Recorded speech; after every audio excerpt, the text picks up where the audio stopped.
Yo, Boas-vindas ao primeiro time do dia, Fúria!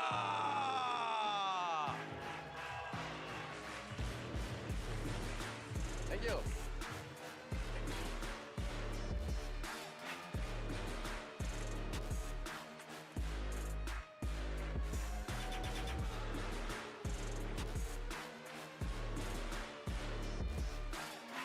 today we have Furia G2 or G2 Furia, and then it's like C9 100 Thieves.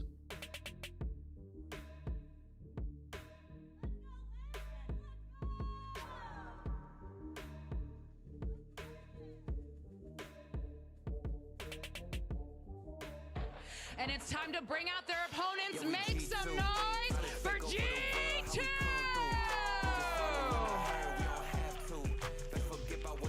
Yeah, C9 100 Thieves after. Money is on G2 for G2 Furia, and my money is on C9 for C9 100 Thieves. 100 Thieves actually play good. I just feel they're kinda like G2. They like firepower, I feel. But they have good ideas and stuff. They have good ideas, good calls. Just like a little something.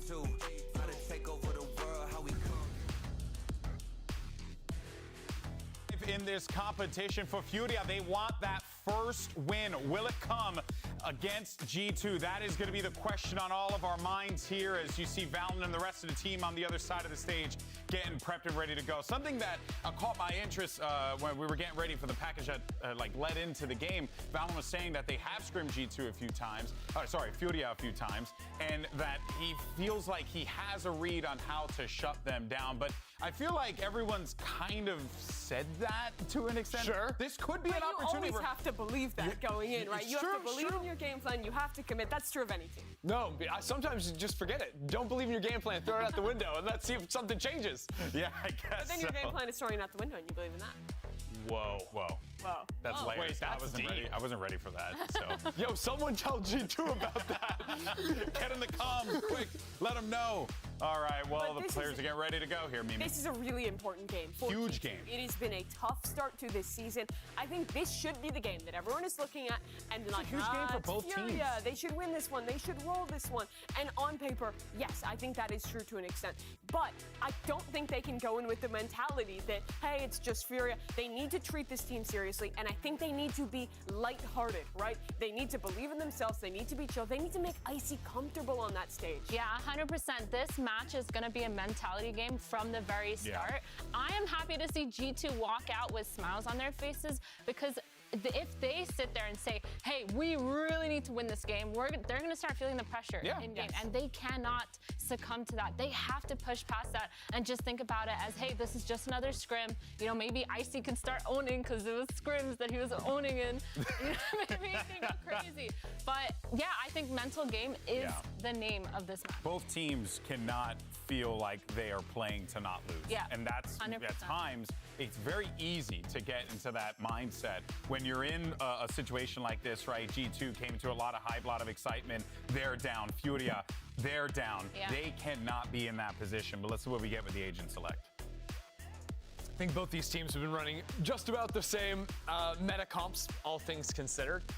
Do you think continuing to look into that mental game a bit because we are starting on Lotus, the most lopsided map in terms of side selection? If you're coming in here on defense early, you better be prepared to turn that ship around quickly in the second half. I'm excited to watch another game of MW on Raze. We talk a lot about just the duelists. And in games like this where it can be a little bit back and forth, when there is a real chance for an upset, that's even more important.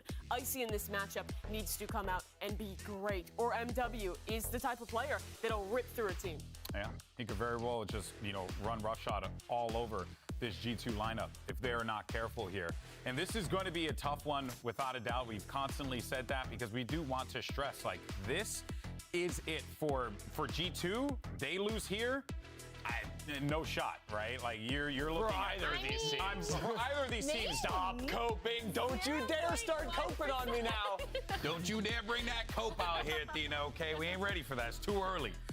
Actually, what time is it? It's 2 o'clock.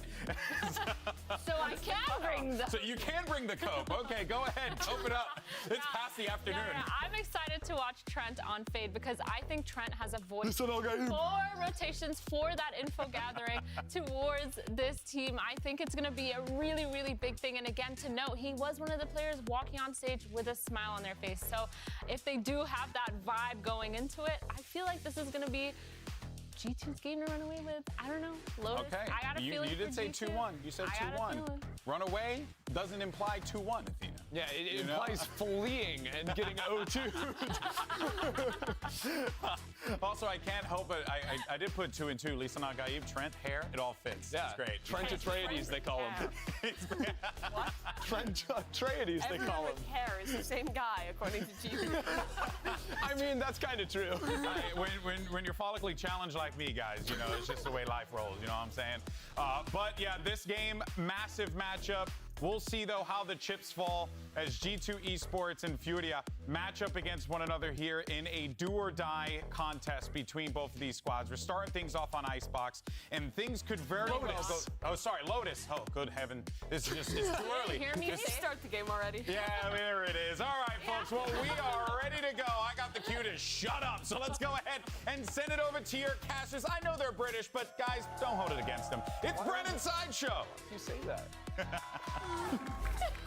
Go ahead. I mean, listen, it's perfectly fine, GB. Very based opinion. I also hate the British.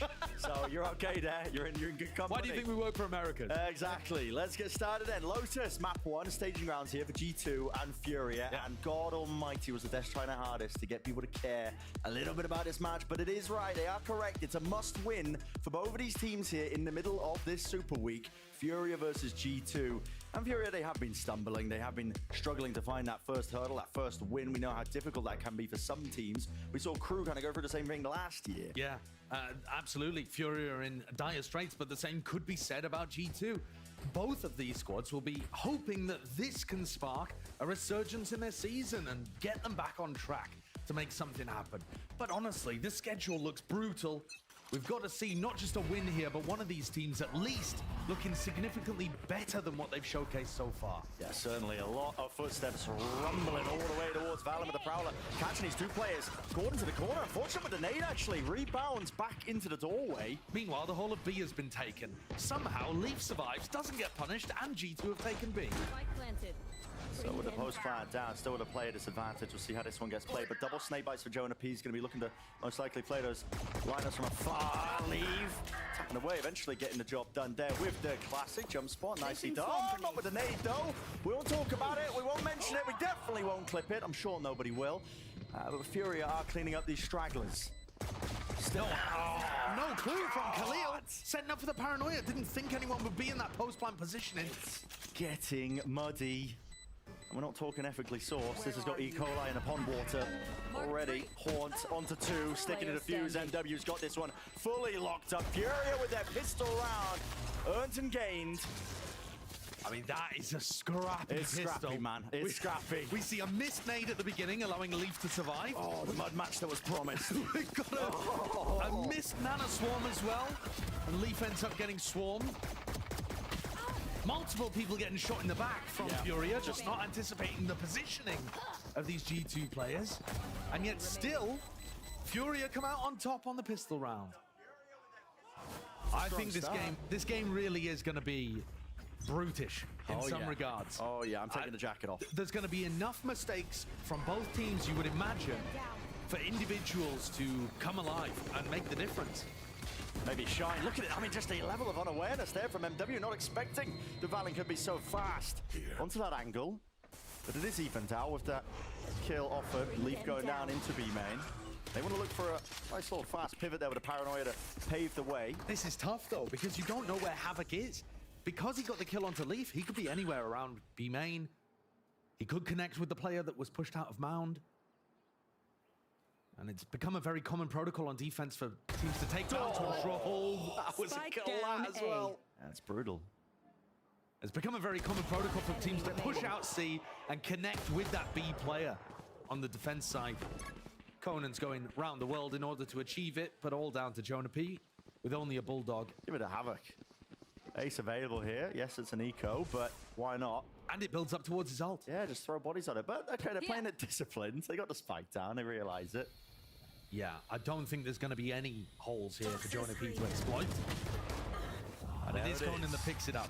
Yeah, it's good to see Havoc off, you know, hitting the ground running, having some impact early on in the game. This is a player that's come up from that tier 2 level, as have a lot of the G2 squad. But Havoc has struggled, I think, to get his footing, get his bearings at tier 1.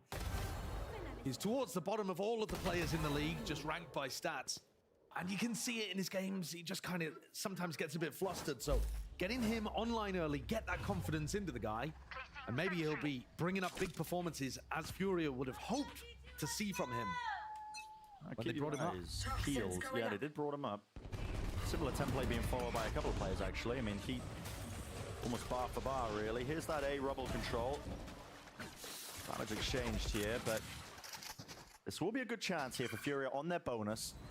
They get some form of conversion online here on the defensive side as well of Lotus, which we know to be, the weaker side of the map if you end up starting off here. Typically, they'll often say, maybe 4 or 5 rounds is a good half for some teams. Leaves going to get pressured here, pushed out by the Paranoia and Prowler combination, but Noswell cannot overstep this. Meanwhile, if they go towards A, you take a look at what's going on over on MW0's point of view. He's pushed up close with the judge. That is a nice Paranoia re-clear though, so Noswell cleared. Yeah, good pause being taken in around there by G2. Yeah, I don't like that positioning from Noswell. I think he's just trying to get value out of lighter weaponry. Okay. Chased all the way down. It's got some pace on it. It really does, yeah. MW has backed off in the midst of all of this. And that was the danger. He's holding close with that judge. But now holding a position in tree. Locked to the corner, close here. He's got a lot to worry about. But now they hit that judge. Decay damage was kicking in for about a moment. It is traded. A-site should be theirs. Put themselves into it. Khalil might be going for a bit of a hero play as well. He is doubled up side by side with Havoc. Now time running short, but at least with that plan, it is into the post. Swinging out wide. No way! Damage done to Trent. Still mops up the 2 kills. How did Trent get that? That's insanity. Furia had the jump on him and somehow still able to spray down 2 with the Phantom. He might have just saved his squad. Toxin screen down. The health is low, but the players, there are many. Yeah, and this post plan is pretty much, it should be unlosable, I was about to say here, but they've taken care of the first wave of things, which is Leaf. Dodging to the seas now, doubled up now. Trent taking first contact. Now he was low, but nails it in the end. So 2 players surviving, keeping 2 rifles into the mix, overcoming that obstacle that was the bonus round. Take a look at the replay here. This positioning, not a great one in my opinion from Noswell. He'd already given away that he was playing close. It's those double kills from Trent, I should say, that really turned the round, I think. Here it is. Oh, the Furia players just end up lining up, Khalil and Havoc, on top of each other. With 2 players surviving, like you said, Brent, G2 have got a pretty decent buy heading into this, and with 1 orb, Trent gets Nightfall online. So this looks like they're going to try to take him out. It's only Havoc there to try to hold them off, and Havoc is not going to be able to hold on against this, but he's in a really advanced position. Really rough position, man. I mean, he's just willing to take that fight straight to them. What is going on there?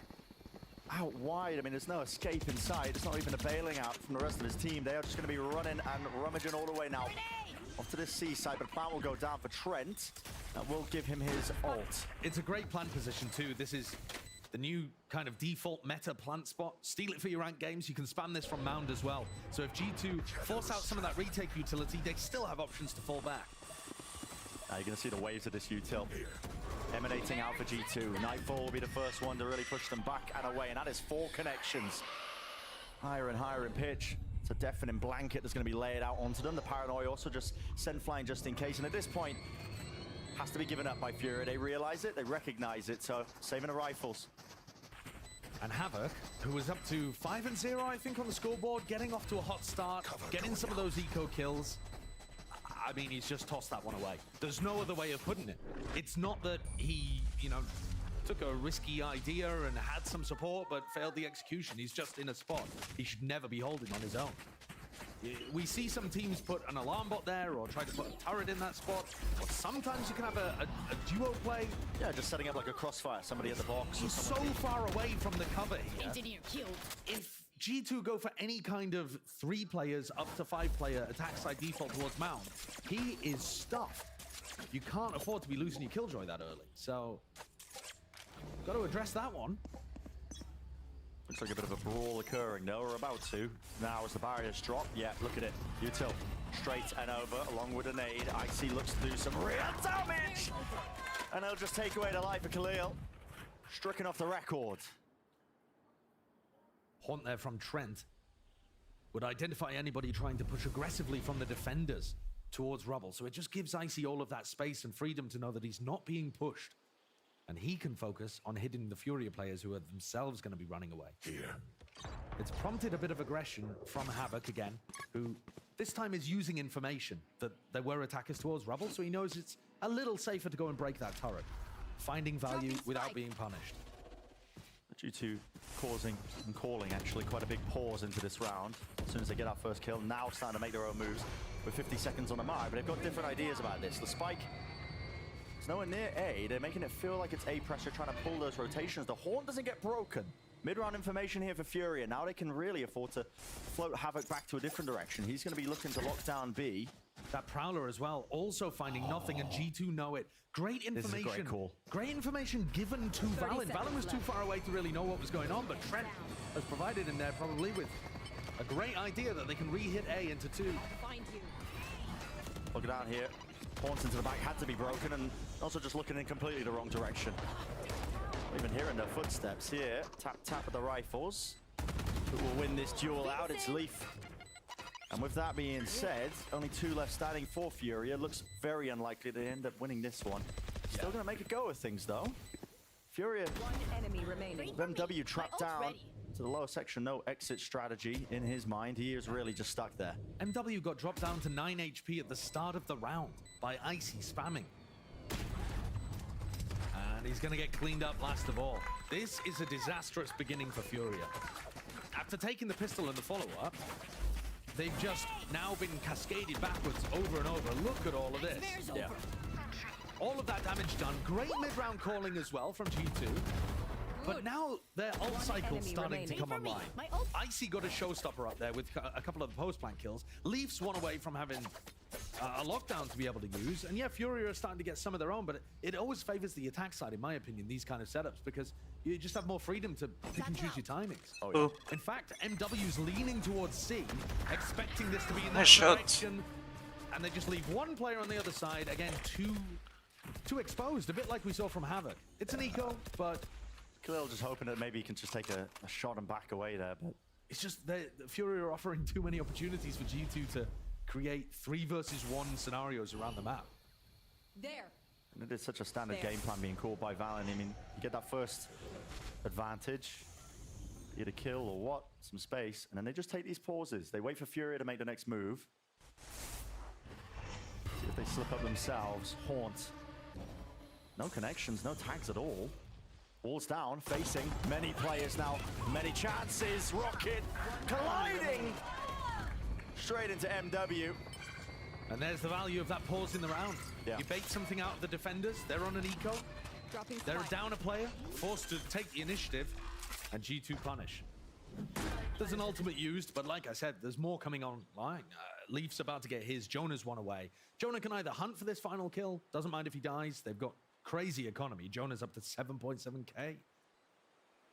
What are you gonna do with the rest? Yeah, flush with cash. Put it in the pension pot. Exactly, 401k type beat.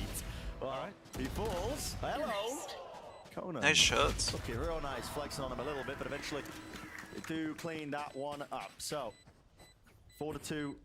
Big advantage being led here by G2 on the attack side of Lotus. As a reminder, I mean, it is the favored side for them, but I mean, Fury have only been able to get together that pistol round. Yeah, follow-up. That's it. That's it. From Khalil's perspective, you gotta say that does look like a phenomenal peek from Icy. He just flies around the corner. This is a must-win round for Furia here, just to try to get their feet underneath them. They have big ultimates, but if they lose the round, their economy is going to spiral out of control again. They've put an enormous emphasis on winning the rubble fight. That's 4 players. I mean, Valent heard all that noise being called. Havoc, you are so deep right now. You are definitely going to be caught if he's not careful. Has to pop the Nano Swarms very, very early and prematurely. Prowler, locked him out of position here. It's a lockdown for a lockdown now, but they're not shying away from the fight, not whatsoever. To seize and a nade. All into the corner here, swinging round to the side. The lockdown eventually broken here. In Fury, they have to back away and respect the boundaries of this. Lines of scrimmage drawn. They want to fight them into their spawn. I see. Take it out, MW. Love that aggression from G2, pushing into Waterfall, huge amount of utility there, the seize, the nade, the paranoia, and then they pit on top of that and push out towards the spawn so that Trent can get plant. This is 4 players up, just seeing if they can do anything at all, but with the murky depths of the pit, lay it down onto the side. It comes down to RNG, it comes down to spam. You just got to hope and pray that you get a kill. Oh, another save. And you got to back away, you got to save again. Another save on C.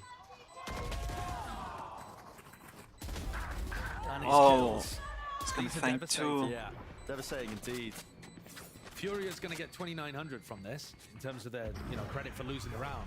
But some of these players, you look at MW who bought up. If they're not able to save rifles, then they're not going to be in a good spot again. So Leaf, he's going to keep going, but I don't think he's got the time to deny it. Hopping around.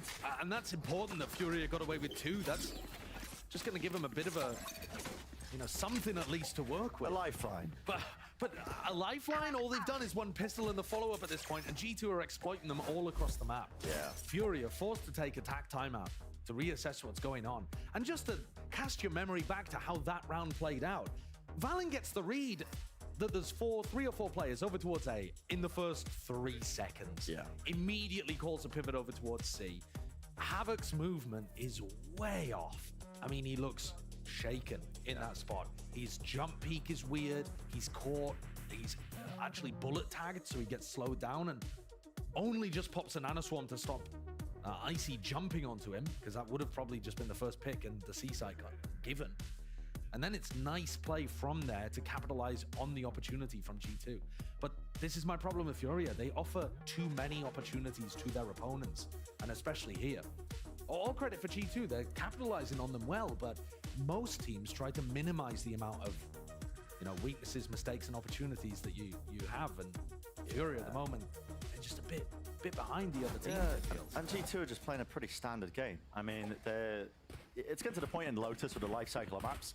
The kind of macro, how you play the map on the attack side, it's not a solved game, but it is worked out relatively. There's a reason teams on the defensive side are leaning more to fighting over towards Mound and C. It's because when you try and opt into this rubble fight here, G2 can wait it out, put the wall up, and refire their own timings. Well, one of the other things too is a lot of these teams are utilizing snake bites from across the map. The Desk was breaking one down from C Waterfall. There were some teams in Madrid doing one from B as well. And again, But you see Furia are grouping 4 players up on A, including Conan, right? It's all in grouped up. So that means that the Viper's not on the other side of the map to be able to do stuff. Play. W with the rocket. I mean, how is he not getting a kill there? Yeah, I mean, 1 for 1 with Conan's follow-up. What's going on? Nice shot. And Conan just sprints in. I think Conan had a rifle there as well, so looks like Nozra doesn't want to take the risk of retrieving it and chasing his kills down, but being generous to Furia. They've taken the time out to worry about the next round probably when rifles are back online, but not looking Holy great fuck, here man, again. Furia. it's precisely the point I was just making, defensive teams, they don't opt into that rubble fight at the beginning too much anymore because they realize it doesn't favor them. Even if you're overextended like that, just that they're just locked into that little cubby. And for sure, sometimes attacking teams on their default are going to make mistakes. They're going to be tucked into the right corner instead and not have enough players with them, that kind of thing. And there are plays around the map you can make with the Showstopper. We've seen people do the Prowler Showstopper play out of B quite a lot too. But yeah, this is rough. Furia's timeout. It's got to come up with something here in the next. Otherwise, devastating amount of momentum being built. The problem, one of the problems is that they're committing into that when there's 3 players in A lobby. Yeah. It's not the kind of default where there's a lot of, defaulting towards towards Mound. If you have a lot of mound pressure, then you know there's only one player B, one player A, and maybe you can go for a play like that. So, what have they got to work with here, Furia? A pit? Yeah, Conan does have a pit. I think he's jiggling the corner. And so, any signs of life, he might choose to use it, which he does. Okay, so he's going to lock off the C avenue. Unfortunately, it was a cross-map nanoswarm, I think, and it broke the alarm bot in the pit. So now Conan's going to have to be a bit more aggressive in that angle. Still, it does give them a bit of peace of mind here on their defense side, and it can mean that they can, you know, move a couple of more of the pieces, the players around the map over towards A and B. Yeah, I like the fact that Fury are anticipating something towards B here. Havoc looking to play off the turret, though he's not able to defend it. There's an 8 at his feet here. God almighty, almost going down to a 34 health. Yeah, just positioning himself in a rough spot, and this is getting driven into Khalil now, who has backup from Nozwa. Does indeed. Wait, hold being held. Nozwa has a nightfall. Hello, committing. So two ultimates used in this round for Furia and expended in the first minute of the round, as G2 have done a great job, actually, of prodding around the map, working out the weaknesses. They've broken all of Havoc's utility. They've forced out the Viper's Pit. They've forced out the Nightfall. Is there enough time, though, for G2 to still win? Well, Fury are going to be locking this one down. Surely they know it's all being funneled towards this B side. G2 barreling through with brute force, though. There's no confidence in that swing, but it's Havoc brought down weak from the nade earlier on. Doesn't want to take a risk. But in a 3v4 retake, can Khalil come up with the goods? There's one, but it's One straight for one, in. though. Trent's immediately there. Now we can vacuum up that space and hold this one. A post-plant position here from main. The little door angle. It's almost impossible now, really, for Fury. Conan will do his best, but best not quite good enough in that scenario. So 7-2. Yeah, and that's disaster. 7 rounds in a row, every kind of rifle situation going the way of G2. And the ult economy in round 9, massively in favor of Furia as well. They locked off the whole of the C site with the Viper's Pit. They had a Nightfall to be able to work with. They can stack their other 4 players, 2B, 2A. They should be winning that round every day of the week. It was the best chance they had. But credit to G2 and their macro calling, because they were so active. Yeah. Force out Pit, break all the Killjoy utility, force out the Nightfall with that re-clear towards A, and still have time to hit B and trade each other out. Really well done. Cover going out. Unfortunately, with all the cards stacked against them, yeah, G2 still winning the round. And I say unfortunately, that's from the perspective of Furia, who just have never been able to find a foothold in this game. And this is on their map pick. You heard the analyst desk. Both of these teams were expecting to play a somewhat even game because they've both been struggling. But struggling against different opponents. Barrel it forwards again. There's that brute force on display here by G2, just using that raw aim. And of course, they have the better guns for the job. Waiting for the C's, no connection to the back of it. A lot of players now looking to potentially swarm out with a kill onto Leaf. Hello. Yeah, Leaf just walked through the wall there into... The turret had gone offline, but Conan was watching it. And for use, only the one connection. Jonah P essentially really holds on to this angle with the orb propped up. Wants to play inside of it and just repositioning, but they are collecting all of them. Conan pick up the rifle from earlier. That was Leaf that went down, but what can you really do with it? Maybe make a decent go of things. Got to do some damage, and really you need every single round at this point, so he's going to make a go. But still, 8-2, G2 just in full control. I mean, how much more can we sing the praises of the way that they're just playing the map? Yeah, it's lovely. There's too many opportunities because Sure, they're yeah, not playing the zero, defense well enough. But yes, in terms of capitalizing on it, yeah, great work from G2. This, though, just continues a disappointing cycle for Brazil. Every Brazilian team right now, 0-2. The region combined 2-12 in maps. Negative 85 round differential combined as of this 8-2 scoreline. Come to Brazil. Yeah, it's not good at the beginning of the year for the Brazilian teams. It's not great. And that's, you know, that's discounting kickoff, but Furia, of all of those teams, Loud, MIBR, and Furia are the one that didn't win any games in kickoff as well, so it's even worse for them. They need to find that flicker of inspiration. Havoc's so far forward there as well, just holding that angle, not anticipating that it could already be that close. Everything's falling to pieces in the defensive setups and protocols. They're stuck. They've got a defensive setup there where Conan's relying on Havoc staying alive. And once Havoc dies, he's got his head on a swivel. 5v2. On to heaven. MW has one. Satchel's back up and again up through. It's a high-low angle, but McLeod's just inside the smoke alone.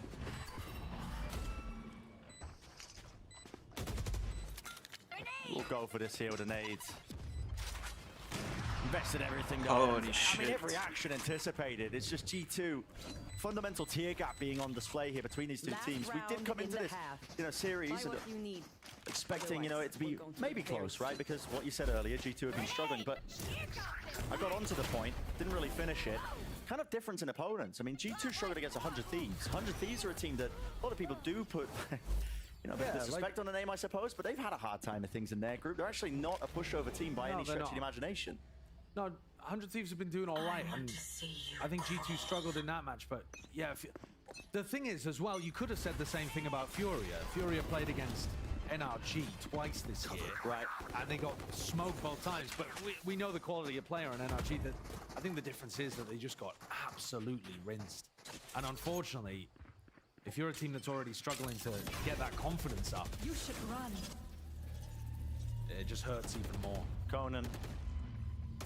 Time to come alive, time to be a hero here. He's overstaying the welcome and the lockdown. He's really overstaying it. And now you've got to try and pick and choose that timing to perfection here. The bullets spraying through, but I mean, the entry of G2. Didn't know what timing to take with this one, with the pit on top of it.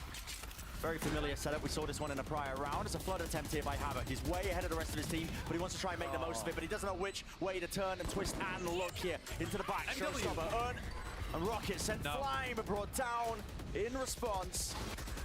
There's only 2 left to stand and do this work, but it's looking like, okay, Viper's Pit dealt with. Gonna move on here. It's 2 versus 3, make it 2 versus 2. Best chance in a long while. Paranoia, blind and deafened. Chances dwindling 1v1. Noz was sticking onto half, and he lands the final Okay, shot. 9-3. Consolation prize here, but he does make it 9-3 for Furia. No charges. Winnable? Okay. Switching sides. I mean, listen, they are moving to the attack side of Lotus. Yeah, it's just been so brutal. Good work there to still keep things together in a tough 3v3, 2v2 scenario, but that round is not how the whole half went. Hey, listen, stranger things have happened. We'll find out in the next half, but first, let's hear from Furious Conan and get his, overall thoughts on the competition. A G2 é um time muito bom. Tem jogadores que tem muita mira lá, jogadores muito talentosos. Eu acho que a gente já treina bastante contra eles, a gente sabe um pouco do jeito que eles jogam. Dá pra se preparar bem contra eles. O jogador perigoso deles é o Leaf, é um jogador muito agressivo, ele tem muita mira. É um jogador que a gente tem que se preocupar um pouco, porque se ele entrar no jogo ele pode acabar carregando. É isso. It is interesting that both of these teams have scrimmed against each other a lot, because you would expect them to be anticipating what each other are doing, and I think we are seeing that from G2. They seem to have a really good idea of the weaknesses, the areas that they can exploit when G2 are on their attack side, but I gotta say, Furia felt a little lost in some of these spots, not anticipating big ults coming towards them. I think they're behind the meta as well, to be honest, in the defensive setups. But if you've played against G2 in the scrim situations over and over, you should be building that level of knowledge up. Yeah. That's what's confusing, and I think, Brent, that there's probably some element of choking on stage going on with this team too. You just look at the decisions that they're making in some of these spots, and it might be the weight of expectations, it might be the fact that they feel like they're in a rut, or the fear of losing ending up becoming a reality, but it feels like this team is even underperforming compared to what you would expect of the talent on their roster, and I don't think many people had them up at the top of the league, but we were expecting more than this. Yeah, we certainly were. I mean, that's coming from our, English-speaking Western perspective as well. Imagine a team like Furia when they've got the weight of the Brazilian community behind you. Listen, absolutely. They're not exactly soft-spoken. And that can be quite a lot to weigh on you if you are a team, even if you are sitting up at the bottom of the barrel right now in your group, looking to get that first win. But, okay, I'll sell you some coke. I feel like we've been doing it the entire Super Week, Josh. We're the coke merchants. We've been dishing it out, man, on every street corner for the second half of an underperforming team. But they are moving into the attack side of Lotus. A pistol round, of course. I say this every time, but it is vitally important here for Furia. Mate, look at the 3 Sheriff buy on the attack side pistol. Okay. I haven't seen that one. Yeah, Wild West cosplay. What? Conan, MW, and Havoc, all with the Sheriffs. That certainly smacks of desperation to me. I don't think this is what they would have been doing in their, you know, scrims and their prep. Yeah, leaning hard on the raw aim, perhaps. Long-range duels if they get given them. But so far, almost 30 seconds in, hasn't really been too much movement around the map here. There's a Paranoid, there's a team flash. Yep, that's a re-clear strategy, a little similar to the one that we were breaking down in the pre-show. Fury here orders util. See the ping on A. Look down this angle now that they do have a rubble control, but a wall in his face adds in that uncertainty. It's just gnawing at the back of his mind. He has a crossfire set up to try and play off with the rest of his team. The Classic is doing far too much work in that spot. Valent's still alive, but not for long. Havoc eventually returning to fire into a 2-on-2. There has to be a 1. 3-2, but big guns for Fury. Away. Trent ducking away here with the door opening wide. Starting to get a move on now towards that A site. This is a good read from G2. They know they've both had. And the shots are found. What the fuck are you doing? 1v2 now for Havoc. Pressure's on him. 5 bullets in the Sheriff. Healthy targets on the other side. It's going to have to be precise. Straight to the dome. Trent jiggling. Sees it. At least evidence of it, but the trade is almost picture perfect there from Leaf. Right on the target. Doesn't let anything slip. A little bit wonky there from G2. The re-clear towards rubble, not perfectly executed, but then Valen finds the perfect timing. Khalil has just got his paranoia out in his hands. They're not thinking about a player rubble, they're thinking about more players over towards the breakable door. Yeah. Just, you know, all with blinkers on, looking in one direction, allowing Valen more of an opportunity than he should have had. So G2 take the pistol, go up 10-3. And the misery looks like it's continuing for Furia. Leaf showing that respect as well. He's not going to take an early fight and throw his life away, so he keeps the util up and kicking. Watching for these 2 players as well, but at this point, Furia not running out of options. You do essentially need a thrifty win here. You'll be able to farm up somebody's orbs, MW, but with how little of a buffer they've got in terms of the round differential, is he even going to get a chance to build up to the ult? Yeah, they need a couple of players to just start hitting some unbelievable shots. And it's a pity because, to be honest, when Fury are picking Lotus, they're probably thinking, generally teams feel very confident on their attack side of Lotus. Yep. And they've barely had an opportunity to play it so far. Havoc is, I mean, he's way ahead of them, isn't he? Awareness from Trendo. Caught by the horn, swinging back in. Easy pickings for G2. Players are just crumbling here. Yeah. G2, very good awareness. It's individual around the map. Furia, they look honestly like they've given up with this map, and they're just trying to make anything happen on an individual basis they can to. Thinking about Icebox, maybe. Maybe, and you know, if we want to think about Icebox too, both of these teams play a somewhat similar style. They played a lot of the double smokes kind of stuff. We saw MW having a lot of individualistic impact on the Omen. But one of my issues, Bren, is if, and I'm speculating here, I want to be very clear, if it is an issue with choking on stage and having that, like, unable to perform under pressure stuff for Furia, then losing a map like this just, sometimes it just booms you for map 2. Yeah, it doesn't matter how good your game plans would have been had you played it, you know, in a vacuum. It's within the mental context of the match you're playing. So, I mean, you can't shake the feeling like you've slipped up on the, you know, your best opportunity, right? Your map pick. Yeah, it can be very tough. Very tough.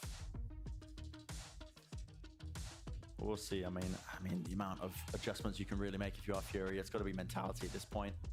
We haven't even seen enough of the one side to really make any calls. We literally haven't seen any attack side here, and they've taken a timeout. Yeah. So they haven't really learned anything. This timeout, the only thing it can possibly be to address is stuff like communication, mentality, reminding them of their game plan, trying to get them more focused. That kind of thing. It's nothing strategic. It literally couldn't be. Show me some firepower then, Furia. Make it a little bit more competitive. This is the round where you would expect them to show it. But they're coming in here with only 1 Prowler, no C's, no Boombot. Like, utility being optional, apparently. There's that 1 Prowler.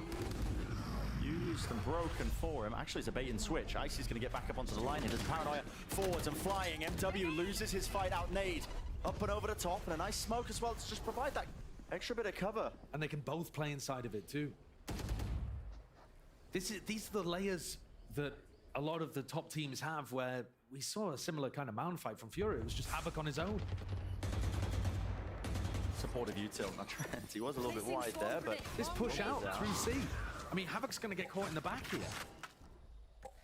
Unless he's aware of it, he does seem to know there's a threat. Oh my god. And these kills, I mean, this is the round they really should be converting. They're up against the bonus of G2. They don't have the guns to be making this work, yet still find themselves in that driving seat. Looks like a B pivot. They don't have B main control. Take the B. You don't own B main. You don't own Heaven. And they're all going to be collected surely here. They don't know which way to look. Stuck with not And a it's a clue, bonus another round for chance. G2. It's a killing field. I mean, that is just... Match point. It's painful to watch, Yeah, Brent. it is. If you're a G2 fan, you're loving this. It feels like a free win. But for everybody else who's either turning up hoping for good competition or Furia to rebound, it just... It hurts. Painful. I'm sure if Furia watch, well, for starters, I'm not sure they even will want to watch this one back. But if they do go into the VOD review and watch it back, they'll be bitterly disappointed at what they're doing in some of these rounds. It doesn't look solid. Well, opting now for that fast B play. It's a team flash, team blinds. Yep, I mean, Paranoia just clicking right onto them. G2 happy to play these crossfire Trying to setups. be Conan might be able to farming. do something about it over this Guardian. In his hands of the Prowler. That is disrespect being shown. G2 choosing to take that timing and fight through Heaven. Conan, you are low. Low enough though. They do some work here. Leaf's just tapping like he's almost got a guard in his hand. And there are Another 2v1 rifle. running Making it away from move over Leaf. towards the A side. Like, the Now, mental. surely they don't allow Leaf No to way. just get the perfect timing on behind them. Surely. Spam the box. Surely not. Oh my god, Furia. Giving him every opportunity to try and clutch this one up, and the spike didn't even go down. They gave him perfect information by just running away. And Havoc was thinking about holding their backs for a moment, and it looked like somebody counter-called him and just said, no, come with. Oh boy. Tap. Havoc looking the wrong way. It's just That timing. is almost a clean sweep. 13-3. Holy shit. Perfect on that one for the start of this series of G2. All smiles on their faces. They know that was just absolutely clinical. We have seen some of the most one-sided maps in the whole of Americas this week. Yeah. It's been bonkers. Something's going on. Yeah, there's Something's something going on, in the man. water. There really is. But this one, an utter dismantling. And listen, I do want to give credit to G2. They had some good ideas that came into it. Leaf played that clutch beautifully. But there are just way too many opportunities for them to win rounds compared to what you would expect at this kind of level. It's going to be a tough task for Fury to pick themselves back up on map 2 and 3. Yeah, I mean, it's bananas, back rubs, and water, I think, passed around. It's all mental, though, isn't It it? is, yeah, that's what I mean. They It's- literally didn't even play enough of the attack side to have, like, strategic... Gotta get that confidence back. They really do, some way, in one way or form. Well, we're going to be stepping away. GB in the analyst desk, breaking it all down for map number 1. That's it. We're just Name of it.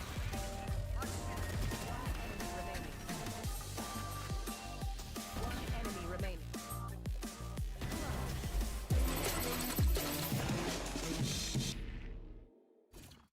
Excuse me, would you mind taking a picture of this? Oh, no problem. Thanks. Ooh, yes, problem. You need Verizon. Trade in that old thing and get a new iPhone 15 Pro with tons of storage, so you can take all the pics.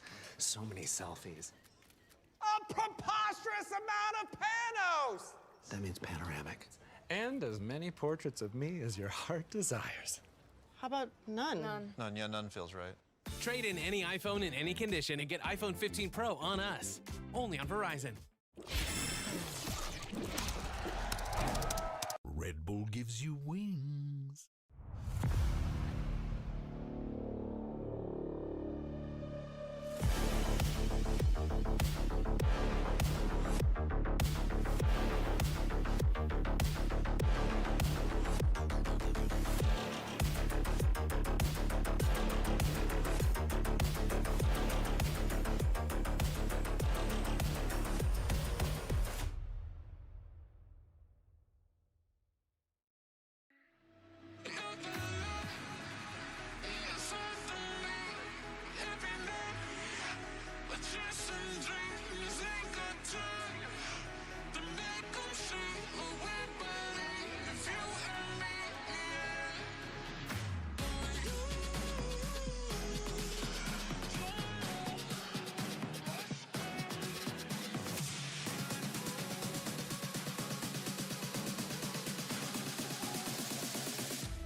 sort of recover themselves and maybe into a threat. What is he doing? O Marvin vai tendo a volta, viu ele? O Conan lá de trás. Salva o Gamok, Conan de novo. Liz here with Josh RT, the coach of G2. A very convincing stolen Furia map pick. Now, we were just talking before this, and you said you're ready for it. What did you mean by that? Practice was hard this week. And we made sure all of our maps are like at top form, and Lotus is one of our picks that like we actually like to pick. So, I mean, that's a little secret that we wanted to give away. Like we're ready for anything here. Let's look on your map. Welcome back, everyone. And look, let's not beat around the bush. It was a shellacking, a trouncing, a beatdown. It was game, in other words. Of Valorant. Yes, it was one of the games of Valorant. And here's the thing.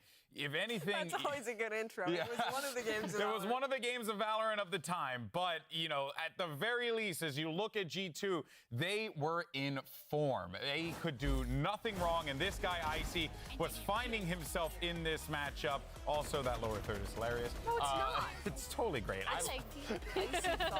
Icy Why not like Icy showed up looking like a Slurpee today? Because Icy's are like bad forms of Slurpees. Icy's are bad Slurpees, we can all agree on that. Oh, okay. yeah.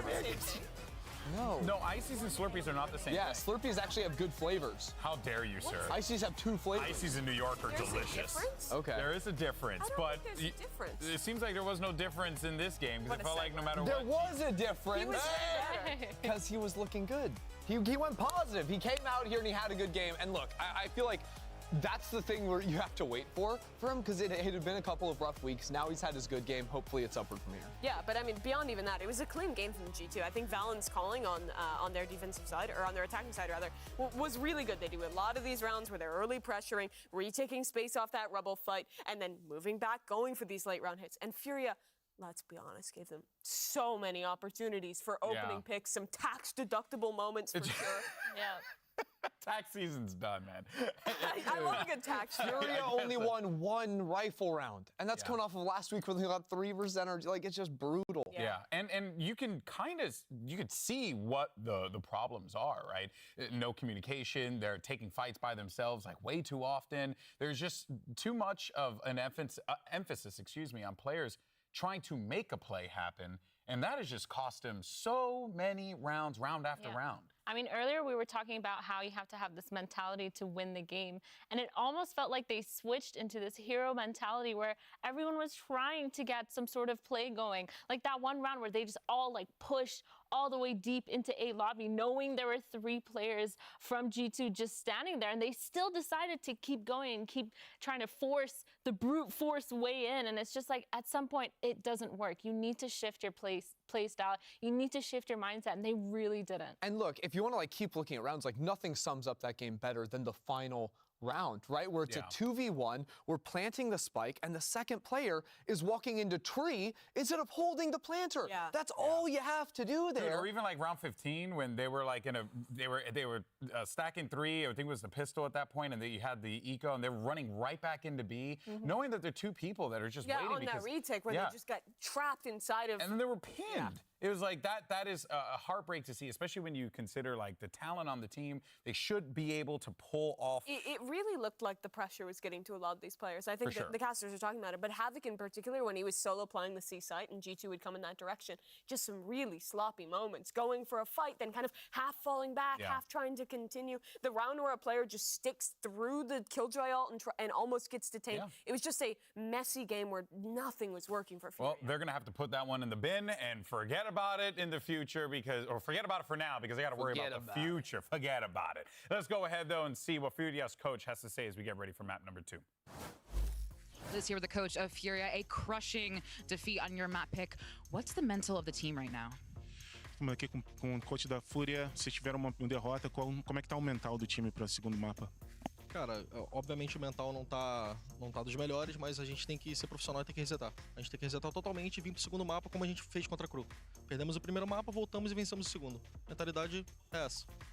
Yeah, right now we just need to reset. just like we did against Crew. We lost the first one, came back, and we won the second map. So we just need to do that and go for it. All right, well, best of luck. You get one too. Well, at this point, they have no other choice but to just try and keep their heads on straight as they get ready for this map 2. It's going to be Icebox here. And again, if G2 win this, they get those 2 wins, they will be playoff, qualified or allowed to contend in playoff. I'm just thrown off because we came in and Ender's wearing the G2 mask. I wish you guys could see this if possible, but it's good to know where your head's at, Ender. That being said, that as we get ready here for Icebox, I mean, look, Furia's just gonna have to find a There's win a here KO Gecko somewhere. Here's the for cope. Furia. Give us the cope. The Omen on this map. MW looked good. Give me your cope. My cope is that MW Zera was actually like doing cool things on the Omen, especially on their attacking side. Like he was abusing Killjoy setups in mid, and I think that's the real value of Omen on a map like this because no matter where that turret goes, you have that freed up smoke to be able to block it off. You can also TP on top of tube. You can TP under tube and get past Killjoy setups, alarm bots, turrets, etc., etc. So I'd like to see Furia play around that style more if they're going to stick to that comp and try to play a scrappier version of Valorant up against G2. Yeah, I mean, if they've been trying to brute force it so hard, Icebox is the map to do that because you can just push forward and fight, and you most of the time will not get punished because that rotation is so quick, because that area that you get is so obvious for your defense and for your attack on where to rotate, where the strengths of the other team are. And with this comp, the Geckos and the KO is actually going to enable so many more of those plays. Yeah, I love this comp. I think this is one of the best ones you can be rocking with right now. You have the Gecko KO It's a flash Sentinel combo, comp. which can give you a lot on your retake and for re-clearing space as well. It also plays into Gecko the Arbor. harbor super well.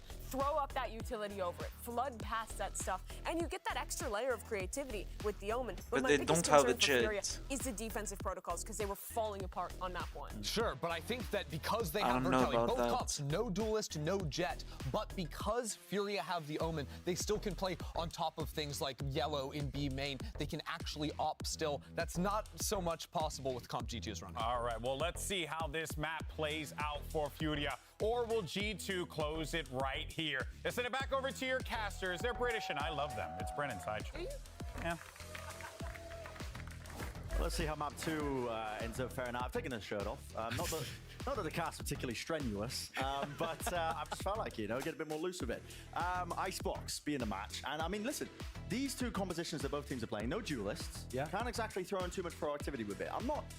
I've seen two teams try and run like the double flashes, triple flashes, whatever with the Omen. Yeah. And they try and get proactive to try and fight, for that map control on the defensive sides. And it gets thrown a miss because they don't really have a duelist into the comp when it's being ran. That's where I don't like it. Yeah, I think that's the only weakness of the composition in my head is that you don't have somebody to necessarily peek off the back of some of your initiating utility. But for Furia, that's going to be MW because he's the aggressive player who's also on the secondary smokes. For G2, it becomes a little more weird because it's actually going to be Icy that's peeking off the back of a lot of the double flash. Oh, not even double flash with their composition, but the just a flash and a the dart single or... flash dart or whatever, however they decide to combo their util. Yeah. It's similar compositional archetypes, but different styles and different agents being used and prioritized. Yeah. I think Arbor is better than But Omen. I agree with the desk that it has to be on MW. I don't like that He's the neither player that team had the have a jet. responsibility to retool Furia Jet is heading so into this strong on year, this box. Build a roster around himself. Same for Breeze. Not a Like, great start. Icy picks up the first one. if you're gonna play Icebox and then Breeze, you should have a jet in your comp. He is really separated from the rest of his team. And look at that, Harbor Wall, high tide. We'll cut them up and across onto the high ground here. MW will not fight out, traded through the wall. Plant will go down. Shock darts rebounding. Doing a lot of damage, in fact. Look at that. Chipping them all the way through. Recon available here with a wingman that can go onto the defuse. iPhone line doesn't get broken.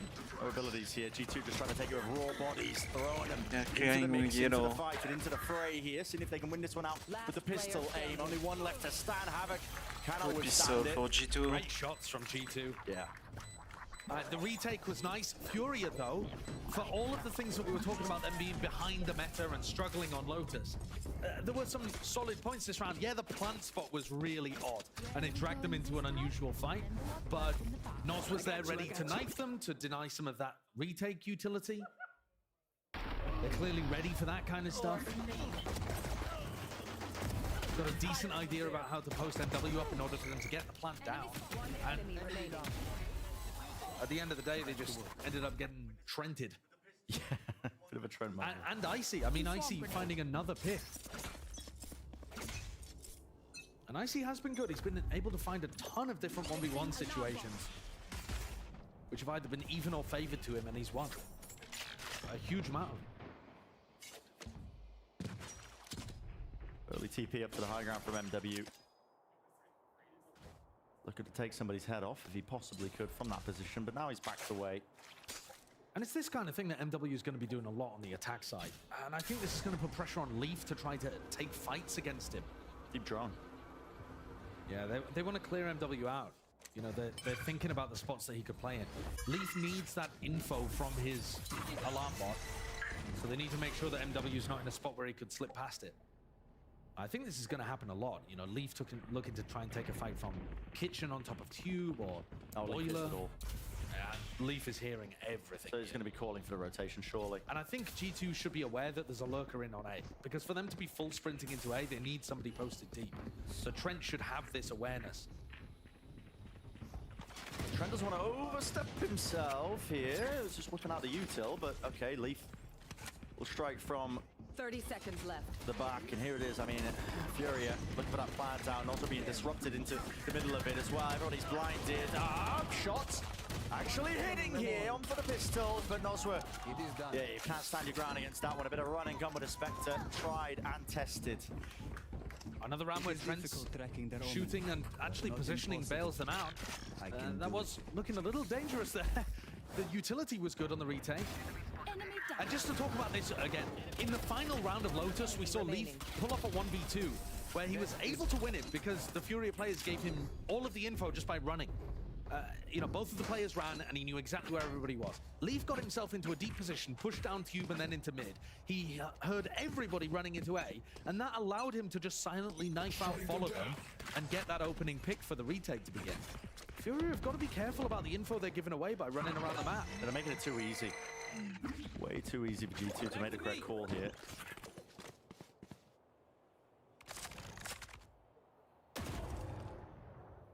Early util, early waves of it. Killall doesn't like snowmen. No. All right. I think maybe just, I don't know, whacking the keyboard. I'm not too sure.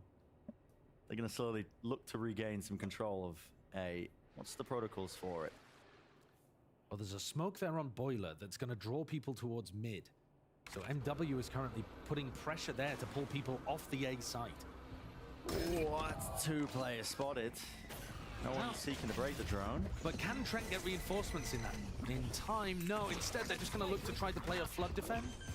Shot dart, missing just ever so slightly. So did that nade. Fragment grenade went sailing into spawn. Now close. Almost a one-and-done position here by Havoc. Maybe he can double up. He does have Noswa just tucked behind as well, underneath rafters. What is the play now for G2? Util's got to be clean here when they don't have the guns. Here's the Dizzy. There's the dart as well. It's all being combined. Havoc now looking this way, and that, hello, shots just missing. I mean, Valen now just being given full awareness, yet still it will be the rifles that win them this day. Toxin screen down. And Jonah, in the meantime, has just been held up by Khalil's turret, not able to get off any kind of flank. So Furia off to a start much earlier here on Icebox. They get their bonus. This is good. Keep the weapons intact. But they denied the bonus for G2. That's good. But in terms of like rifle rounds, and winning a gun round, right? Winning a gun round, those are the important ones. I think they only won a single gun round on Lotus. Was that the stat? Yeah, it's just devastating. Devastating. And okay, this wasn't necessarily even gun situation. Let's put it like that. G2 came in with, you know, a few pistols and a couple of rifles here and there. Now we see another test, but Furia have a Thrash to work with. They should be in another good spot to even things up, or at least have an opportunity to do so. That's disrespectful. I mean, they're so quick onto the approach here, but no real idea of how to push away the orb. Getting stolen away beneath them. Toxin screen down. And Jonah P is just, for some reason, paranoid about mid. Maybe some early presence there, but no one is actually in that spot. Everybody grouped up onto A. Fury now looking to go into a different direction. Yeah, MW, you can see he's missing one of his teleports. So even though I didn't catch it, I assume it was somewhere around mid at the start of the round. And it's just made the G2 players a little paranoid that... Pinging and tube, aren't they? Yeah, so. that Omen slipped through. And that's the value of having the Omen in this map. And it was something that Valen was previously playing on Icebox, and he's moved over to the Harbor instead. The biggest advantage, in my opinion, that the Harbor gives you, not even the Cove, to be honest, the ult is really good on this map. Yeah. I mean, the Cove also does have quite a lot of value and good synergy with Wingman. But that ult can be pretty spectacular. Valen's still 2 away. Furia. Bit of that B presence and pressure just from the knife that was used seconds earlier. Now the thrash to lead them into the site. TP, top gen. There's an open site for them. Have a plan down, paranoia. It's good util, stops them from really getting involved. And now Trent, Hunter's Fury, going wide there. No damage really being done to any sort of players. This backside position, they do deal with Havoc. Being removed here, but there's plenty more targets. It's a rich environment for it here. MW just trying to dominate this smoke in this one angle. It's gonna get spammed out here, down to Khalil. It's the last one alive. It's gonna do so much here with the Cove blocking the position. He can't even be spammed from it, so Valen's safe at the defuse and safety in numbers of the rest of his team covering it. And one of the things that Fury is missing there in the post plan is a concept of playing a dynamic rather than a static post plan. There's a lot of teams, and kind of, if you think back earlier in Valorant, you just kind of have a default setup for your post plan. Yeah. I'll play here, you play here, we've got a crossfire, easy peasy. But most teams are now trying to get more active in the post plan and set up like double faces. When Havoc swings there, why doesn't Nozwa swing as well? Or try to set up some kind of combo with the utility. Instead, G2 are the team clumping up and isolating individuals on the other side. Need to see Furia still try to take initiative even when the spike's down. Oh, hello. Oh. Well, goodbye, Dizzy. Yeah. We miss you. It's gonna be lost. I was just thinking as well about the knife. I mean, they've taken first section of B. They've got nothing to clear yellow. Oh, okay, so Valen goes down there. That was an aggressive push. That's huge. Up onto Belt. Valen actually had the Reckoning to work with as well, so that's a massive loss for G2. You miss out the Cove for the retake, the High Tide. Trent's now stuck on a bit of a weird angle because, you know, there's nobody spotting towards his belt. He can get pushed from behind, yeah, exactly. There's a lot to worry about here, but this angle, he's hoping that he can get out scot-free. And yeah, with them contacting right into his crosshair.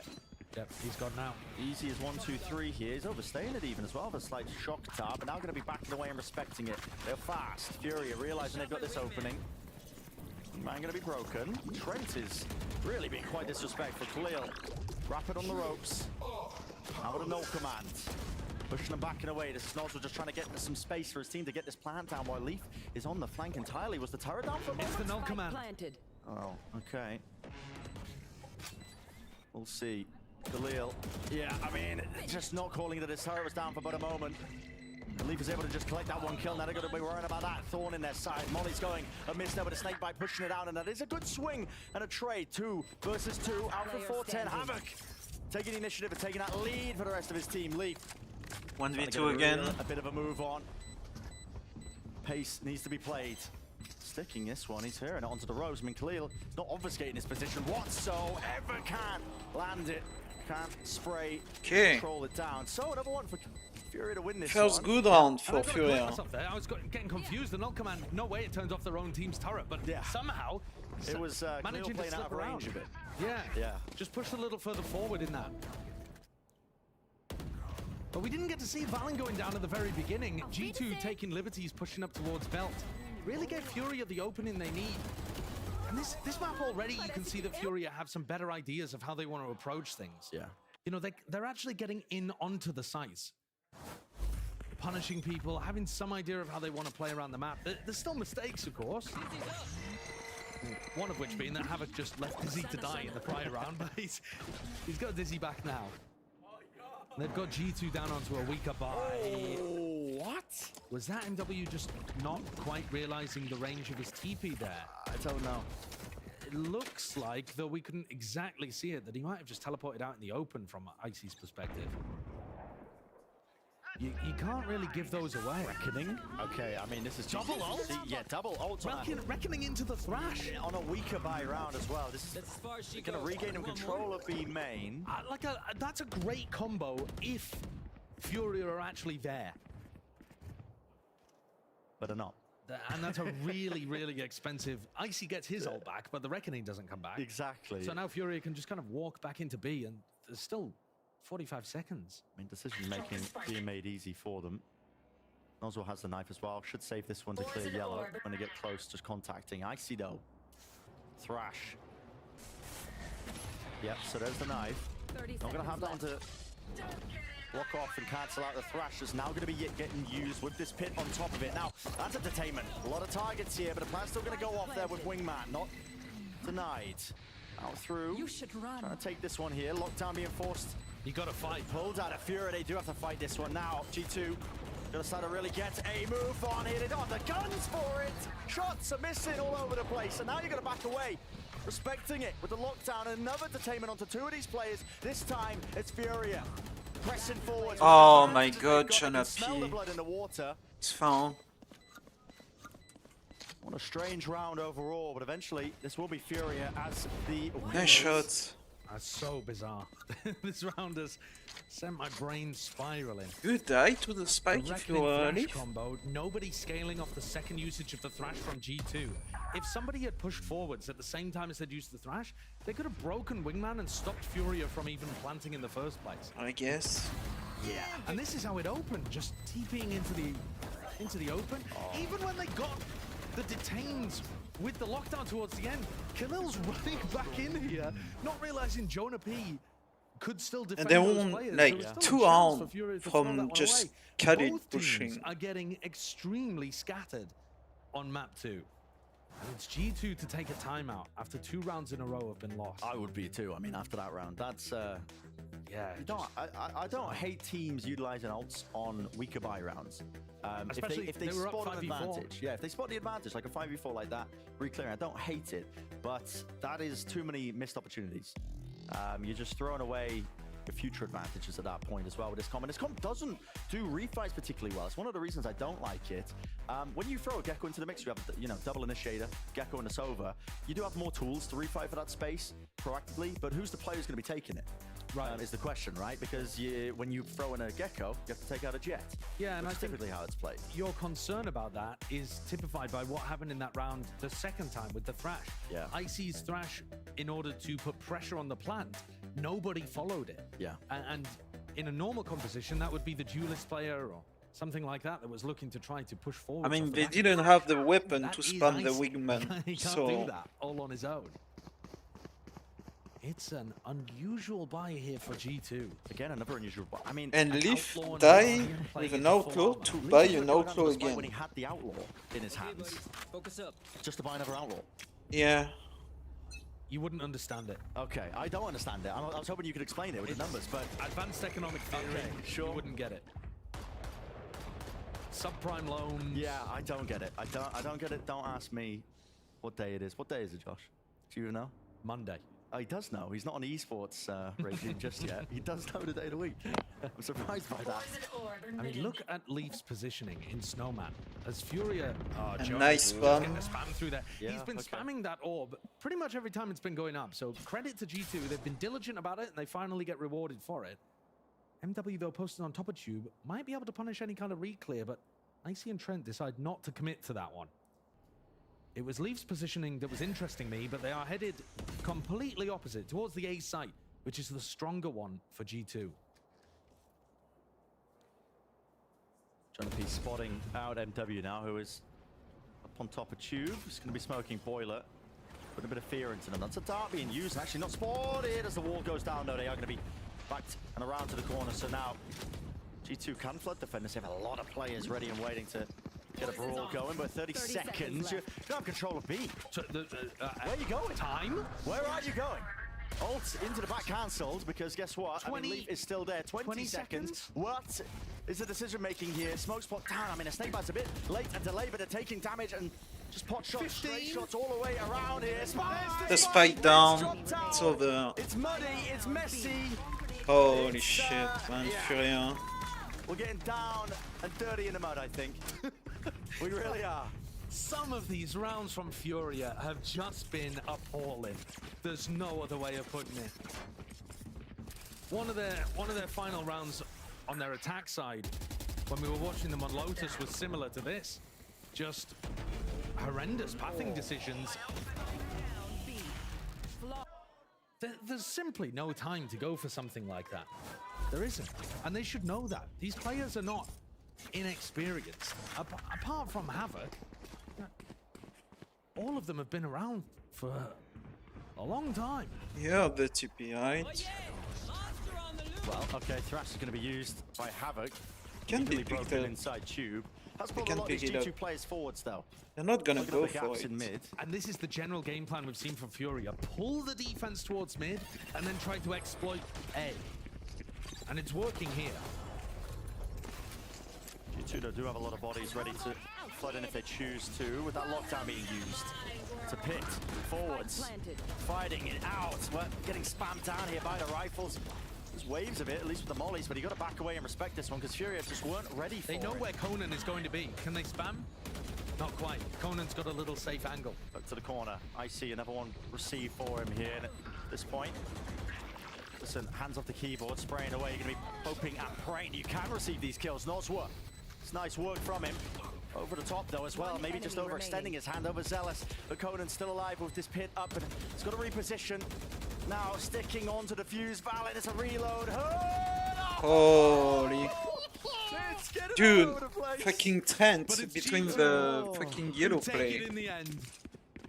The chuckle. And this one, like... Players. Overall, that was quite a good retake setup from G2. They have the lockdown, and this pit, it's the meta pit that a lot of the attack side teams are doing. It allows the Viper to still get back into the pit. But G2 did a great job of pushing forwards with the lockdown and denying that space. Trent stayed on 1 HP, tucked in a corner for basically the whole round, trying to deny any of the Furia players that were trying to get back up to stop the defuse from happening. Furia timeout. G2 understanding the round dynamics really well. Happy to give them control of A because they were very confident in using Leaf's ult to retake. They're not going to run a setup like that, I would imagine, without the lockdown. And Furia take a tactical timeout, but does Furia recognize that? Does Furia realize that if they do the same kind of macro again, pull people towards mid, hit A, that they're not just going to run into a retake scenario that ruins them? Sometimes you can lose a round and you're never going to see those same scenarios occur. Yeah, just isolating the fact that it was because of the lockdown. Having said that, they're still going up against Trent's Hunter's Fury, which can be difficult. When you're trying to get the plant down over towards A, Trent's normally going to be in a good position to put pressure on with that ult. And the economy's been knocked again for Furia. They were doing pretty well in round 5, round 6. It looked like they were in control of the game, but it only takes one slip up. Yeah. Round 7 disaster class, and suddenly they're in a bad spot again.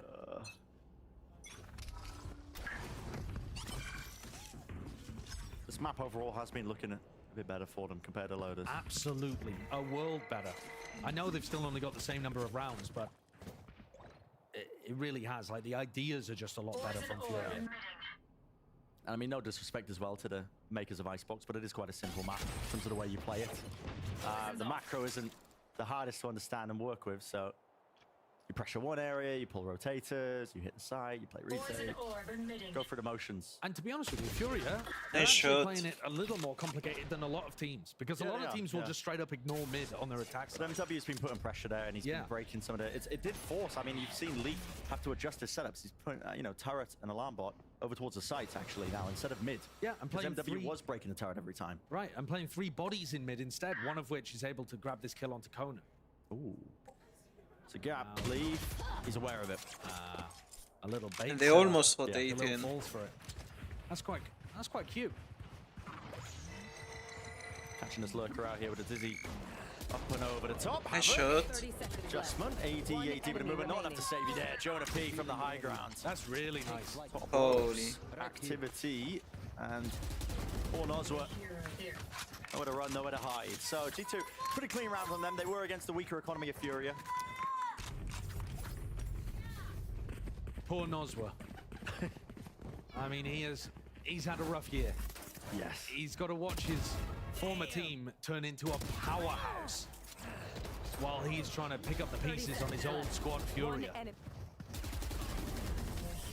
Rough situation for this guy, who we know has got a lot of talent, but I think you can see it's just not being demonstrated most of the time in this squad because they've got so many other issues. This round is what the timeout was taken for, so we'll see how they end up playing this one. There's that early util again. Dizzy in a flash. Can Nozwa get this ult orb? Are they going to try and play around this? Cover going out. Yeah, potentially. He's going to go for it. And here it is, offloading with the ult. So Valin did send flying a bit of that early util. Mosh pit so that nobody can play into this one. Molly into the corner. You've got to get this plant down at some point.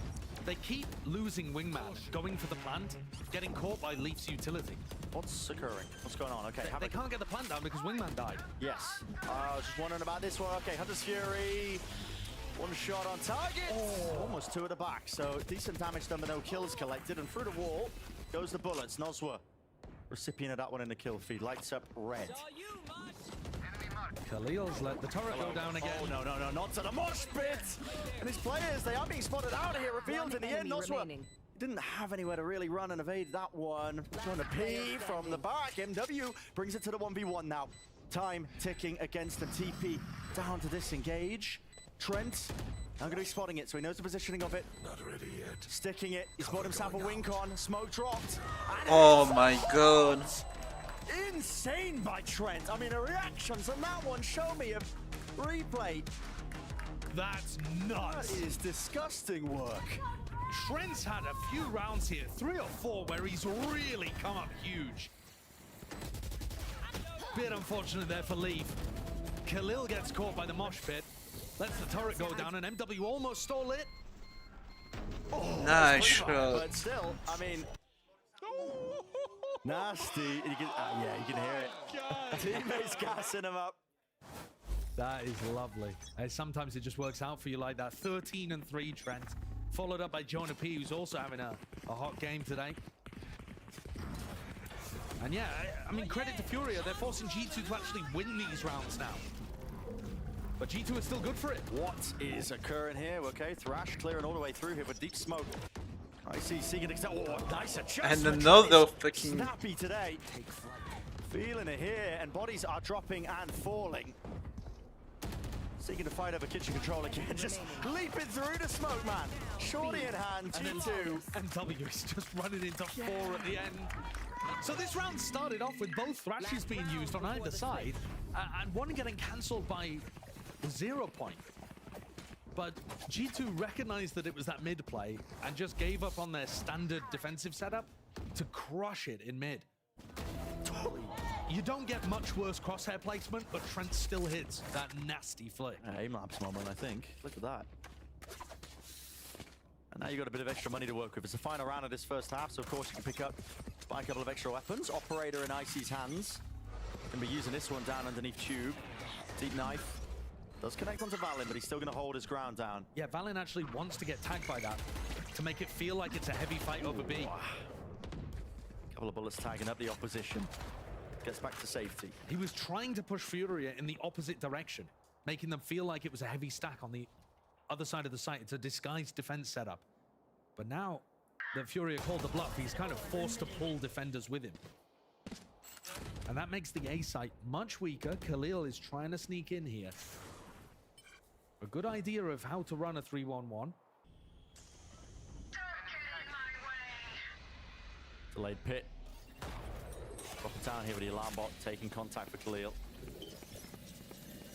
Oh my goodness, what is going on there?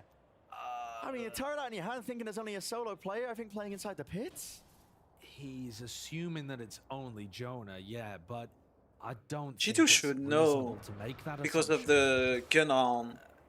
you know, Leaf. They played earlier. Leaf can pop the nanoswarms from anywhere, so it's not like That you know it's there. But when Khalil dies gamble you on don't A, need to take. We'll see if they can make the most of this one. they Still, rotate Dizzy back and commit the wingman drop towards down B. with the defuse or the plant. So a spike on line to the post. That's a nice flash. And fight into the back, but it didn't quite connect onto Trent and fully lit up there. It's a 9-3 And finish. another 9-3 Finesse there. half. G2 looking really quite in charge. 16-3 at the end of the half, Trent. Yeah. He's on fire. We don't need to see that again. That's just, oh, it's disrespectful. We don't need to see the low lights. It's disrespectful. I can't believe they've done him like that. Oh my, okay. Well, let's send it down to Elizabeth, who's down on the floor with a special guest. Thank you so much, gentlemen. Now I'm here with Lanice, Valen's girlfriend, and Valen is making some noise over there. But you were talking to me before. You've been together for 9 months, correct? Yeah. You were talking to me about how it was so much easier when Valen was playing online. If things got stressed, you could just close the tab. But now you are here in person, literally watching his every move. What is it like being here in person? I like being in here in person. Obviously, it was a lot easier if I got really stressed. I could just click out of the live stream. But it's great to be here and be able to support him. It's like been my dream for so long. We were long distance for a long time, so I'm just really glad to be here supporting him and the rest of the team and being able to see what Valorant is about. I don't play personally, so I'm learning every single time I come here. And it's just a joy to be able to be a part of it. You say in supporting Valorant, I hear the yaws, I heard them. It's in supporting Valen. The past, even just like through kickoff to stage 1, it has been kind of a tough time for G2. What is it like being his partner? Not experiencing it directly, but being his partner through all this? Well, it's very different than what you would think. I mean, we see everything that goes on behind the scenes. When they're stressed, we see how they can kind of get in their own head. And it is hard to kind of see that happening to your partner, but like, I feel that it's my job to be there to sort of be the mediator and kind of calm him down when he needs, or kind of give him the hype that he needs, you know, give him just the love and support that he needs to perform at his best. And I think that just kind of does more good for him. It helps him to feel good for his team. And I think he can kind of spread that love within his group. Well, clearly so much love from you, but we have a game to get back to and support Valen. So casters, please take it away. Thank you very much, guys. Yeah, I mean, Valen, he's a very mature individual. I will say, you know, you have conversations with him. You think he would be older than he actually was. He's pretty young. Yeah, he is. In terms of being a pro player, and he's stepping up into that leadership role, but in terms of that kind of mental squeeze and the pressure and all of that kind of stuff, though, I think G2 have had it fairly easy today. It's Fury are the ones that are feeling that stress. Certainly. And they tried to convert that into initiative at the beginning of this round. 3 players down mid, seeing if they could work an early pick. And instead, they've just given Jonah P the idea that after the nice shot, stuff, there would be an opening, and he's taken it and taken the head of Khalil. So does he reclear here? Along with all of it, I mean, a full-on util dump. Havoc does win that one out, so he dominates that mid-angle back again for them. 4 versus 4. Good work from Havoc, finding his moments. Retrieving that utility as well that he can now use for the retake. Dart, bit of a reveal there. MW was getting ready for the paranoia. Yeah, no danger of the spam though, so paranoia coming through here with a dizzy. Eventually take it out. Shots from Valen, a reload. Even time for it. Sky is just working them into neutral. Girlfriend buff. Doesn't need a util setup. Spure of heads on a swivel and aware of where to look. Not until the job is done.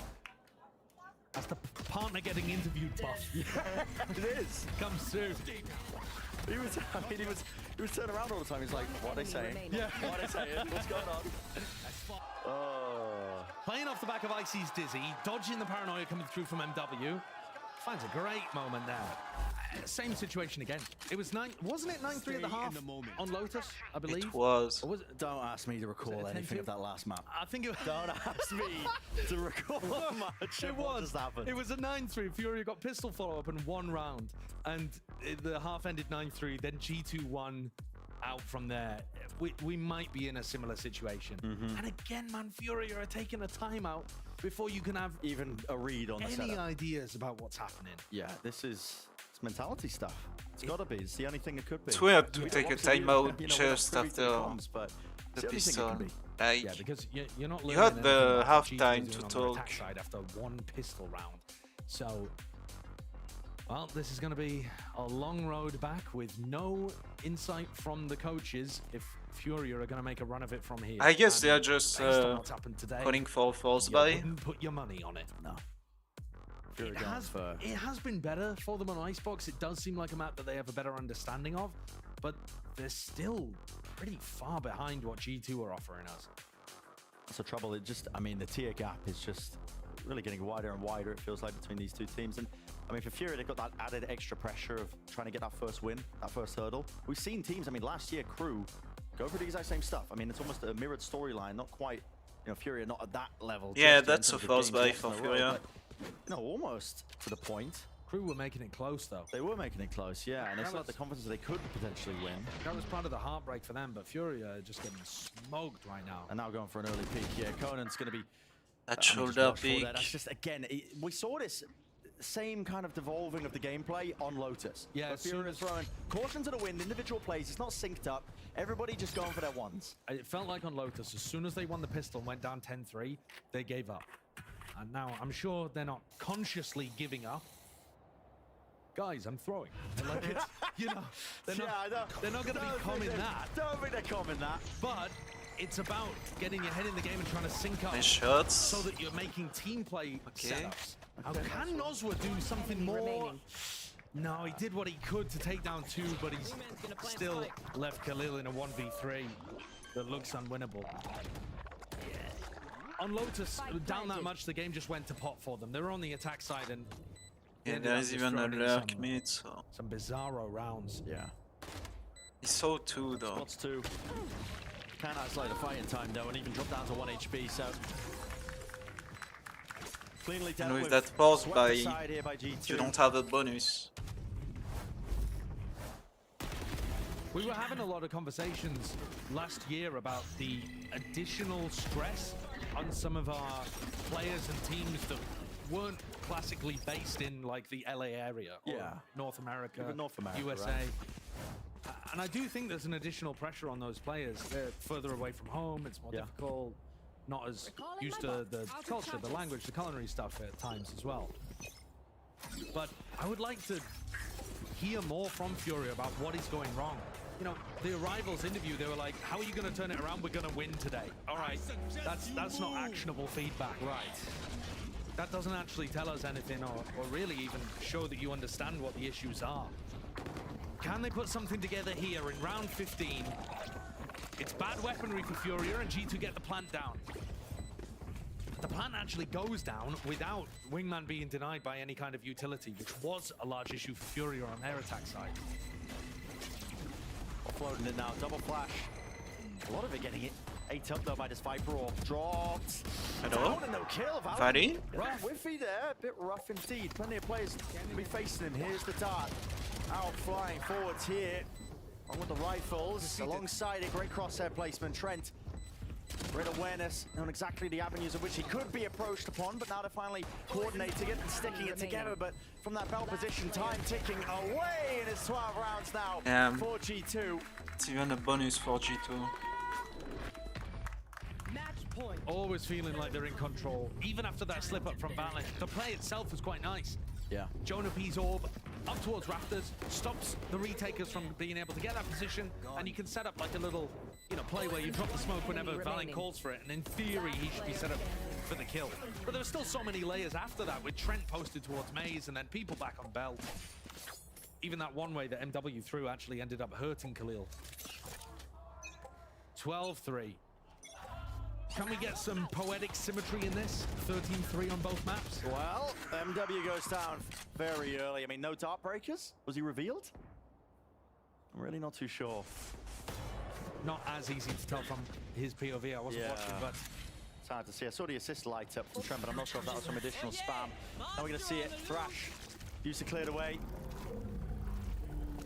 Knows that there's no corners or avenues, sends it flying as well. And Leaf, look at that, he's immediately taking up the position of it with the high tide. Conan seeking to get ahead of it, but just ends up falling and paying with his life. It's looking inevitable at this point. Retake with only 3 of these players left alive. Noswa, he lets loose. No command. emanating out here, but it's no And plan even, of action for them. How they're going to be retaking this one? It feels more just like the death Fucking throws. middle. Dizzy does fire, does connect, G2. leaves in a bit of trouble, but he's got the backup now from the rest of his team, and just like that, Flawless. top orders all crumbled. That is Damn. one of the cleanest matches we've seen in quite some time. I mean, G2 just dealing with them handedly. How many speedrun memes do these orgs have?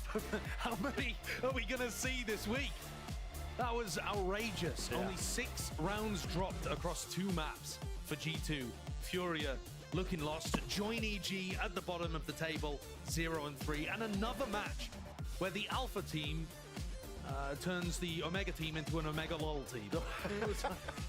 Just brutalizing. It's brutal, man. It is truly brutal. Got to show empathy. It's hard for the Fury players, like you're saying. I mean, these guys are playing thousands of miles away from home. And when you don't have that first win as a hurdle, it can just be a downward spiral at times. But it's one that they've got to fix, and they've got to start making steps to fix that as well. Yeah. We're not seeing any forward momentum. G2, though, will be very happy about their performances today. People were having doubts about it. Icy Online, he looked individually really good today. The theory of how they want to play and how these comps work, you got to see a lot of it. Because there wasn't that level of resistance, you got to see all of the fleshed out ways in which G2 like to approach the map, just as they drew it up. Just as they drew it up, and a win earned for them. It's going to pave the way for a potential playoff run as well. I mean, still, it's a lot in the air for these teams in the groups and the way it mixes and matches, of course. There could be all sorts going on in terms of tiebreakers. We don't actually know yet. No, that's quite true. But G2, because they're in the Alpha group, would be playing against Leviathan next. That's a tough game based on how Levi's been performing. Lever in monstrous form. But then their next 2 matches against 2 more Brazilian squads, MIBR and Loud. Now, those are winnable games, except Loud, you never know quite what form they're going to be in. And that's, you know, weeks from now, so we don't know because so much can shift over to lot of shift. So for G2, it's just, I think, about capitalizing on this performance, trying to get big games like this one out of Trent today. Get that happening more often, get things working, and they've got their chances against those teams to make playoffs and maybe do some damage. Yeah. A lot of people have a lot of high expectations for G2 because they looked so good at the end in Ascension throughout their tier 2. I mean, run. I certainly did. Yeah, High expectations for all the Ascension teams. Yeah, and I think they've failed to live up to that at the moment, but we're still very early on in the year. There's plenty of time for them to grow from here and take wins like this and start to cascade it forwards into some momentum. Yeah, no, I completely agree as well. Well, waiting in it now. Well, actually, Elizabeth is ready down on the stage for the Verizon post-match interview. So there you go. Happy timing. We'll send it down now. And I'm here with the man of the hour. It is Icy from G2. A splendid performance from you and your team. 13-3, stealing the first map pick and taking it to your map. Talk to me about the emotions right now. Very generic questions, but how do you feel? I'm feeling good. It was a big win to start our Super Week. You know, we have Lev next, and I'm looking forward to our next games. So talk to me about Lev, because they were talking at the caster desk. Like, that is a very daunting, big opponent to play against. How do you feel about facing Lev? They've been looking good, but, you know, like, we're going to play our own game. We're going to come out, and we're going to, you know, do our thing. You're gonna do your thing. Well, I wanted to ask you about, I talked to Josh and I said, you know, Icy, he said that Icy needs time to kind of acclimate and warm up. After this performance, do you think it is fair to say that you have acclimated quite well to G2? I think I'm, like, integrated well into the system, and, like, slowly, like, we're getting there. Like, game by game, we're, like, progressing, and we're doing better and better as a team. Now, this might be the first time some people are meeting you on the VCT stage. Would you like to say anything to anyone, whether it be fans, loved ones? You know, like, just shout out to my family, my girlfriend, everybody who supports me, like my team. We've been, you know, working hard at this, and yeah. Well, congratulations again. Everyone give it up for Icy one more time. We're going to go to a break, but stay tuned because you know what game that's next. It's 100 Thieves versus Cloud9.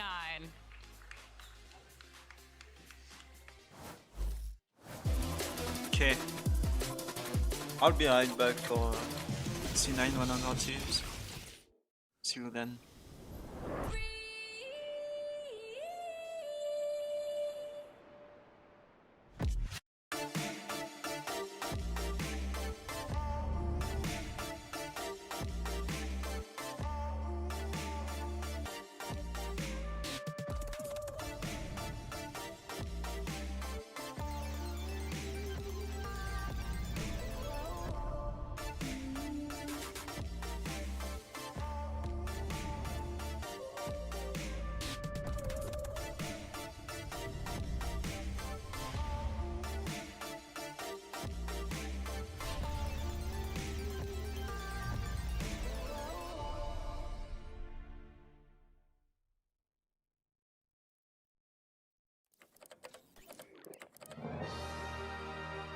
gives you wings.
Thieves is a weird one because they look good, but they were losing, but like nobody knows if they're really good or not, and they play good teams, so we're just kind of gonna play our own game. We have Oxy, so we don't have to think that much other than that. BG seeming content in these first couple of rounds just to play front B into C, but the Marshal coming around the corner. Oxy is gonna be frying with that one. Easy shots.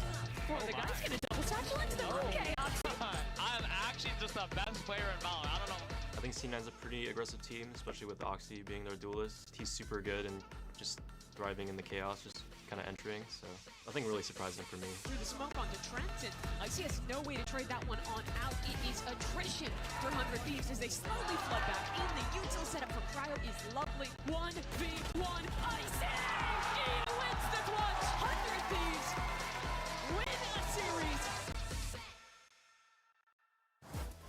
Welcome back to day 3 of Super Week, and we are officially at that halfway point. There's 5 matches left, and our next one is going to be a fun NA showdown. You got Cloud9 versus 100 Thieves. Of course, I'm Golden Boy. You got Athena. You got Mimi. You got Ender. We're all here. Yo, why'd you get less enthusiastic about it? What's going on? You know, I'm just running down the list. I'm just saying, you guys know your names, right? Golden Boy and friends at the desk. Yeah. I do like it when they say GB in the analyst desk. Makes it sound like a really cool band, you know, that unfortunately didn't have any hits. In any case, though, folks, let's go ahead and get into this match and talk about 100 Thieves. Now, after a rough week 1, Busio definitely has come online for this team. And not only that, they were able to get a massive win over G2 that has kind of maybe rejuvenated this team, so to speak. It had almost been a year since a regular season win. 11 months on the dot. Ridiculous. but they pulled it off here, and they looked great in this game against G2. I think Lucio was really the guy I walked away from so impressed with in that matchup. Yeah, I mean, especially a lot of the ways they reacted to the comp G2 was playing on a map like Bind here, right? They were playing heavy backside, flooding in, realizing the limitations of the comp they were playing against, and that's got to be Boostio, right? Making those calls to deal with what's coming at them. Yeah, I'm just going to address the elephant in the room. Mimi's got a mic now. He didn't want to hear from me.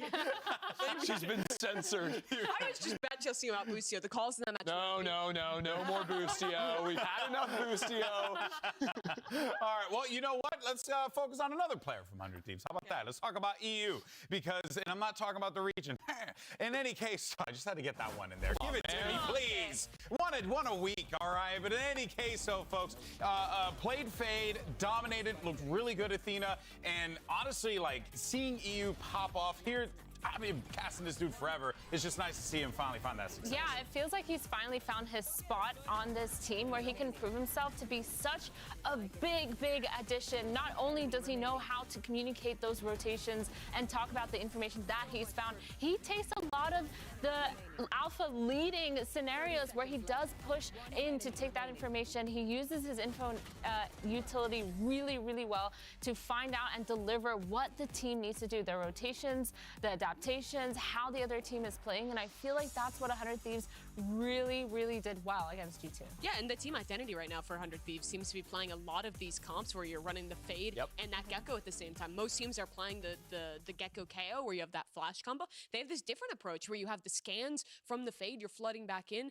combined with that Gecko utility, and it's really cool. It gives you a lot of options, especially at being proactive in these set plays in the reclear, and I think that EU does a great job of balancing when he's using that utility, especially those dogs that aren't recharging on when you're committing that stuff in. He has a really great understanding of the timings on the agent and combos so well with the rest of the squad. And it makes sense too, because he's been an elite Fade player for years now. Long time. Right? I think that it makes sense that 100 Thieves are building their comps in a way like this. Ever since the Sky nerfs came through, they have shifted over to playing a lot of Fade, even on maps like Split, which not a lot of teams are really doing in the current meta. So I think that just the fact that they've got this guy on the roster, it makes sense how they have shifted their read on the meta since those changes. Yeah, well, let's actually go ahead and hear from the man himself. We got EU standing by with Elizabeth to get his thoughts ahead of this matchup.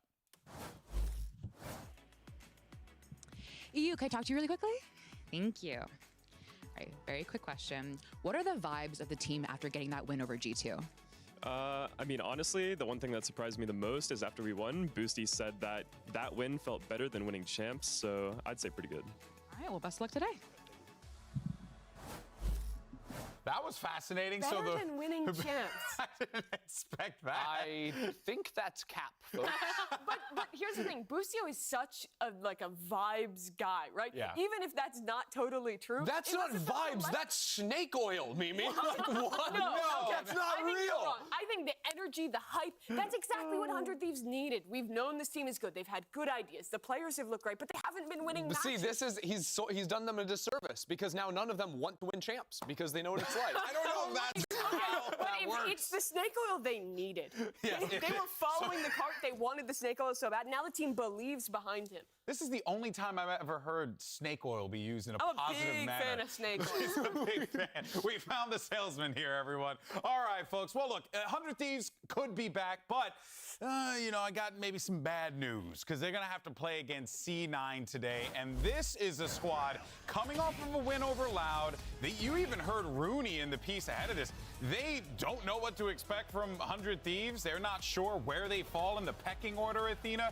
And for C9, that just sounds like confidence, especially when you have Oxy just leveling up every time out there. Yeah, for sure. I mean, every single time that you have a star player that you know will consistently perform, especially as well as Oxy has, you're going to be confident going into it. And I really feel like the past few weeks, C9 has found some sort of identity. I do think they like to be kind of wild with it, but I think they're playing great. And this win meant so much to Vanity. You see it here in his tweet. He's saying that he's only been hearing that he didn't deserve to be in partnership for so long. So many guys doubted this team, right? Doubted this project, doubted Vanity as a leader, but he's come out and led his team to a 3-0 start. And I mean, you saw it on the stage. He said he's almost tearing up. Liar. He was tearing up It on happened. the stage. And Caught it's in just 'cause 4K. a game like that means so much for this team. It's been an incredible run for them thus far. All right, Mimi.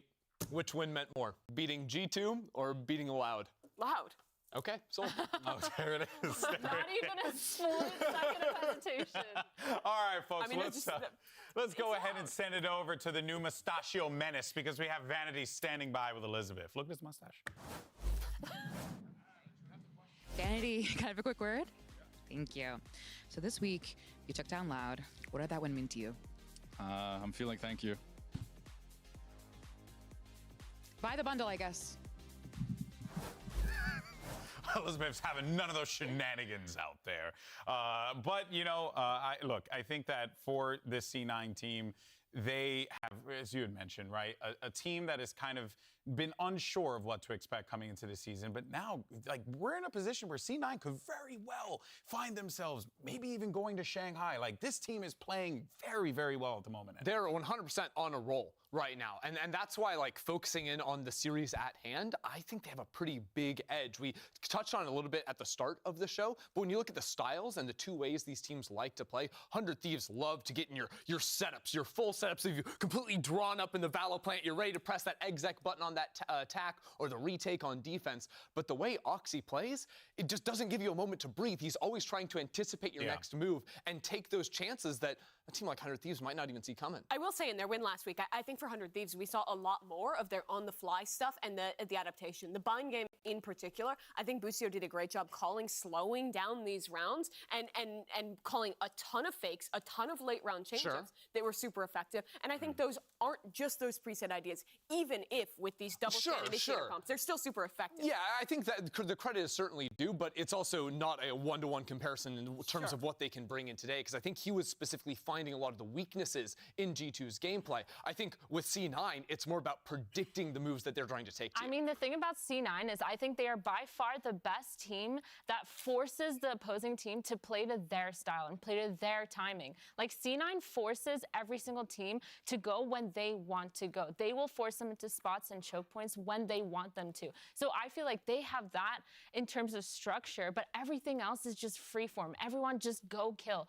And that's why I think C9 kind of has an upper hand in this. I don't know. I feel 100 Thieves, they have really good structure, and as much as protocols can be used to kind of respond to whatever C9 is doing, it's hard when it's like completely random. 100%. It's when Oxy is taking these crazy timings that you've already seen so many teams falter to, right? Whether that's him sneaking behind them while they're trying to plant the spike or him pushing into the spawn after an exec in. Those are the things that can really get away from you in the heat of a moment when the round state just completely turns on a dime. You have to be ready for that. A lot of those ideas too is that duo of him and Zeppa together. We talked a lot about this with old C9, but Zeppa's a player who, with his duelists, even if his duelist, like Oxy keeps saying, isn't thinking is going to be setting him up for the play, calling for these adaptations in the mid round. That kind of the volatility works so well for Cloud9. Now, there is something that you got to keep in mind, though, because even though there's a lot of really good things to check out for C9, one thing that has kind of crept up is that the team just seems to really like losing that first map. It's just seems to constantly happen, which, you know, hey, maybe just want to make it a little exciting for themselves. I don't know. Consistency is key. Oh, yeah, yippee. It is a funny coincidence. I think it's not so real personally. I definitely think like the first 2 weeks, maybe some slow starts, but that game against Loud, that was a good game that I think they choked a couple of critical rounds and could have very easily made this a 2-0 series had those rounds, especially some late rounds where they got thriftied by Loud in the second half. But I think what we're seeing towards the end of these games is comebacks and dominant wins. Even in that Loud series, those second two maps really looked mostly in control for Cloud9 across the board. They are so good at turning around these slow starts and ending up, honestly, stomping these series that if they get a good start at the beginning, if they're winning some pistols, they can pick up a map one, the team looks even more dangerous.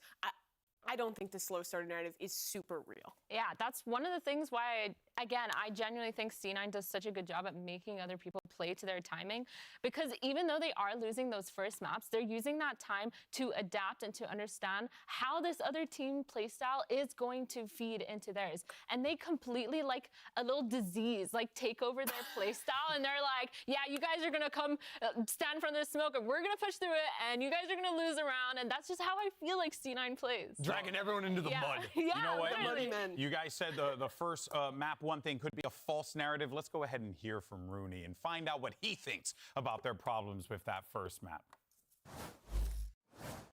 I think we've been playing pretty well so far. We just need to figure out what's going on in map 1, or like our map picks. I think we're just starting slow, so it should be an easy fix, or maybe we just let them pick out 3 maps. Who knows? That could fix them. Sounds like solutions. Sounds like we have options. No, it sounded like they didn't know what was going wrong. That's what it sounded like to me. Yeah, I mean, it could very well be the case here. We'll, of course, find out and see how all the chips fall when we dive into the matchup here. But Cloud9 cannot afford to let their foot off of the gas because the #1 spot for Alpha is up for grabs, and it could very well be C9 finding themselves in that situation, especially with this strength of schedule. Yo, the flawless run looks real doable. It could happen. Right now, like, I think they got some of their hardest matchups out of the way, and out of these 3 remaining teams, 100 Thieves definitely the strongest contender on that front. So if they do good work today, they are looking, I think, to go all the way through the playoffs. Yeah, if they beat 100 Thieves, I mean, it's not just playoffs, it is a flawless run. And what that means in this format is 1 match away from qualifying to Shanghai. If you rewind to the beginning of the to kickoff, to the expectations of this Cloud9 team, it was really a mirror. I'm just going to ignore that. Get him off the camera. It was a mirror of last year, right? Where they made a roster change to surprise people at the beginning of the year, where stocks completely fell, and then they have just come out and impressed. And for me, it is just about closing the deal at this point for Cloud9. Yeah, I mean, when I first saw the additions of Rooney and Moose, like, I wasn't convinced. You weren't convinced by minus Rooney plus Rooney? Minus Rooney plus Rooney. I feel like C9 made a lot of these choices that were questionable for me, and I'll be honest, I was a C9 doubter, but when you look at how they've been playing, and I have no idea how they got here, but they've been playing so well. They've established this sort of play style around them, and I don't really understand exactly how they've done it, and I don't understand how they can fix their first map, but if it works, you guys it can works. tell me. Just lose the first map. You guys can tell me I'm a fraud. It's perfectly fine. You're a fraud. You're a fraud. Okay, well, I didn't get to say what I was going to say. But it does kind of sort of feel a little bit like EG from last year. Not in exactly the same way, but a scrappy team that's just like figuring it out, that continues to power through. And obviously the results aren't 1-to-1, but it does feel like this is a squad that is kind of like just got bonded over their defeats, their losses, took that personally, and then put that time in, just like the way EG did last year. In making rookies work and kind of making a miracle happen from low expectations, I agree. But where I disagree is I don't think there's a match in style at all. I think these teams could not be more different. Makes sense. EG last year was a squad defined by their set plays, by their prep, by their excellent counter-stratting and how adaptable they were in their comps. Cloud9 is a team that's defined by how damn good they are at adapting in a match, at going for plays that really take hold of that tempo, like you were saying. It's a very unique style, but they execute on it so well. It's the chaos style. It truly, but you know what? Another thing too, though, and you mentioned it before, but Moose has been a massive addition to this team, and it's been great to see the contributions that this guy has brought to C9, because it feels like on the lurk he's a problem. It feels like he's in those ones. He always comes up clutch, like Ender, or rather Athena. This is a guy who knows how to come up clutch in those moments where he needs it. Yeah, I've been saying this for a long time, but lurking is the highest skill ceiling that you need to learn in order to be really, really good at lurking. You cannot just join the game, join a ranked game, and just naturally be good. You need to fully be aware of your game sense. You need to fully be aware of the comms that are happening all around you, and be able to have that push-pull scenario in your head playing at all times. You need to be able to be a playmaker and be insane with timings in order to be good. And for Moose to be this good, this fast in this team is insane to me. Because what you're saying, it's not just about walking forward and winning your 1v1, right? It's about connecting your timings to how your team is playing around the map, right? When they show larger presence. And how the other team is Exactly. But like, can they pull a player off the site that lets you creep up 4 more steps? And that changes the fight you're taking. That's what has been so impressive to see, is that linkage between the new player in Moose and his squad and the IGLing behind it. Yeah, and it's not just the synergy with the team, it's the level he's doing it at. This is a guy who was always great when he was playing in Tier 2, but he's never taken to a LAN stage like this of this size, playing against teams of this caliber. caliber. He was Yeah. pulling off lurks like this against a squad like Loud, one of the most experienced teams we have here, which is why his growth so quick has been so incredibly impressive. Yeah, it truly has been. I mean, it goes to say that the entirety of this C9 roster has found themselves a rhythm that they just need to continue to build upon. Whereas on the other side, for 100 Thieves, look, a lot of these teams aren't sure what 100 Thieves brings to the table, but I think we're about to find out here today. This matchup is going to be awesome. I'm pumped. I'm excited. So let's go ahead and get ready for it because we're going to send it down to the stage to our announcers so we could bring out our teams. Let's do this. Let's do it. Riot Games Arena, it's time for our second match of the day, and it's time for an NA showdown. Let's give it up for your 100 Thieves!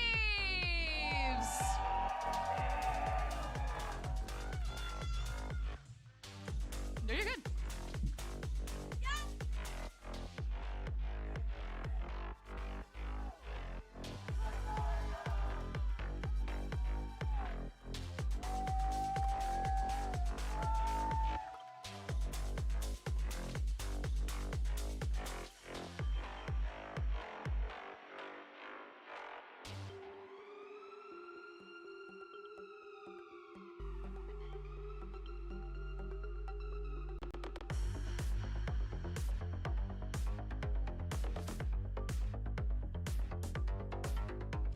And let's bring out their opponents. Make some noise for Cloud9!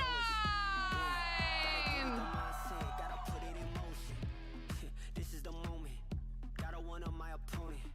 Back then they ain't noticed me, now they know it's me. I'm the chosen. It's my time, yeah, I put that on Bible. No excuses, gotta get to the final. Take all of my idols and turn them to rivals. It's all or nothing, man, the trophy is vital. Game time, bet I'm coming in clutch. No hang time, man, they can't keep up. The game's on the line, seconds on the time. Who can't fight? It's gotta be us. Better under pressure, go ahead and let it fall on me. I'm destined for it all, you better call on me. They say what doesn't kill you make you stronger. All that pain, it done made me to a monster.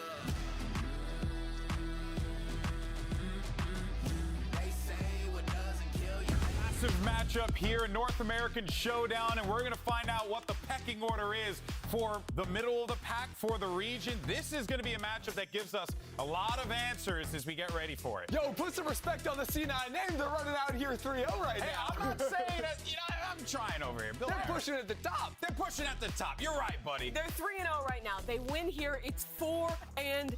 It doesn't lock them playoffs, but it all but does so. This team is looking incredible. But 100 Thieves just got their first win of the season, and as we look at our map select, we're starting on Bind. And this is where 100 Thieves really impressed me last week. Yeah, honestly, their A execs in particular coming heavy through A short looked phenomenal. I think this team really understands the map in itself, and this is going to be a really tough challenge for C9 out of the gate. I feel like they set themselves up for success on every single one of their executes. Earlier, you were talking about how structured they were.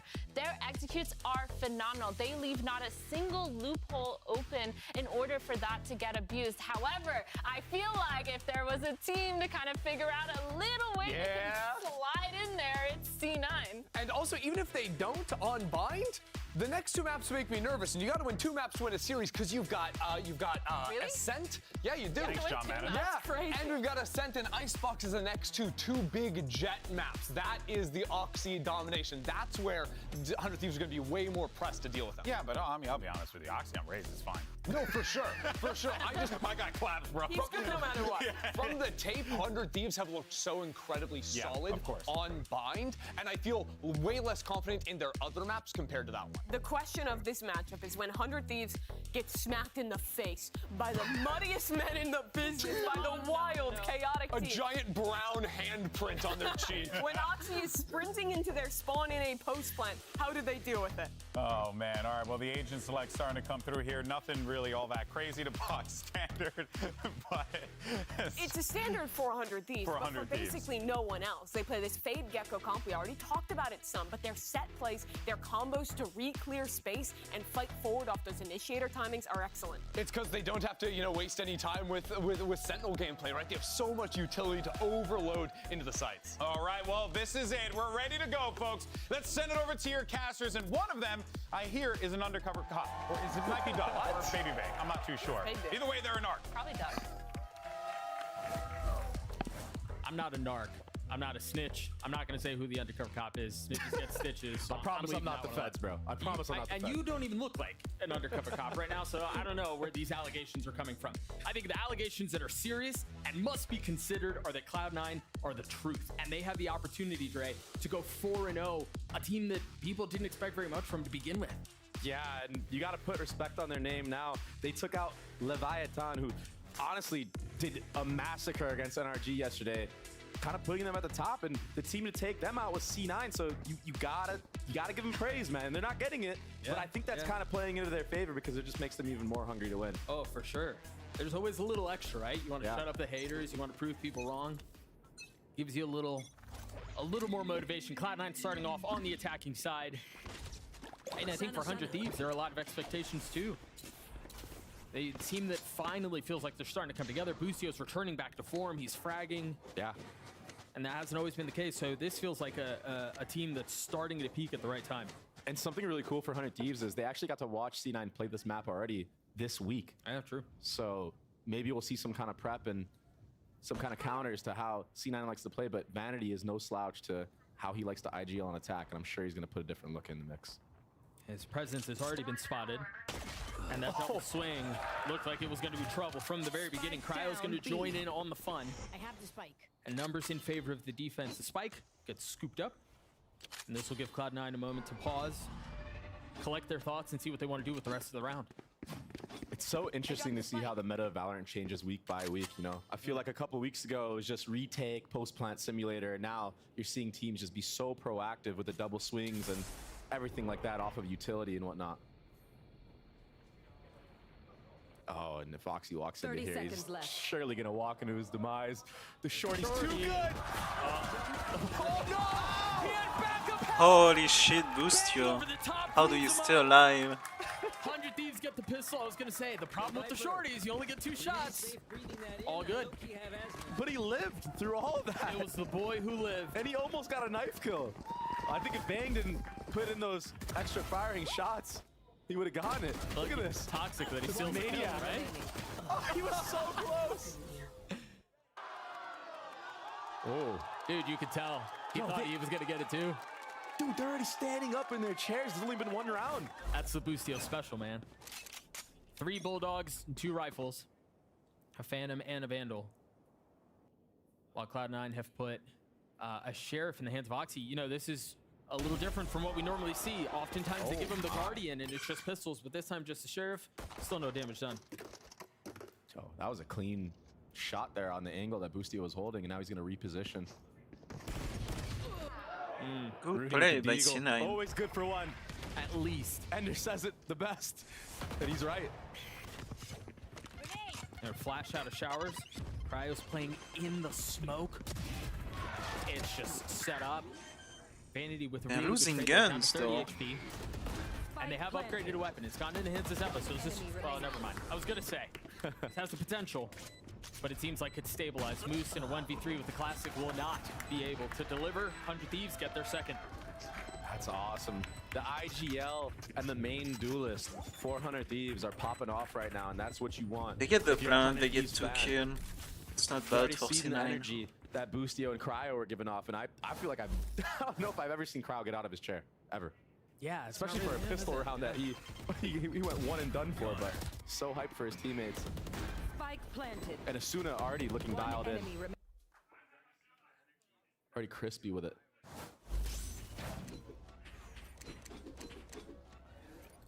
Into the gun round we go. We see 100 Thieves. They carry a couple of those rifles over. Still 2 Sheriffs. So you're already starting to see the financial approach they want to take into this half, right? They can balance things out. You don't really hurt yourself too much. And you're setting yourself up well for the future. Blinded. So far, C9 just trying to show some early B-long presence with that Sky Flash, but the up-down here, 400 Thieves is actually going to buy the rotate of Asuna. Nobody walked up with that utility that C9 threw, and they're aware of that. So Asuna will be here with a Vandal and a nade for this actual A-hit. Full util. Yeah. EU to play contact. And he's just, his job is just to delay and control U-Haul, maybe back off after they invest too much utility and too many bodies into him. Oh, I thought he was just going to try to drop a seize and run away with Asuna's nade, excuse me, but decides to take the fight. Oxy caught. Nice shot. Down A. Nice This shot. is such an impressive round for 100 Thieves so far. They know about Zippa now. That gun's so bad. Zippa dealt with. Doesn't matter though. You? They should be able to clean this up and a bonus for 100 It's a nice, Thieves. very basic round from 100 Thieves. They started 3 on the B site. Understood that C9 didn't make any presence to push them off the actual B long line. That was all the info they needed to stack 3 on that site, and Oxy just unaware, kind of all of C9 kind of unaware that somebody could be in showers. A bit of a blunder here. And again, financially, they're set up so well. They won that round by only buying 3 rifles. Yeah, Crowd got 2 with a Deagle. Yep. Sheriff, I should say. Same difference. Bang at 5,500 credits. 47, 4,000. It's so much money to play with. And the ult economy is starting to flourish too. 400 Thieves. Yeah, Cryo's 1 off. Yeah. Asuna 2 off. Right there. Not opting to take control of any orbs here. Just, I think they understand that C9 are kind of wild cards when it comes to these eco rounds that they have. So they just want to play really safe, play together. This time it's not a flash, it's a dog. Not give anything away for free. Besides an orb or 2. Lucio should be hearing a lot of what's going on around him here. Yeah. Off of the comms, the rotates come through. Bang has joined the fray along with EU. The question now is for Cloud9, what do you do? You've gotten this far up, you have a split B. You just don't really have the weaponry. But they're gonna try to push it anyway. Vanity falls. There's not much else to do here. That's tough. Oxy actually dinked EU there with his own Sheriff. Got him down to 5 HP. Not much of a fight in this round put up by Cloud9, and again, understandably so. It was a stinger, if I'm not mistaken, and then 4 Sheriffs, so... Or at least a couple of Sheriffs. So for 100 Thieves, again, we've got to mention the fact the guns are in great shape. The ults are in great shape. They can run away with this thing. Yeah, and the name of the game for Bind lately has been these reclears off of noise cutting from the attacking side. And that's what we saw. That's how you saw Vanity get picked off and be long. The proactivity from these teams on the defensive side, it's just so good, and it gives you all the info in the world. So even after that kill came through, Asuna and Lucio, I believe, were just double pushing down B long to secure even more info that everybody was towards that short A area. 4 rounds in a row. Asuna with ult, Cryo as well. More proactivity here with a smoke this time, so this should be obvious. And there it is, the spam from Rooney. No showstopper this time. He will not be taken for a fool with that smoke. That Boostio already trying to even out the numbers. It's gonna be a fuzz B. Problem is there is Cypher trips up because this is a full gun round. So that is the benefit of C9 running the Cypher compared to another Initiator or something else. Rooney can actually lean over and be with the team at times. Doesn't always have to lurk and watch the flank. See the utility start to soar. What a tether! No way! And the spam through. They invest the ult. Through all of it though. The defenses on B are weak, and they're continuing to trouble. Cryo's the only one here. Boostio still playing on the other side of the map. Cryo was oh so my much to god. do. And no targets found. Oxy with 3 on the round. Cloud9 flirting with getting their first. Spike planted. Oxy just doing Oxy things. He understood the timing there, that the Viper wouldn't have his gun pulled out in time. We have targets. Mosh pit. He should be going down here because of this mosh pit. Ooh. Boostio got his. He got his 1. Yeah. I mean, clean round for C9. Putting themselves on the board so far. 1000%. I really liked what 100 Thieves did here, though. Oh, wow. On this long area, this could have gone really south for them had this tether hit more players. What a cool idea. And for Bang, he just got caught lacking, wasn't aware of the timing that Oxy was going to take, but yeah. He's a player that takes those timings and it wins them so many rounds. So let's see if 100 Thieves try to punish him forward taking timings like that from now on out. And oh, there's a gap. Oh. That was the opportunity. They did that on purpose. The thing is, Boostie's often good for those too. Yeah, it's still so early in the series. You probably just need to get a little bit more warmed up with the op. Yeah. Scout destroyed. I mean, that gun is a beast of its own. For as much as we've talked about 100 Thieves and their ult economy and how it's starting to snowball, Cloud9 are in a similar position. They have Oxys and Bandities, Zeppa's too. Yeah, and winning last round, getting the enemy Brim ult out, that's a W. I've got your trail. 4 players will be here on this A site, and expect Asuna to pop this rocket. Yeah, when does he do it? Cryo falls. Asuna goes up top. Spots one. Landed good, it on honey. Lee, and got info that there was one closer. It's going to be traded out by Oxys. Little raise on raise. This time Lucio finding value with the op. But Oxy pushing forward. Cloud9 with an advantage, and a considerable one too, because the spike has been planted with it. Such a decisive exec from Cloud9.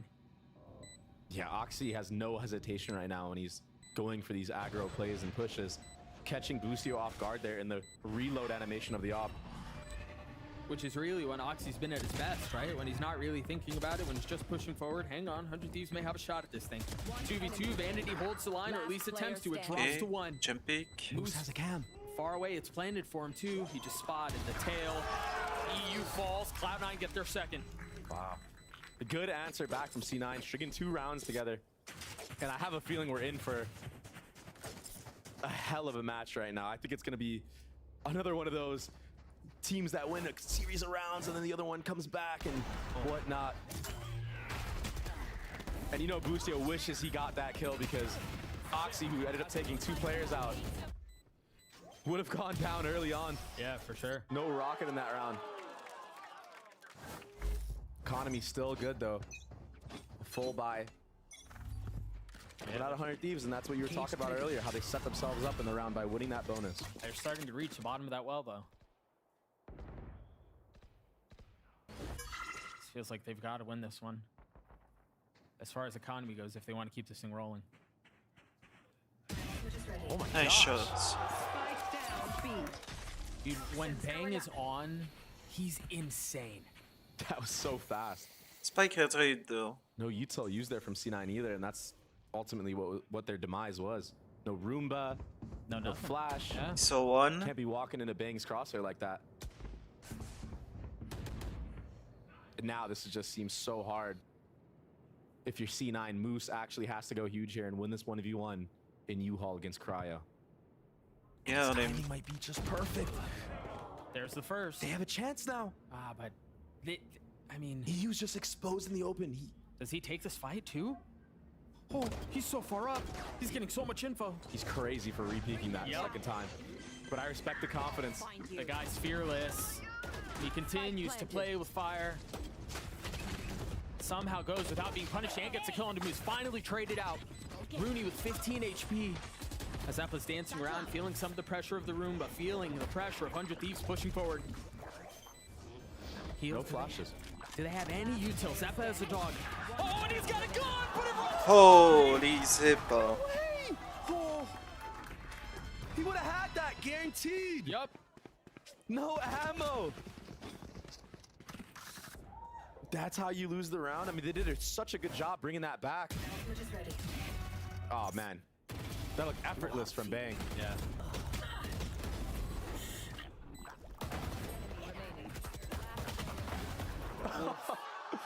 So close.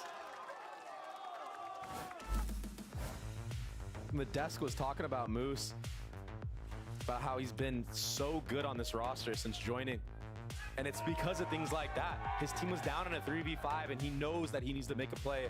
Has that lurk in short. Takes the 1v1, wins it cleanly. That's what gave them all the space to almost bring back that round. Yeah, I mean, if it's not for Zeppa's clipping empty, they probably do. Yeah. And Imi right now is probably telling his team of C9, all right, the contact walk-in plays aren't working that much. Maybe we should change something up. Use a little bit more utility to set up Oxy and enable him a bit more.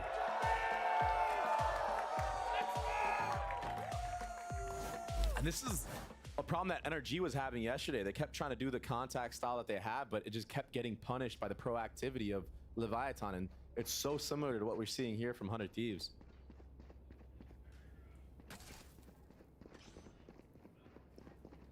Three-round lead for the defensive side. A couple of ults to work with.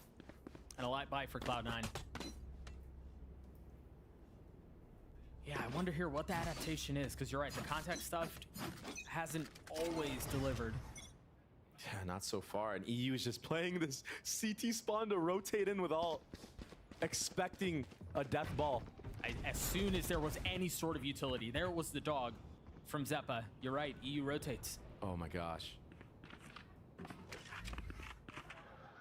Do they stay? I mean, Cryo might just get a 5-man spray down here off a contact. Are they trying to draw it out? Are they actually intent on hitting this? Oh, He saw it again. They're starting to creep forward. The Prowler first used. It looked like it got caught. Oxy's doing Oxy things again. He's so far up. He's in bench. And nobody moving from He's the gonna be traded by Kyle. There it is. I was talking about. Cryo with 3. Remaining. Moose, who's playing on the other side of the map, waiting for the flank to come through. Down the Never spike. arrived.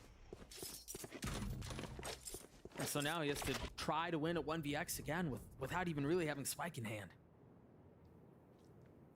It's hard to say for Oxy what he was dialed on. Maybe he was worried about somebody being in that shower area again because he got punished in that previous round that we saw when he was entering onto the site. So I think he wasn't trained on that U-Haul peak from Cryo because he was worried about somebody being in there. Oh, it's so tough. It was a big gap. Yeah, it's so tough too. Like Boosty could have flashed out of it. EU could have dogged out of it and then fought. Like those brim smokes are great for providing some cover, but there's nothing really to impede them from swinging. I just don't understand why nobody was holding Oxy's U-Haul there. Because he made it all the way out towards shower. There's nowhere else for you to really look. Yeah. But they were just sitting in the back of short, just holding the smokes for some reason. Maybe holding for flashes, like you said. Early pit used from Bang on a short. Meanwhile, the rest of Cloud9 heavy lean B. And they've been quiet about it too. Really no indication of where they're headed. I think he saw something. Boostio's spidey senses are tingling here. Yeah. That's a pixel. He's hit it. Oh. Doesn't do it this time. I believe he only saw one cross too. Oh, they're gonna run it down here. They have the dog. Oxy, go kill, Doug. They don't have a hookah though. Oh my gosh, Cryo's just jumping out! Oxy! Oxy go kill was right! You've got Moose to help contain too. Bang's in a world of hurt. Now they're gonna have to deal with Cloud9's pit. He might silent drop here. Oh, it's not enough. Vanity with the running gun. With a Spectre 2 upgrades to a Phantom, and the round is done. Yeah, it's a save. I feel like Oxy go kill works 70% of the time. Oh, more than that. So reliable. Oh, such a sick transfer too. To have the mechanical skill to do something like that. Yeah. Especially with an RNG gun like the Vandal. Sometimes those bullets just be going anywhere. Another round through for Cloud9. They're staying in this fight. A big round win too. The money wasn't great. Yeah, and, nothing too crazy. I mean, just taking B long control. This time, instead of cutting noise, just hitting. That's the cool thing about how Vanity calls, is that you don't know if they're depositing somebody or they're rotating back to their side or if it's actually a full commit. He does a really good job of masking the different types of plays that they like to do on attack. Vanity's just been so good these last couple of weeks, man. Yeah, his attack calling has been it's been awesome. I mean, it's been exceptional. Yeah. And you see there some of the depth behind it. But with all that said, he's still facing 3-round deficit. So there's still work to be done. 1 point away from having his ult online. Toxins going up. Here's that proactivity. Remember, there was a smoke last time to suggest that the push was up. This time it's dry, and Rooney's the ward to find out what's going on. Yeah, and that's why you see Oxy taking all this free real estate in shower, but the reclear is coming back to shower now. They just have such a good idea of what's going on. Asuna just satcheled in and out of showers. Yeah. Took the angle, tried finding the fight, and it wasn't there. But he gives the space back. Launching smoke. Stim beacon down. Oxy has his ult. Or excuse me, Cryo has his ult.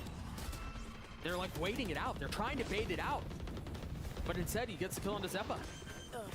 Asuna's gotta move! Asuna, you've got nowhere to go! Wait, what? Oh, he still gets a kill! Almost lands the second. The spike's still not planted.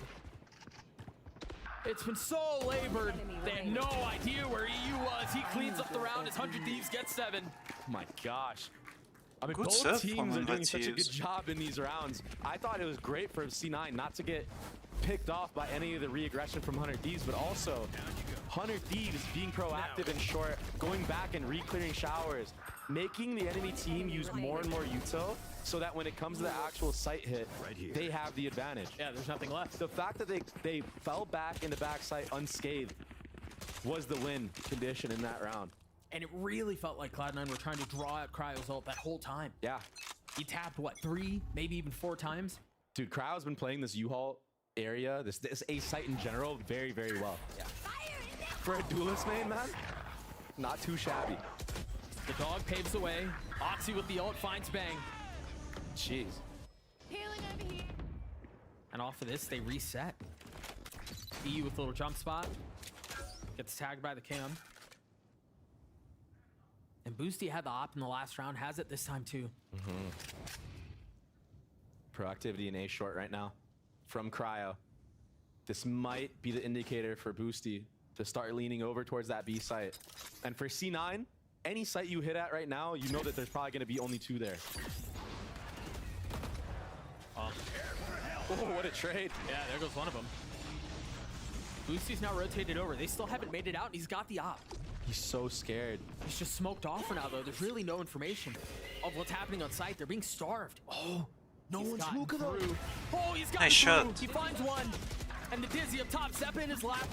And he's gonna be punished. The spam not connecting. Holy shit. Cryo's left in a 1v2 position now, given away. He's guessing. Trying to find where the challenge will come from. Anyone who dares swing a moose fall. Zeppa left alone. And he's gonna clutch it out for Cloud9. That was so close for Cryo. Wow. That got scary for Cloud9 for a second. That got terrifying. Boosty was actually so scared to walk through that smoke because there could have been a guy in hookah holding him, right? But he understands he has to take that gamble if they want any chance of winning the round. And it got really close. Good from Zeppa there to close this round out because Cryo, who's been on a heater, I felt like one more bullet would have been right on target. Yeah. Last round of the half. Cloud9 looking to get their 5th light armor on a couple of members. And the ults again, favoring 100 Thieves. Asuna's one away from his. Cryo has his online. Bang feeling the pressure, gives the space up. And they freeze. Yeah. Oxy not going too crazy this time. Probably wise of him. That stinger can be so deadly with these close range battles. Almost feels like you just get shredded in a second if you don't get the headshot. He hasn't gone crazy yet. Asuna is here now though with Boosty. And here comes the rocket. There was the C's. Asuna buys his time. He's patient. Just a couple of moments now before the rocket's fired. Oxy falls. Surprised they're not investing more. Well, I guess that's why. Holy shit. Boosty gets 4. Asuna gets the last. What a great half from 100 Thieves. Switching sides. Dude, 100 Thieves have been improving so much, and it's showing. I mean, they're taking these fights together. 3 players.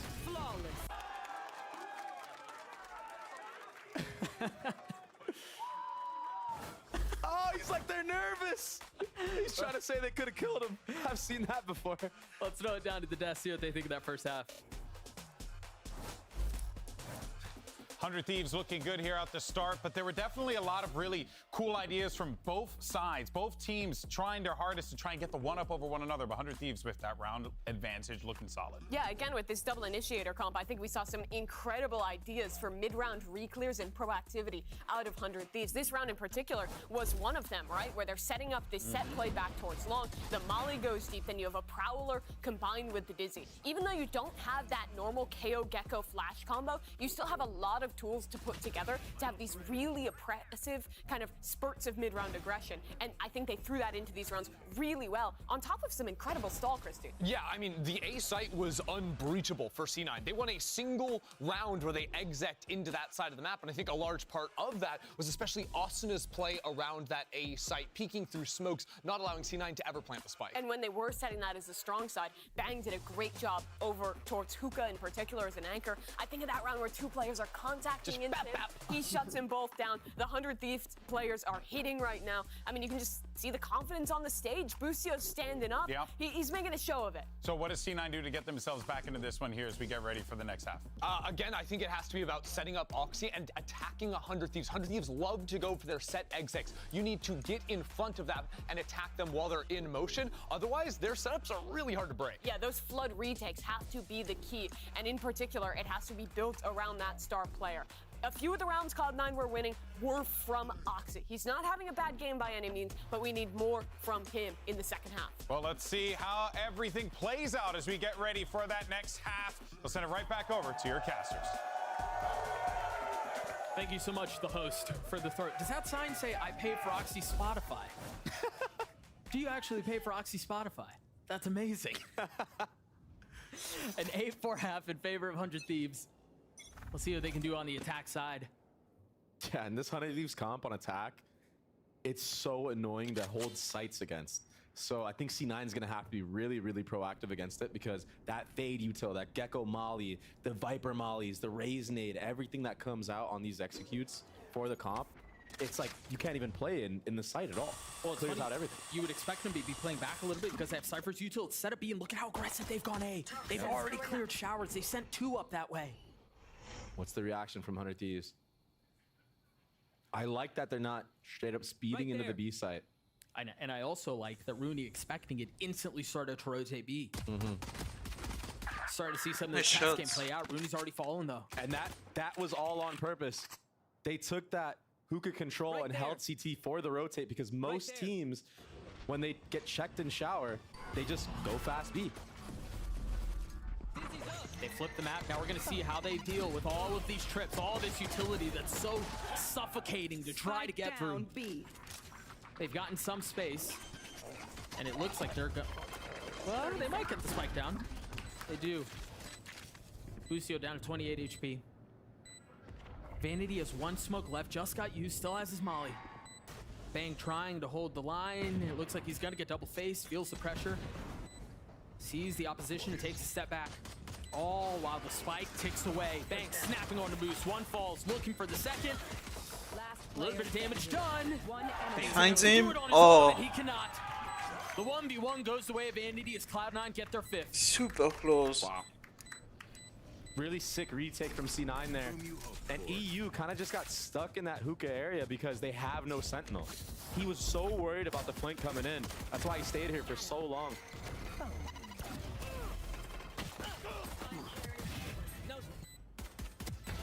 Nice shots. Very steady. Yeah.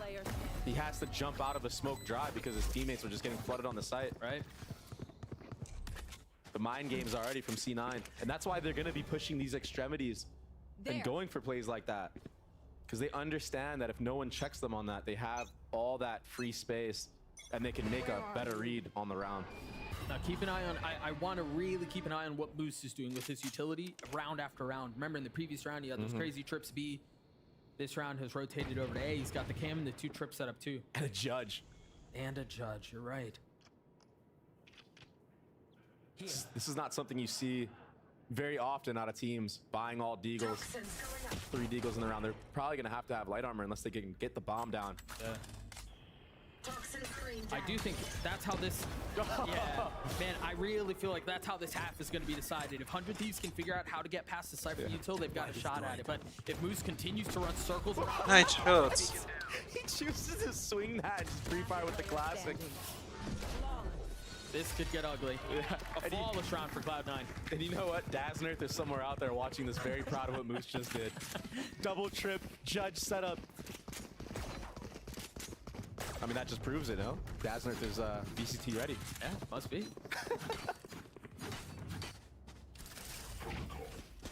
Thing is, they have some util to try to find these two and then kind of play the map out. Boostio's got to get a good read on what Moose is doing, where his setups have been. They changed it up again? Yeah, and that's what makes it so difficult, right? If the objective is to find where Moose and his setups are and then kind of play around it, it becomes borderline impossible. And the crazy thing is he has his cam on A, so it's masking it even further. Yeah. If 100 Thieves decide to pop their Viper wall up and he just shows that he shoots his camera through the Viper wall, and 100 Thieves see that, they're gonna think that he's playing that A site again. Right. And that might funnel them into this hookah control, so the mind game's being played like crazy right now.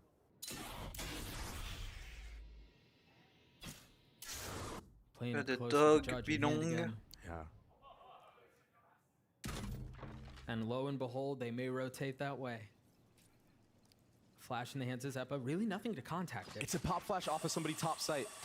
Oh yeah, it is. It's off for Rooney, isn't it? And he lands the shots onto Boosty. He's too good at holding angles.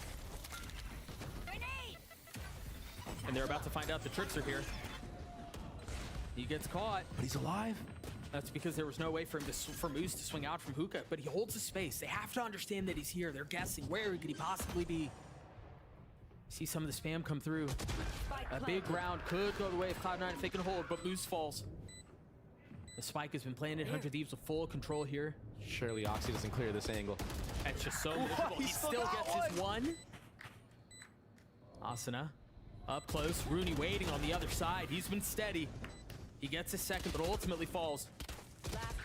Zappa's not going to be able to do it, and now Vanity left alone. A Spectre in hand, Cryo and EU both weak. Some damage has been dealt, but so much left to do. Just not enough time to pull it off. Wow. A costly I actually bonus really liked though. how Moose played that hookah, but Bang just checking it. Doesn't care that he could be in there with a judge. And you were right the entire time. They were so aware of Moose being just in there.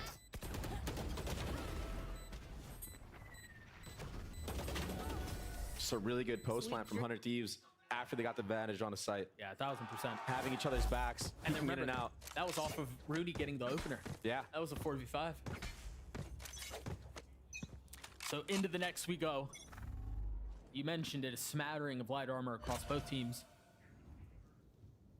And a slow round for 100 Thieves. So convinced that there's going to be pressure showers. Look at where U is on the minimap. Yeah, and it's a little headshot angle, a little head glitch. But the double trips on short. It's the counter Asuna from entering in. But he's not even near that side of the map. Not yet. That's the thing, with where the spike is now, 100 Thieves are doing a really good job of leaving all options available. Yeah. And when you play this slow on the attacking side, it really puts doubt in the defenders. Yeah. And sometimes they'll make a mistake trying to expose themselves for info. They did just get a little bit though. Zeppa's dog just jiggled down B long. So they know there's some presence. Yeah, Zeppa just spotted the raise too. I wonder if that causes 100 Thieves to go towards the A site, but I think Boostio's mouse just died? Nope. This is important stuff. Observers go back. 30 seconds left. I saw a referee just trying to help him out right now. So something's wrong with Boostio's setup for sure. That's why he's not moving. 100 Thieves are gonna have to exec without him here. And this is tough. Maybe you just go for a save? I feel controversy afoot. Yeah, this is tough. Can't you just pull the Oh, he's on the move like now. something like that happens? Yeah, he's just looking forward. But C9 don't know that. Something's not quite right. C9 don't know that though, so they might think he's lurking, and that's why you see Zeppa still by the B site. He's just holding W. Yeah, he's just trying to be a body bag for them to trade off of. His mouse died. He can't even switch his gun. He's still coding though. Masterclass right now. Go, swing with me. We need to leave it on POV. Unfortunately, he dies. They might win the round anyway. Behind? Oh, Turns Zipper. around. Perfect timing. It's the craziest round. They won 4v5. Oh no, he's popping off. He's like, you guys are. Yeah, you can't say what he said. Yep. I was reading his lip. You'd get fined. I've never seen that. He's like, bro, I got another one backstage. Yo. What if we just watched? What a WIGL, just giving his body to the cause. Enemy remaining. Makes 3. Dude, I don't think we're ever gonna see a scenario like this again in the match. Watching Boostio define the meta before our very eyes. Oh my God. The reactions from the players, even now, they can't believe it. They're laughing so hard. And for those of you who can read lips, there was a lot of positive words of encouragement going across the stage there from Boosty. That's crazy, man. I mean, that was one of the rounds. That was one of the wildest rounds of all time. I love how we're just watching him just with his knife out. It's not stopping at all. Yep. Right. It's okay. We got the officials to check him PC.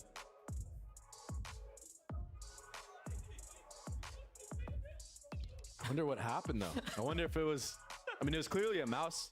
A mouse. Yeah, a mouse diff. Clearly. It just dies on him. Still for C9. I mean, there's no way for them to know that, right? So they're still playing the round like it's a 5v5, and then Zeppa was so late because Boostio didn't show anywhere on the map the entire round. It actually worked out into Hunter Thief's favor there. Reddit is gonna have a field day with this. Yeah. They gotta wait to let it charge. Or at least just play with it plugged in or something. They're figuring it out. I mean, even the C9 players are like, wait, what? What's going on? This guy didn't even have a mouse that round? That's why he just jumped at us like an idiot? He was kind of shaking his head right now. I wonder what they're saying to him. Yeah, hopefully we get some info here real soon on what's going on. I think we've deduced that the mouse died. Yeah. But are we going to replace the mouse? Is he playing with it plugged in? It's probably going to have to pull a Demon 1 and play with it plugged in. Honestly, but I mean, if he can win rounds without a mouse, I mean, I don't think he's worried about plugged in it being plugged in or not. Yeah. I mean, geez. Bit of a slow start for C9. But still a very competitive game. I mean, 10-6 it's nothing to be too worried about, but I mean, this next round, the money's not looking too good for C9, and it could snowball out of control. I feel like lately we've been seeing these teams that they just get on a streak and they just take the games away. Yeah, they just go hot. This was the play of the round, by the way. Oh man.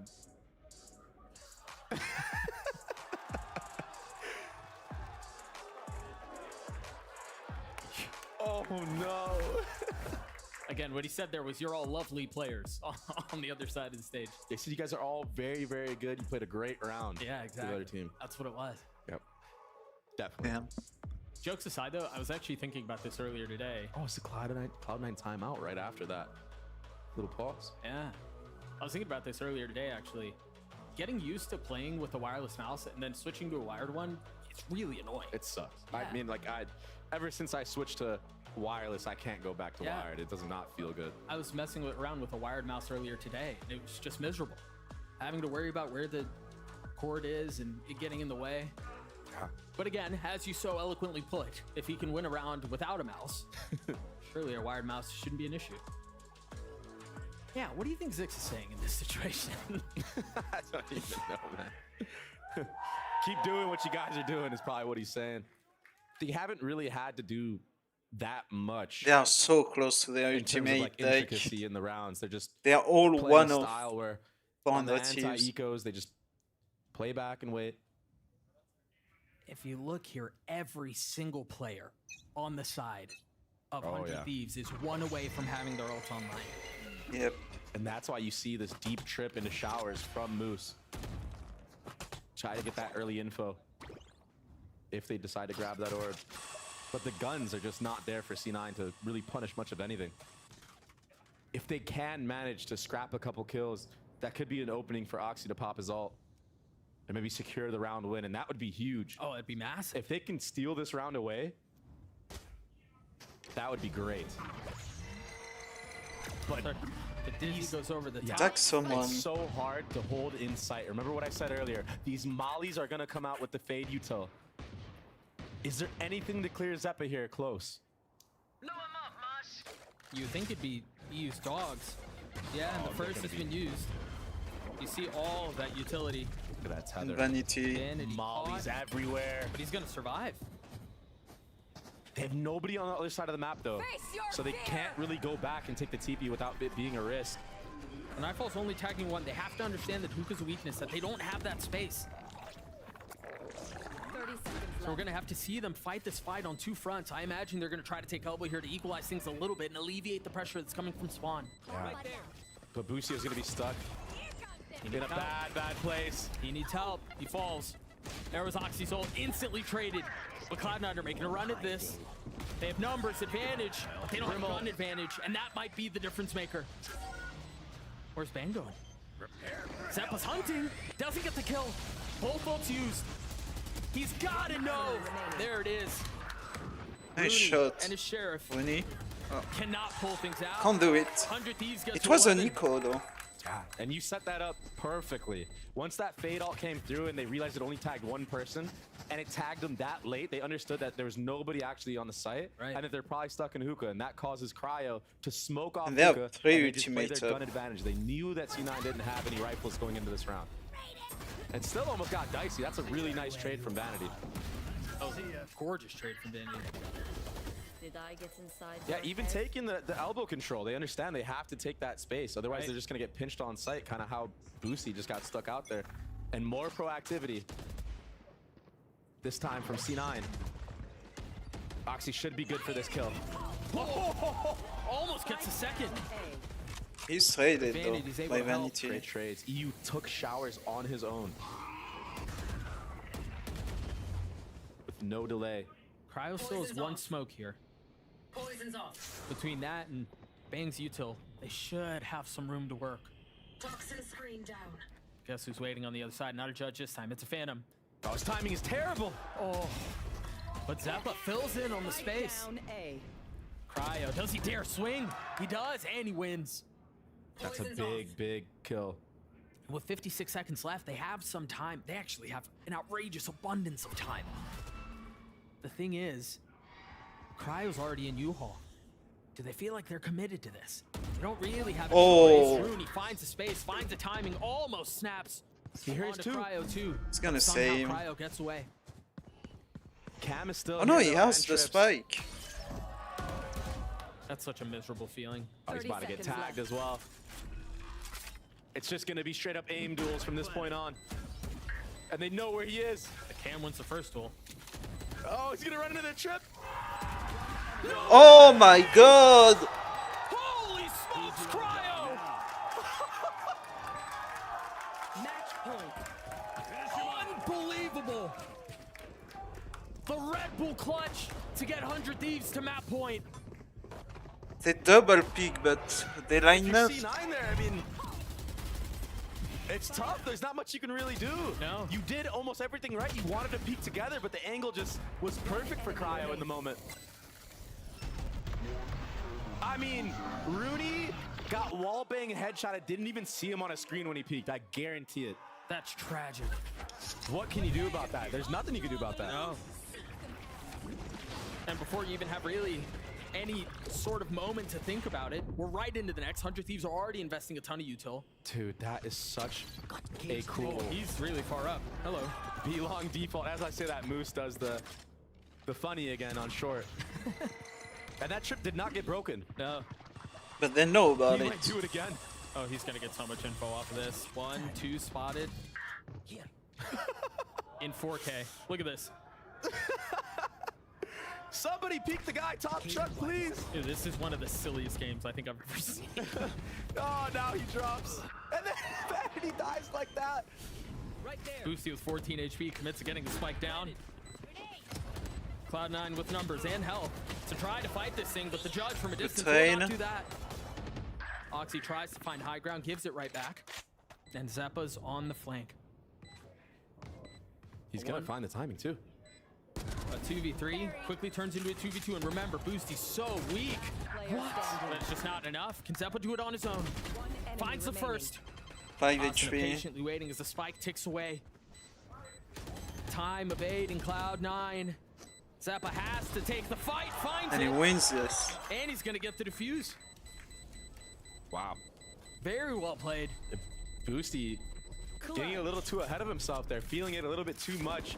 Had they just played the bomb, made Zeppa come a little bit closer, maybe double swing off the top, you secure the win there. Why give free 1v1s and give a team like C9 the chance to come back?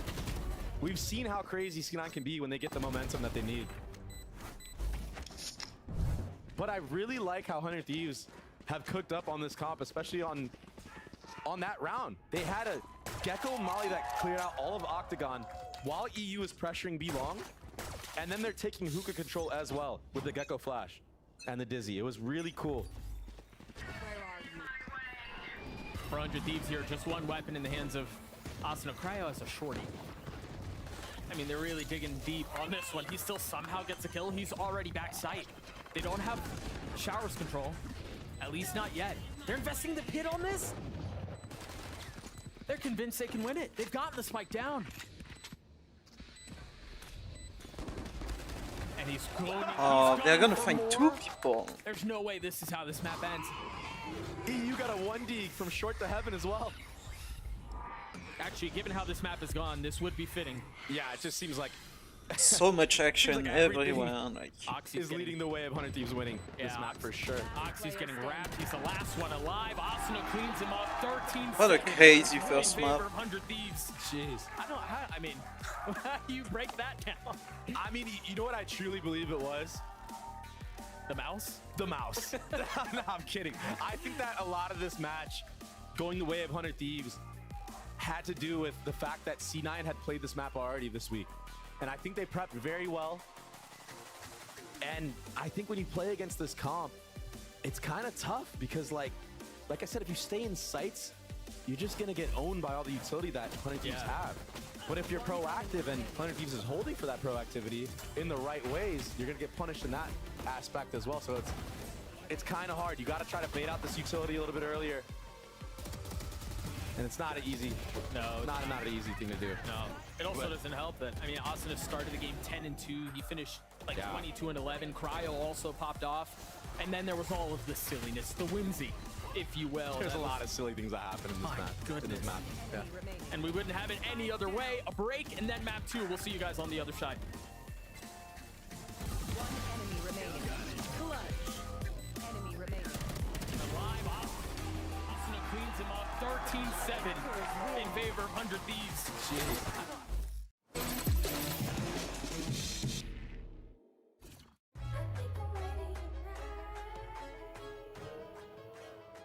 Hey guys, it's Jimmy Lin. In this series, I'm going to walk you through attack on Pearl. Watch out for the stairs, clear this angle. You're going to be able to fight this.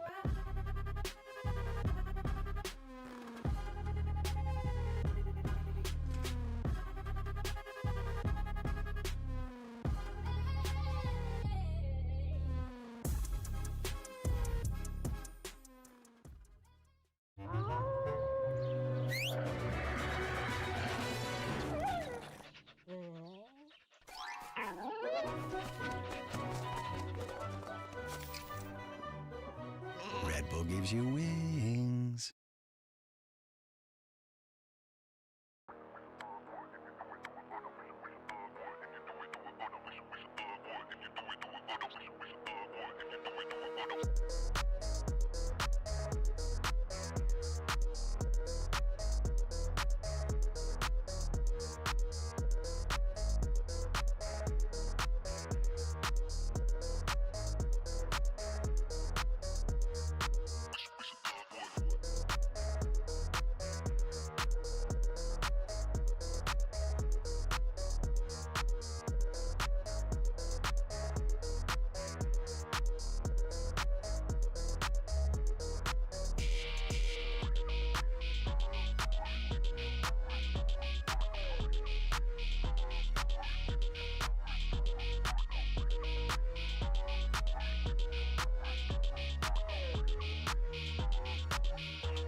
No one's looking. EG decimated by Oxy. Can't hear a damn thing, but Trent swings at the right time. Boostio! He rings it in.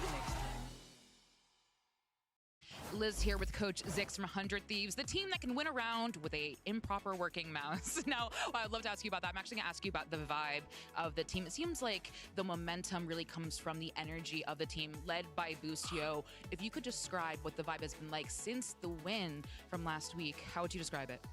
I would definitely say we're a lot more confident, a lot more positive. I mean, I will say we have some of the best aimers in the game on this team. And a lot of that was, you know, kind of hidden by the fact that they were playing low risk, I guess, last year. But this year we've kind of embraced taking a lot more risk, being a lot more aggressive, taking individual fights. If you think you have a good timing, like, we have to be able to capitalize on it. And that's been the focus of the last 2 weeks, and we've been killing it. So it's been very good. Best luck on map 2.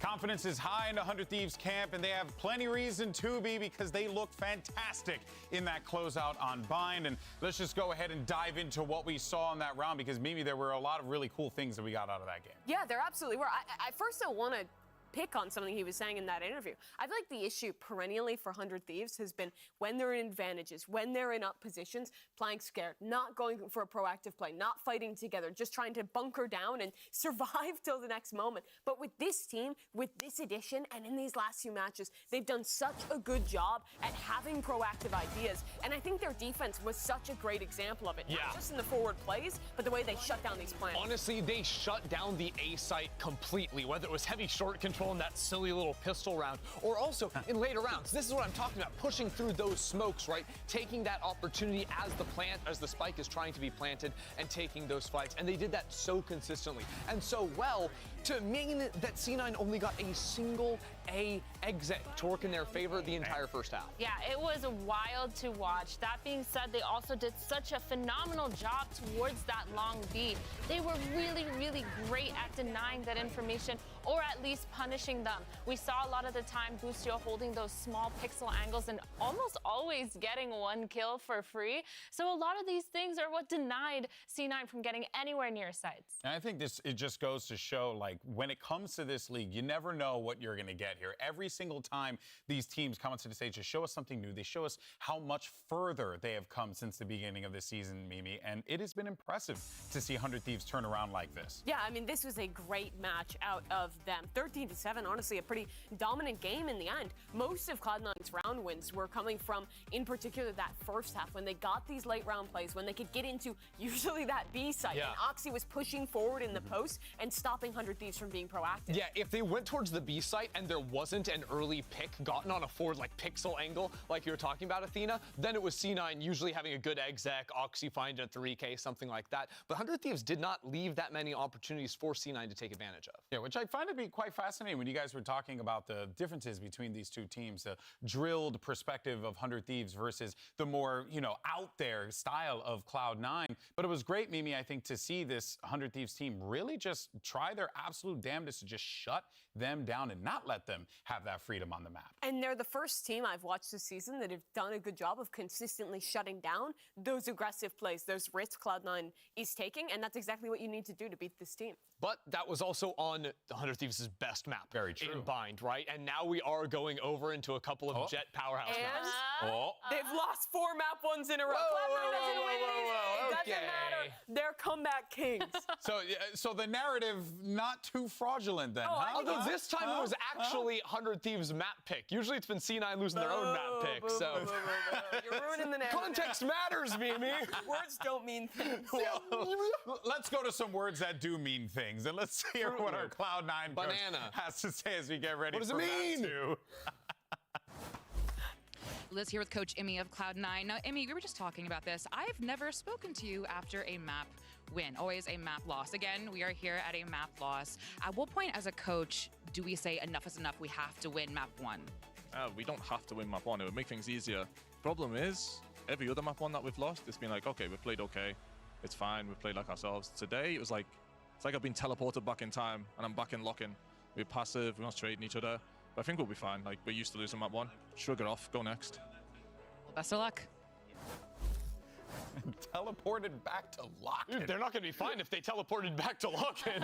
We're back in Sao Paulo, everyone. Let's rock and roll. I think he meant kickoff. I think he meant kickoff. He wasn't coaching at Lock-in. I know, but I just love the thought of us transporting back to Lock-in. Oh, boy. I mean, Cloud9 was not good at Lock-in. Yeah. All right, well, you know. Remember Cloud9 Yay? That was That was when stop. Vanity was on the Stop. team before. Stop. It was a short run. It was a short run. It was a short run. But the thing is, though, is hearing, you know, Coach Emmy mention that about, like, you know, it would make our lives easier, but I just felt like I was being teleported back to kickoff, let's just say, to help him out there.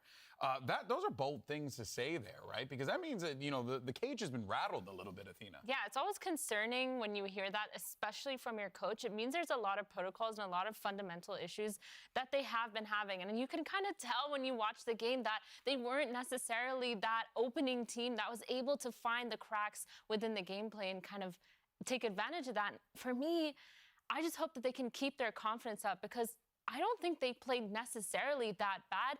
I just think 100 Thieves played really good. Yeah, and that, I think, is a perfectly fair takeaway.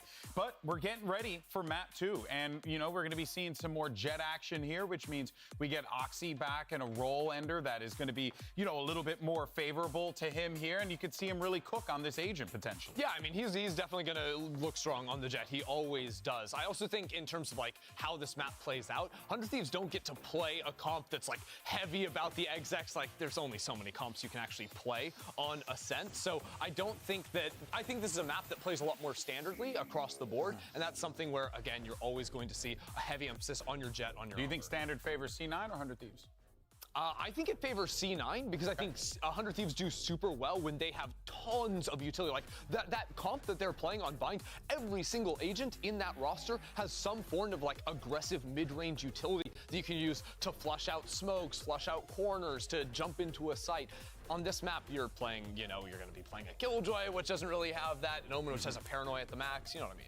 Yeah, it's a lot more of like playing back, stalling, and going for these occasional reclears. You don't have as many tools to achieve that goal. What I'm really interested in here is this is likely going to be a map where Cryo is back on the jet, which has become an increasing rarity. But thus far in Stage 1, his performance on this agent has actually been quite good. The guy's been back, and now he's facing Oxy, who's been electric Muna. Yeah, I feel like getting him on that jet and getting the operator online as well has given 100 Thieves a lot of ways that they could take these deep lines and a lot of ways that they could get those aggressive plays that they've kind of been setting up for, especially starting on this defense half. They can actually set up the jet, I think, in a much better way than C9 can. What do you make of this Cypher versus the Killjoy on Ascent? Okay, personally, Killjoy is meta, but I love the Cypher. I think Cypher is just so much harder to deal with, especially when you're Jet. You need to be breaking those trips in order to enter into his site. It just makes it that much harder and that much more annoying, and you need to waste so much more util trying to get it. Yeah, also it's the Moose Cypher, and Moose is sick on the pick. Yeah, I mean, look, if there's one thing we know about the way the Moose likes to play this, you know, he's most definitely going to be an X factor in this one. It's now time to get ready for map 2. We're going to send it back over to your casters. And the good news is that the Buddy Cop movie has been greenlit. Doug, Baby Bay, congratulations, guys. You're going to Hollywood. What on earth is that? Holy smokes. Baby Cop? Right. All right. I want to talk to you about this. I want to hit you with a little nugget of trivia. I'm going to ask you a question. I'll see if you can tell me who it was. The last time 100 Thieves won on Ascent was in August of 2022. They won 13-3. The opposition was a Star Duelist who went 4-14 on Phoenix. Who was the team and who was the duelist? Yup. Yep. We don't gotta bring that up, man. How are we doing that, bro? It was against FaZe. I'm not a Phoenix player. Old boy played Phoenix and we went 4-14. What about the match before? That's irrelevant. It doesn't matter. Since then, they haven't won a single rep on Ascent. That's crazy, though. That's a crazy stat. I mean, that's such a long time. And I feel like C9's a team that's actually really, really good on Ascent, too. So I wouldn't read into it too much because this is a whole new roster. And I feel like that they have a wave. I don't even want to say it's the environment, but they just have good vibes on the team in general. Yeah, especially absolutely. after the map that they just played and the way that they won. The emotions are really high for 100 Thieves right now. And I think that's going to, honestly, give them a good start to this map. And in terms of the Cypher versus KJ, it's sometimes really tough. If you want someone to heat up, though, that's who it is. It's got to be Oxy. Keep going, though. What are your thoughts on the KJ versus Cypher? It's kind of tough to play Cypher against it sometimes, especially on the defense, because the knife hits so much of the areas that you're holding sights from. And that's a good point. EU's shock darts are really, really good as well. So we got to look out for that in the next half. Remember, it was just a couple of weeks ago that it felt like Cryo let his hair down, so to speak, and played much more comfortably on the Jet. We'll see if he can replicate that against an Oxy who's obviously heating up and who's going to be looking to take the fight to his doorstep, right? We've had so much of this talk around Scrim Oxy, and when does Scrim Oxy translate to Stage Oxy? We've seen it start to come through to fruition, but Cryo's going to have to deal with that same level of heat. Yeah, and right now in this round, there's no need for 100 Thieves to rotate off of this A site because Bang is pushed up all the way in mid. So there will be a triple setup here. The trifecta to take Oxy out, that's one way to do it. That's huge. They're going to get the second on this Epa too. They got Bob. That's a big. But Bang is taking so much space. They're going to rotate right back into him. Bang with so much to do, so much bird. They have no shot. Oh, well, that's certainly going to help. The paranoia buys a little bit of time. Moose cleans it up. That was Get the pistol. not a clean one. Getting re-aggro in mid there after that first blood from Oxy. And that ultimately made it so that C9 were just funneled into going A, and if they ever went back, Bang just has this little backstab, so. Another pistol win in the way of 100 Thieves, and C9 didn't get bombed down, so you can't really force up a gun to give to Oxy. Early knife tagging 3. You've got Austin who's playing close by with Cryo. Not far off. A Guardian in hand too. I think Imi was right with his little interview that he had, talking about how it seems like C9's kind of regressing a little bit because in that scenario, in that pistol round that we just witnessed, they got denied at A after they were up 4v5. But the problem is nobody went back to clear out anything of mid or the B side of the map. So, I mean, 100 Thieves is good of them to get pushed up in those areas and just lock them in. EU trying to take an angle with the Bulldog. Oh, he's stuck. But he's got the weaponry for it. That dash should not go as intended. Boostio's got 2 on the round. EU trying to get 2 of his own. Out of charges. Only 1 so far. Still has the dart. 1 enemy remaining. And they're just sitting ducks now. Nowhere to run, nowhere to hide. Zeppa with 2 HP as he gets swarmed, surrounded, and destroyed. A flawless round for 100 Thieves. Very, very convincing. Boosty going huge there with the Deagle. Getting 2 in the choke to back up EU. Otherwise, EU is dead to rights. Yeah, he was flashed. I mean, you saw how convinced Moose was there. He was the first one to swing out. He was ready to take out EU. Here we go, first gun round for C9, and I want to see the old Vanity calling. I want to see him calling feints and doubling back on certain sites, not getting stuck in one choke and just re-hitting without any info gathered on the other side of the map. But this is really early to have an op-up for Cryo. Light armor to you. I mean, and it's concealed so far. Hasn't been spotted, hasn't been shot. So no way to have an understanding of the threat that's waiting on the other side. Seems like... Oh, that was a step made. Boosty hears that. The flash in his face, not able to get the kills. I think we can blame the wire on that one. Maybe. Before that happened, I was going to say, it seems like Boostio does have a hard read on playing this middle area of the map. I mean, 9 times out of 10, he probably gets that kill onto Oxy. He didn't get hard cleared. And that flash actually didn't full blind him either. Oh, this timing. The nade is perfect. As soon as he feels the knife coming, understands there's pressure, likely waiting on the other side. Bang with a big kill. A little bit of mid space. They still don't know the op is up. Cryo's been so patient. This should get smoked off. And now they're going to go back to... This is the IGling I was talking about. 30 seconds left. But Bang is there waiting once more. Yeah. Similar scenes to what we saw in the pistol. How much can Bang do? One found the second. Almost gets the third. Moose has been dinked. 35 HP. That's one way to do it. Now with 13 seconds left, the question is, does Cryo just stick with the op? Does he switch weapons and try to secure the round? Because he's about to face check Moose very up close, very personal. And it's easy for Moose at that point.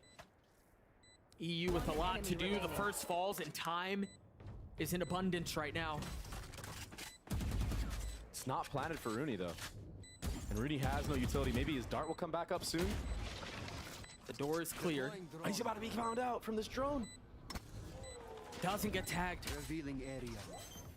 And now the dart buys a little bit of time. It's cleared. Rooney's gonna have to go all the way around Jenny if he wants to stop this. Gets it to half. There's the drop. The mind games begin, and EU wins them out. And he's gonna save the up on top of that. He has the time. Cryo, run the ops and guard him. Go. Yeah, he's got it. Definitely. Wow, bang. Wow. He was the difference maker. It was actually great calling from Vanity into this round. But Bang getting what? Two kills there and then a dink? If he has a Vandal there or a Phantom, he probably kills him. Man, another bonus one. And that round right there, especially on a map like Ascent, when you're on the attacking side, man, it could feel like, oh, it feels terrible. Devastation for you. But they will try to get these knives up for Oxy in this B main area. And they're gonna run into Cryo's off. Oh, he's really ahead of it.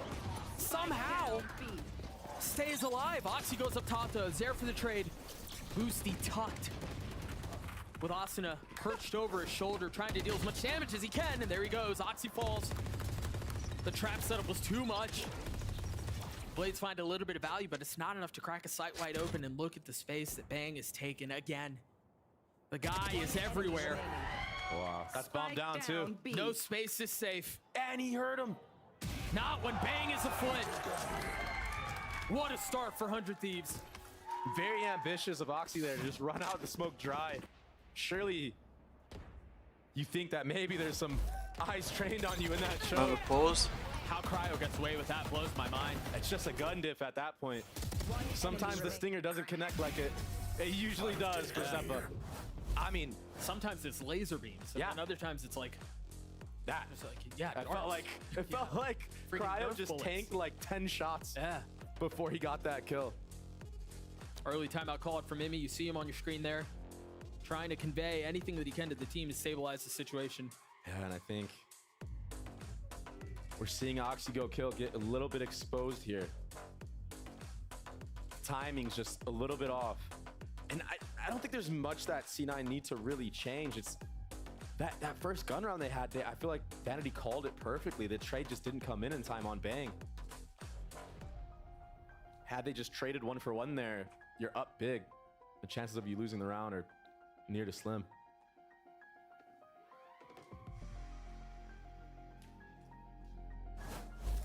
Back into the action we go. You see the buy on your screens. They've got armor, full weaponry, and utility to play with. So we'll see what they can do on this attack side. You're still going to have to figure out how you nullify the op in the hands of Cryo. Bang is on a proper heater right now, too. Yeah, I know what it's like to play against him on the A side. It's not fun, especially when he's on fire with that Phantom. He's such a good anchor.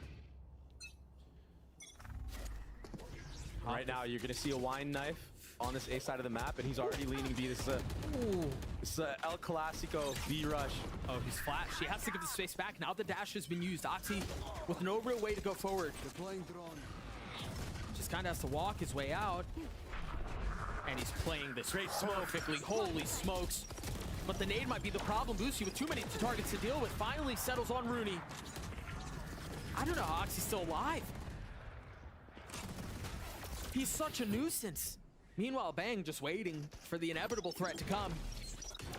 He knows there's danger on the other side. The question is when it strikes. Cutting of the noise is massive. Oxy still causing problems. Cryo takes matters into his own hands. Shoves the shorty Cryo down into Oxy and just obliterates Cloud9. Cryo with the op, man. He's too good. Defensive opping god. I mean, Oxy did such a good job here. He really played that as best as he could. Was constantly a problem. You were the best! You heard Boosty. Let's bleep and go. Yeah. You're the best.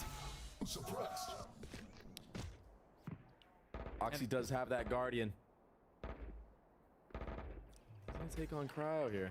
Up close, not gonna connect. But again, he considers going in. A shorty, he dashes into his lap. Yeah. Getting the best of Oxy once more. In identical fashion, no less. And you saw C9 tried to set him up there. They gave him the utility. Yeah. The crowd disrespecting all of that. Fighting fire with fire. What a weird leg shot there, but Eyes down. Pops the knives, drops, moves. He's feeling it. I think we've had so many conversations around Cryo as a duelist and his style and how he delivers when he needs to. Enemy remaining. Spike When the down team mid. needs him to. Jeez. Right? Is he going to be Have the spike, is he going though. to continue to be the type of Jet who holds a lane, who locks things down, or is he going to be aggressive and take space? And again, that's been the conversation around Cryo this entire stage. We've seen him get more and more comfortable. Those two plays, particularly the one in the previous round where he pops the shorty, goes into the smoke, that's a 30 loose seconds Cryo. left. That's a comfortable Cryo. Honestly, that's a Baby Bay type play. Yeah. And you are playing this character that has so much ability to just get in, get out really fast, and really punish players that are trying to, you know, walk into your sights or even just walk into certain space. And he's playing it perfectly right now. I like the Cryo that plays aggressive. I like that he does this because he has the mechanical skill to back it up. He's always had that. Damn, I think, 6 you know, star. Chamber- What is that? Why does Jet's neck look like that, bruh? That was creepy, man. Stuff nightmares made out of. Uncanny Valley right there. That was very interesting. But yeah, like he has the mechanical skill to make plays and go for it. I'm happy that now, even on the defensive side, he's going for that cap peek and staying and holding with the shorty. Well, I think the other thing too is that's a Cryo that people have been demanding. They've been begging for years now. And it's arriving at just the right time. Oxy, though, no slouch, no stranger to playing aggressively, to taking space. And look, he's already creeping up into hell. Bang waiting on the other side, spams onto him. He was lit up like a tree. It's all on the Moose. One enemy remaining. The potential for this to get out of hand very quickly. Some might argue it already has. 7-0 for 100 Thieves. Nothing working for C9 right now.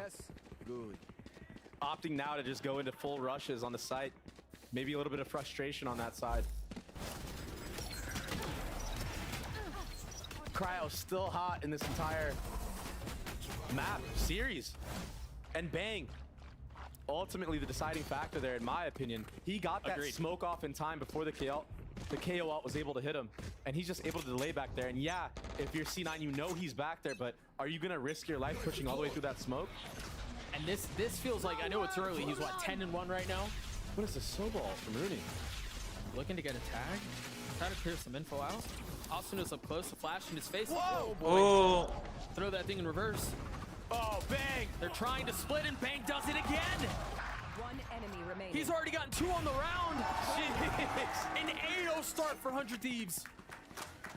I was gonna say this before all of that mess happened. This feels like a Bang who's currently 12-1 right now, who felt like the Bang who really took the world by storm. and I 100 Thieves thought was on their fucking LCQ run. G2 versus But Furia he was a an storm. anchor on A. bro. When he was locking the site down and getting multi-kill after multi-kill, and it really felt like we saw Bang really show up and really come into his own. And we've seen hints of that. Since then, this isn't a hint. This is the whole freaking thing. Bang's playing out of his mind right now. I feel like you set it up perfectly with the last time they won the map against me specifically. I feel like I'm C9 right now. I've been there, man. It's not fun getting instant everywhere you go and running into a 3-man crossfire. Asuna, Cryo, and Bang on this A side of the map playing off of each other so well. You know what the kicker is too? The last time they won, you know, that 2022 or whatever, Bang went 27-11. I know, bro. On Omen. He's doing it again. You're preaching, brother.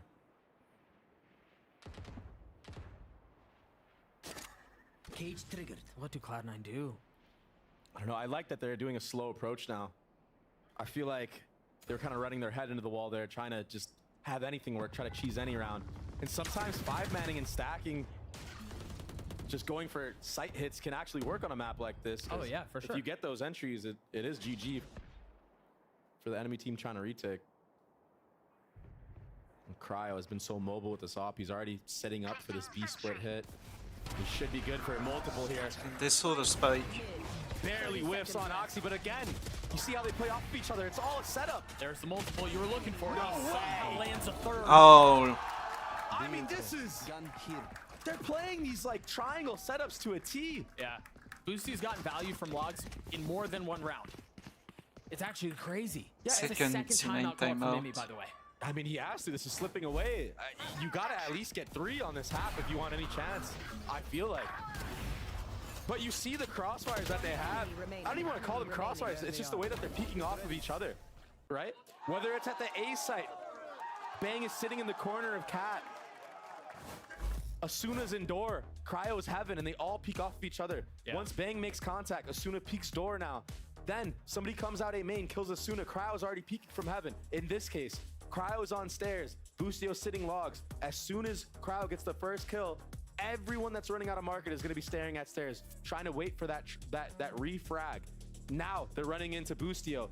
Then you have a dart come out from EU back site. There's so many things going 100 Thieves way right now, and it's just the setups that they're putting themselves in. They're working flawlessly against C9.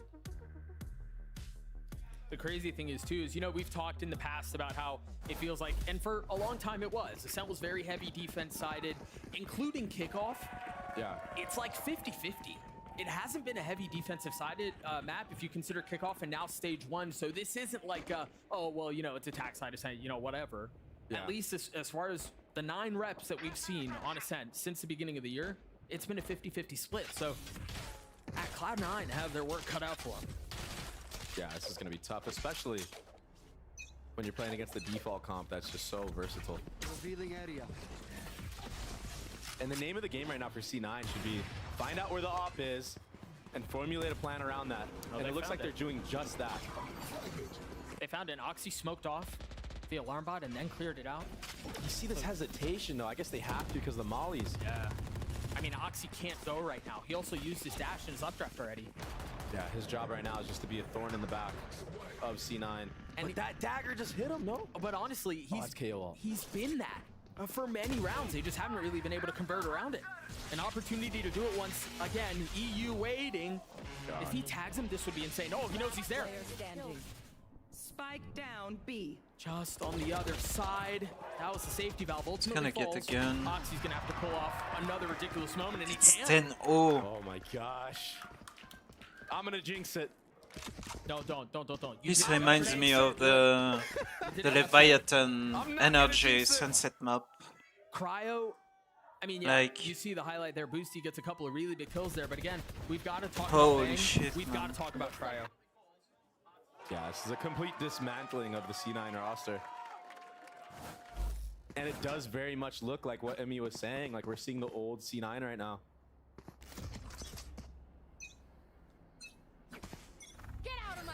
It doesn't always have to be Oxy go kill. But right now, C9 just doesn't have an answer for that not working, specifically on this map. That's a big kill right there. Yeah. I mean, to peek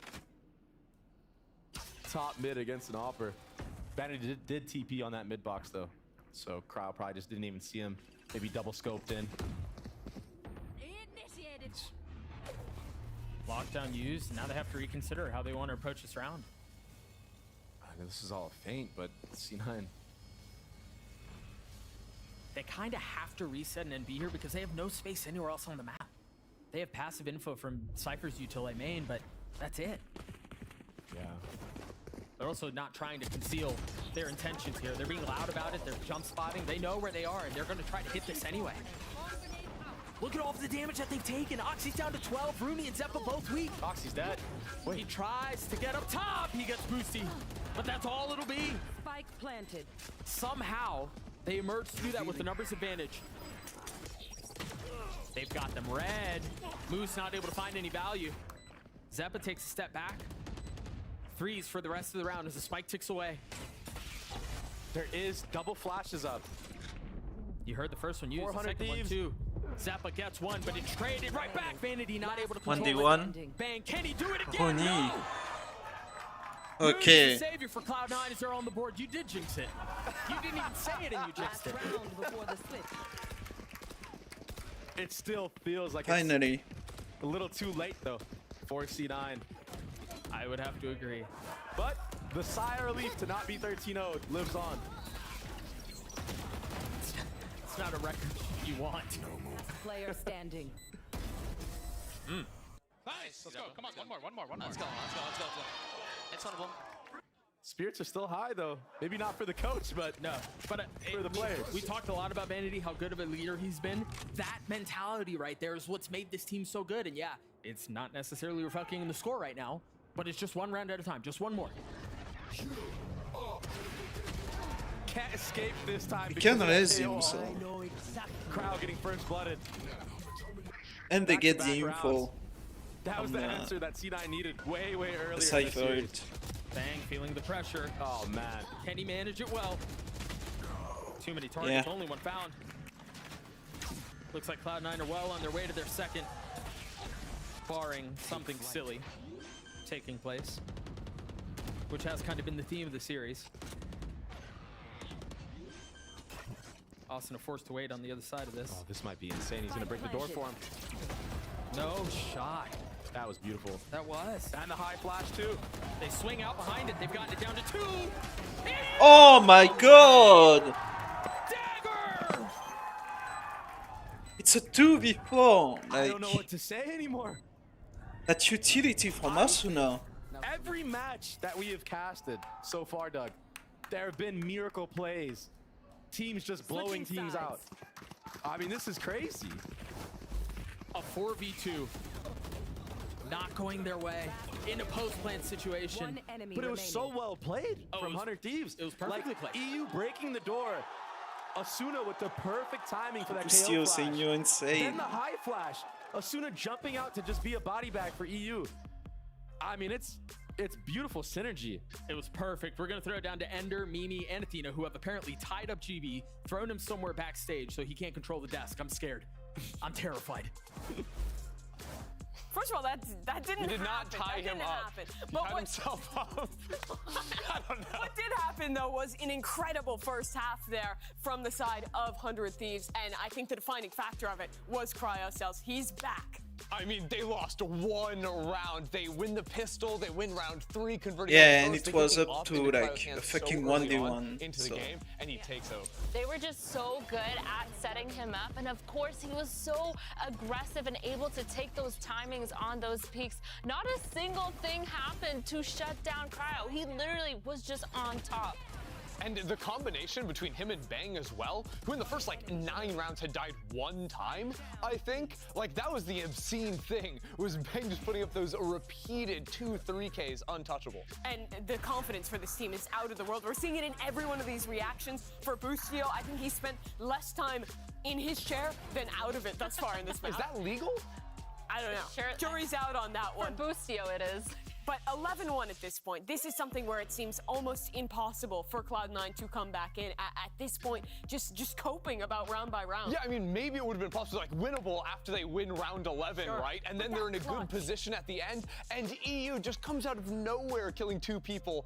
Like, that just can't be happening, but somehow it is for 100 Thieves. Yeah, it's kind of looking a little bit impossible, but for C9, they have to do a really good job at being able to set up their duelist player and being able to push forward. They need to rely on Moose to just be able to hold that site on defense and have some sort of aggressive play. Early info is going to be the name of the game here. A miracle seems impossible. 11-1 up for 100 Thieves. We'll head back to Doug and Baby Bag for the call. Thank you so much, Mimi. Again, I've got to hit you all with the stat. This time, it's not going to be at your expense, fortunately. 613 days since 100 Thieves have won a rep on Ascent. 0-9 since the last time, the aforementioned, that we won't talk about anymore. I mean, the potential to do something special here. Yeah, this has been a crazy map. Yeah. have such a massive lead here, too. There's just so many good teams in the league at this point. I truly feel like anybody can beat anybody. See that trip? Trip was down in hell. They didn't spot Boosty, though. They've taken a lot of space B. They've got to understand to hit his A. Will the trip find value? Cryo goes up top. I mean, we were talking about getting aggro. Look at him. He's went all the way into heaven and took out the Cypher. So loose. He seems so comfortable. Dude, And when they he are plays aware like of the this, Jet. Boostio saw him. I mean, he's a star. Yeah. That's a star that people have been expecting for 100 Thieves for so long, and it's finally coming into his own. They're ready for this, too. It's all a bait. The finishing touches. Man. Yeah. Foolproof. Certainly seems that way. Oh, that The flash. utility coming out. Bang flashed up 56 HP. Still has Ghost in hand. Zeppa's there. Oh, He's gonna swing. stick this. Falls. Vanity's Rudy's gotten sticking. 2. Is there anything to stop him? He can hold it the whole way. You're right. Hello?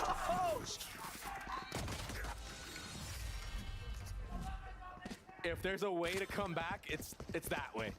Stealing the round away. That easily could have been a 100 Thieves win. It probably should have been. Yeah. Look at this guy. I love the confidence he's playing with. Cryo A bit of a blunder at the end, but they have so much to work with. Yeah. They've given themselves a long runway. Yeah, huge buffer.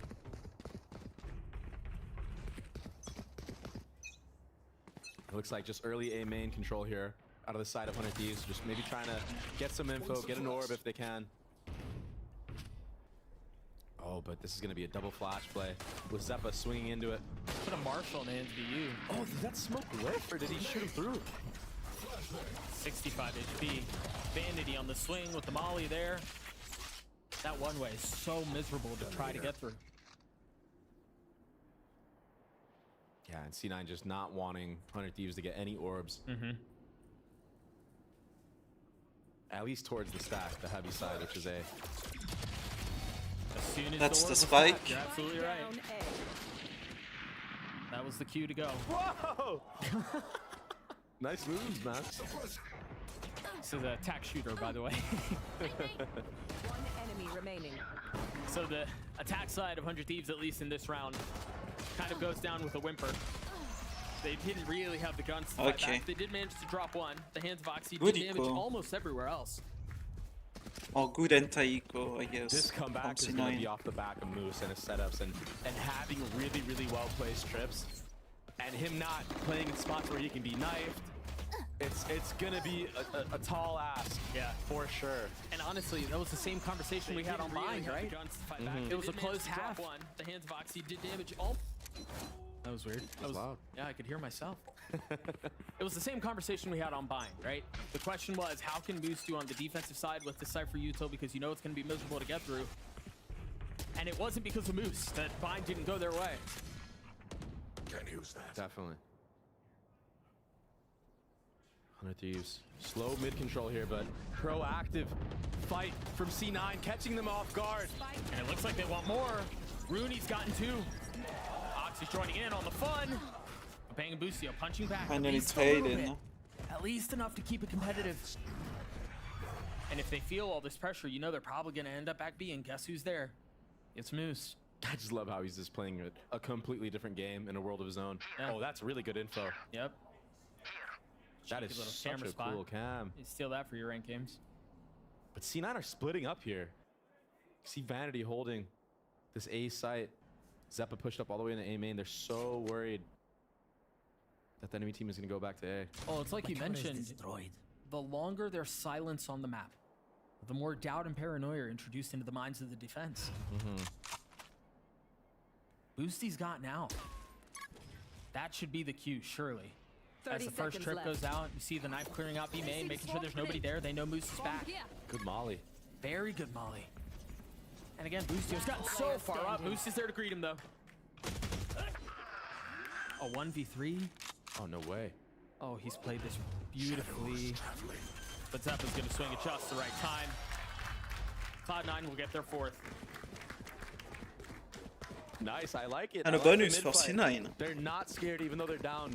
What, they were down 11-3? They're not scared We to have go the for a hope mid-fight for, like that. And that's a good for sign. the Jet. If you're a C9 fan. That was such a nice setup. That fight was gorgeous.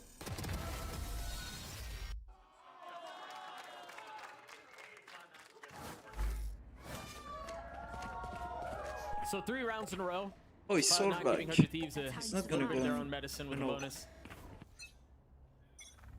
But even with that, 100 Thieves have invested And a the bit. height, Try with the height. Guardian, 2 Stingers. Look at that trip.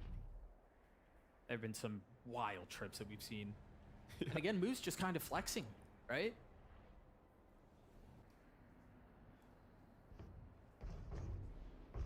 They're certainly, again, they're making plenty of noise. The flash is there, the swing too. Oxy turns it and drops both. And it's the spike. And they reaggress, they push for more. Nothing is found, but the space is taken, and the spike is sitting under their feet. He wants more. I don't blame him. Boostio barely missing that timing. Bang's still shooting. He's gonna get caught though. Feeling the pressure. The shorty in his Ace? face. We've got a lot of shorty kills this map. No ace. Yeah.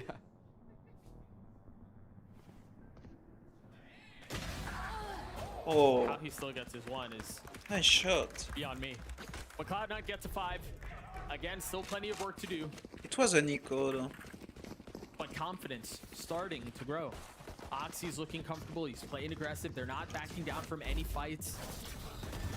And that's what you want. If you're going to make a comeback, it's got to be off the backs of things like that. He's been playing actually very well in this series. He's just been getting shut down like that. Right, yeah. I mean, what is he supposed to do about Boostio just perfectly lining up his head like that? I feel like he's done so much, but he's kind of just getting a little bit unlucky. Meanwhile, on the other side again, got to call him out. Bang 20 and 7. Jeez. Not bad. Asuna getting that orb online will trigger his ult. And they still have the whole map to play with here. So many options. I think they actually read into the fact that they think that C9 has the Cypher set up on A. And that's why they're leaning B, but it's going to be a double back now. I love that cam too. Spotting anyone going up cat. And in case there's anyone who does tuck into the maze, you're going to see him as well. But these trips in the A main choke, oh, this trip is going to get a lot of value. Yeah, and even off the face of the fake, because you just saw the drone come out from EUB while everyone else was rotating A. They still have the utility for Moose to keep them at bay. And that knife towards the B side of the map from Zeppa should identify that this is going to be an A hit. Even with the ult. Crowd jumps over the trip. Oh, and they TP into it as well. Cryo gets, Oxy gets 2. Zeppa holding the line back. EU and Cryo, the only ones who remain. Vanity playing on the other side of the smoke. EU having to go aggressive. The trips continue to be a problem. They're a bloody nuisance. And it's another for Cloud9. Oh my god, the teabag. 100 Thieves overthinking that round. Boostio trying to call a fake there. I think they did think that Cypher was towards that A site, and that's why they committed that KO ult there. I imagine the vast majority of this conversation, as the timeout's called by 100 Thieves, is around Moose and his utility. It just continues to cause problems. Hey, yes, sir. Come on, let's go. 5 rounds in a row now for the defense. This is so crazy. I mean, defense side Ascent can be so hard to break through. But again, I mean, this year it hasn't played that way. At least not in Americas. I think a big key of that, though, has been the wonky comps that we've seen a lot of teams run, like Loud, those Viper-style weird reach comps with just different things. It kind of gives you the advantage on the site hits, actually. But when it comes to a more standard approach, I feel like the map does tend to lead towards the defensive side when it comes to that. Not by much, though. You're right. No, you're right. No, you're right. All right. We're both right. I do think Cloud9 have a lot going on here, and I think we've seen that play out in the last couple of rounds, but also Oxy continues to fight, and the kills are starting to go his way. And Oxy with confidence is a different animal that you have to deal with. Oh, for it's sure. It's a whole other player. Yeah. We haven't seen the Super Saiyan pop off yet, but you know, when that hits, they're starting to believe. Oxy spotted, has to take the fight. The flash is certainly going to help. He's still going to walk up? Of course he is. Because they know they have so many layers to this. There's backup on both sides, but that's all it is for now. Dude, his job in this half is to fight to the death, but he does get taken out, and that enables the knives from Cryo. How much more can he find? He doesn't need to do anything right now. Just play the 5v3. Tropper. Clean. Blade still up. It looks like there may be a setup, and there it is. Oh! Not able to land the shots, but the damage has been dealt. The space has been garnered. And now Moose. to do for Cloud9. Cryo with 3 on the round. And Rooney left to wonder where it all went wrong. Do you save? I just has to save here. No real damage. Gets one tap. Not even save. It's tough. I mean, Oxy gets picked off there, but he's honestly been the main factor of them even having any sort of resemblance of a comeback. So for sure. I don't blame him for trying to take all these fights and being really, really aggressive like that. Just this time he gets punished, and when you give a team so many rounds to work with, that one round makes such a difference. And now we're on match point. You have to play perfect Valorant to just get to overtime. It's just it's miserable to have to try to navigate. It's been done before by me. I believe in Oxy. An op in the hands of the duelist, who again has been the main reason. Him and Moose feel like they've been the main reason why Cloud9 have prolonged this as long as they have. Blades up, dash across. Oh my gosh, he's alive. Space relinquished.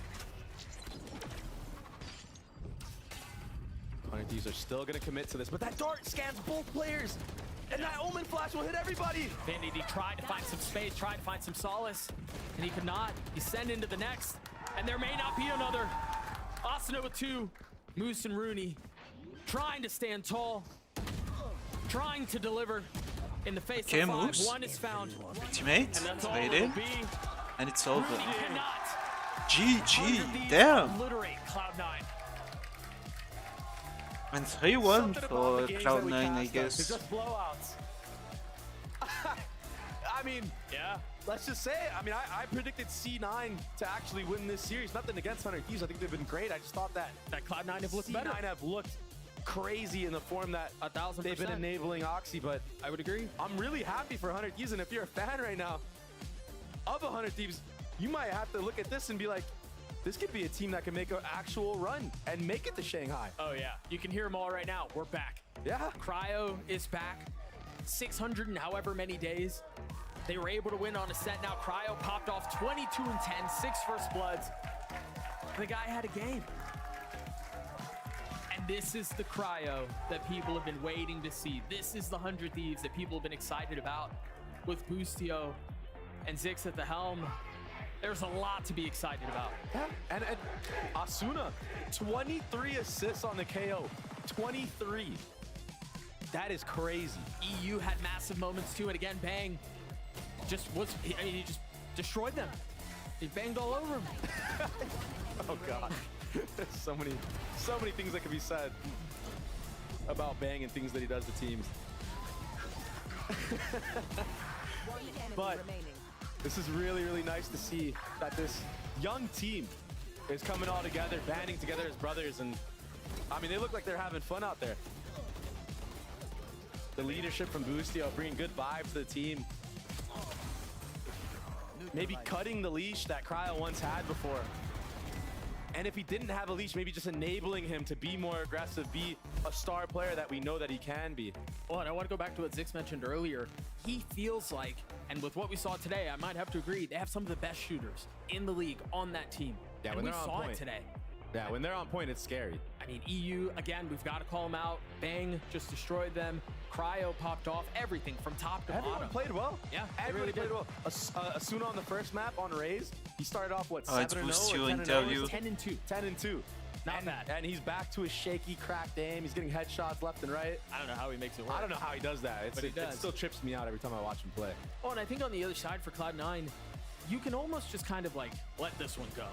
right? Yeah. This feels like such an anomaly compared to what we've seen of Cloud9 recently that I wonder where you even start. It's very similar to the conversation we had with NRG yesterday. Where do you even start when you're looking at this back, when you're watching the film, because it wasn't close?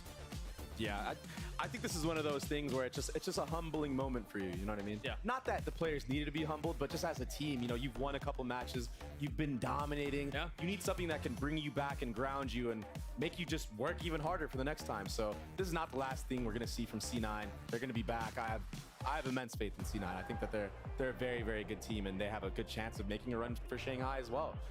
It's kind of crazy at the top. I truly feel like there's a bunch of teams that can beat everybody, and we're seeing that with how these matches are being played out. The crowd wants Boostio. Elizabeth wants Boostio for the interview, the Verizon post-match interview. Take it away. Well, Doug, I always give the people what they want, and it's the man that can win a round without a mouse. It's Boostio, everyone. The crowd is so loud for you. Congratulations, Boostio. Now, I have to ask you, the round where you won without your mouse, we kind of saw you trying to work it out, and then you like kind of wazdying over. Talk to me about that. I don't know. We charged it backstage, but apparently it didn't charge for some reason, and then it died, and then I realized, like, you know, we have to play the round still. So I was like, I'm gonna run to the bomb site, and then I was like, everyone just bait me. I'm just gonna jump through the bomb site, and then everyone waited, and then I jumped through, and then we won the round. What was the emotion after? Oh, it was funny. They were bad. C9 was bad, like really bad. You think they're gonna go back there and find out that you did not have a mouse? No, they know. They know. Oh, they knew when they lost. All right, Yeah. fair enough.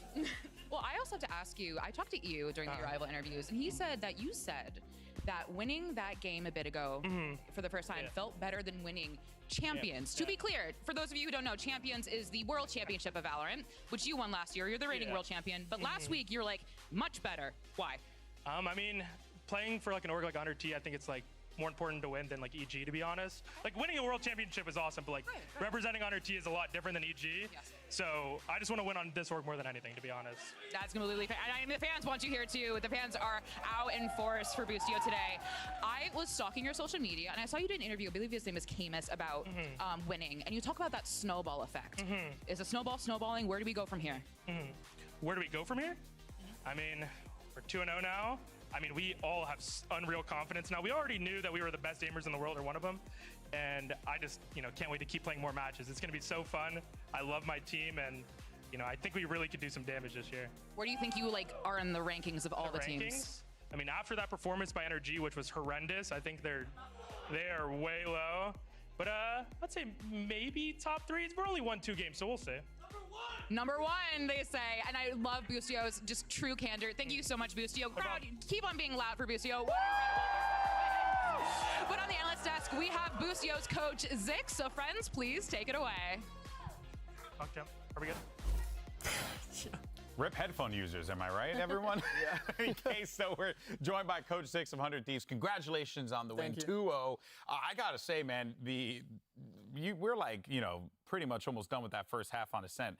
I look up for a sec and I see the score and I'm like, what in the heavens is going on? You guys are just shellacking them out there. Was that something that you had felt like could be a reality given what you know about this team? You feel like, okay, we could definitely make those like undefeated rounds or undefeated halves happen.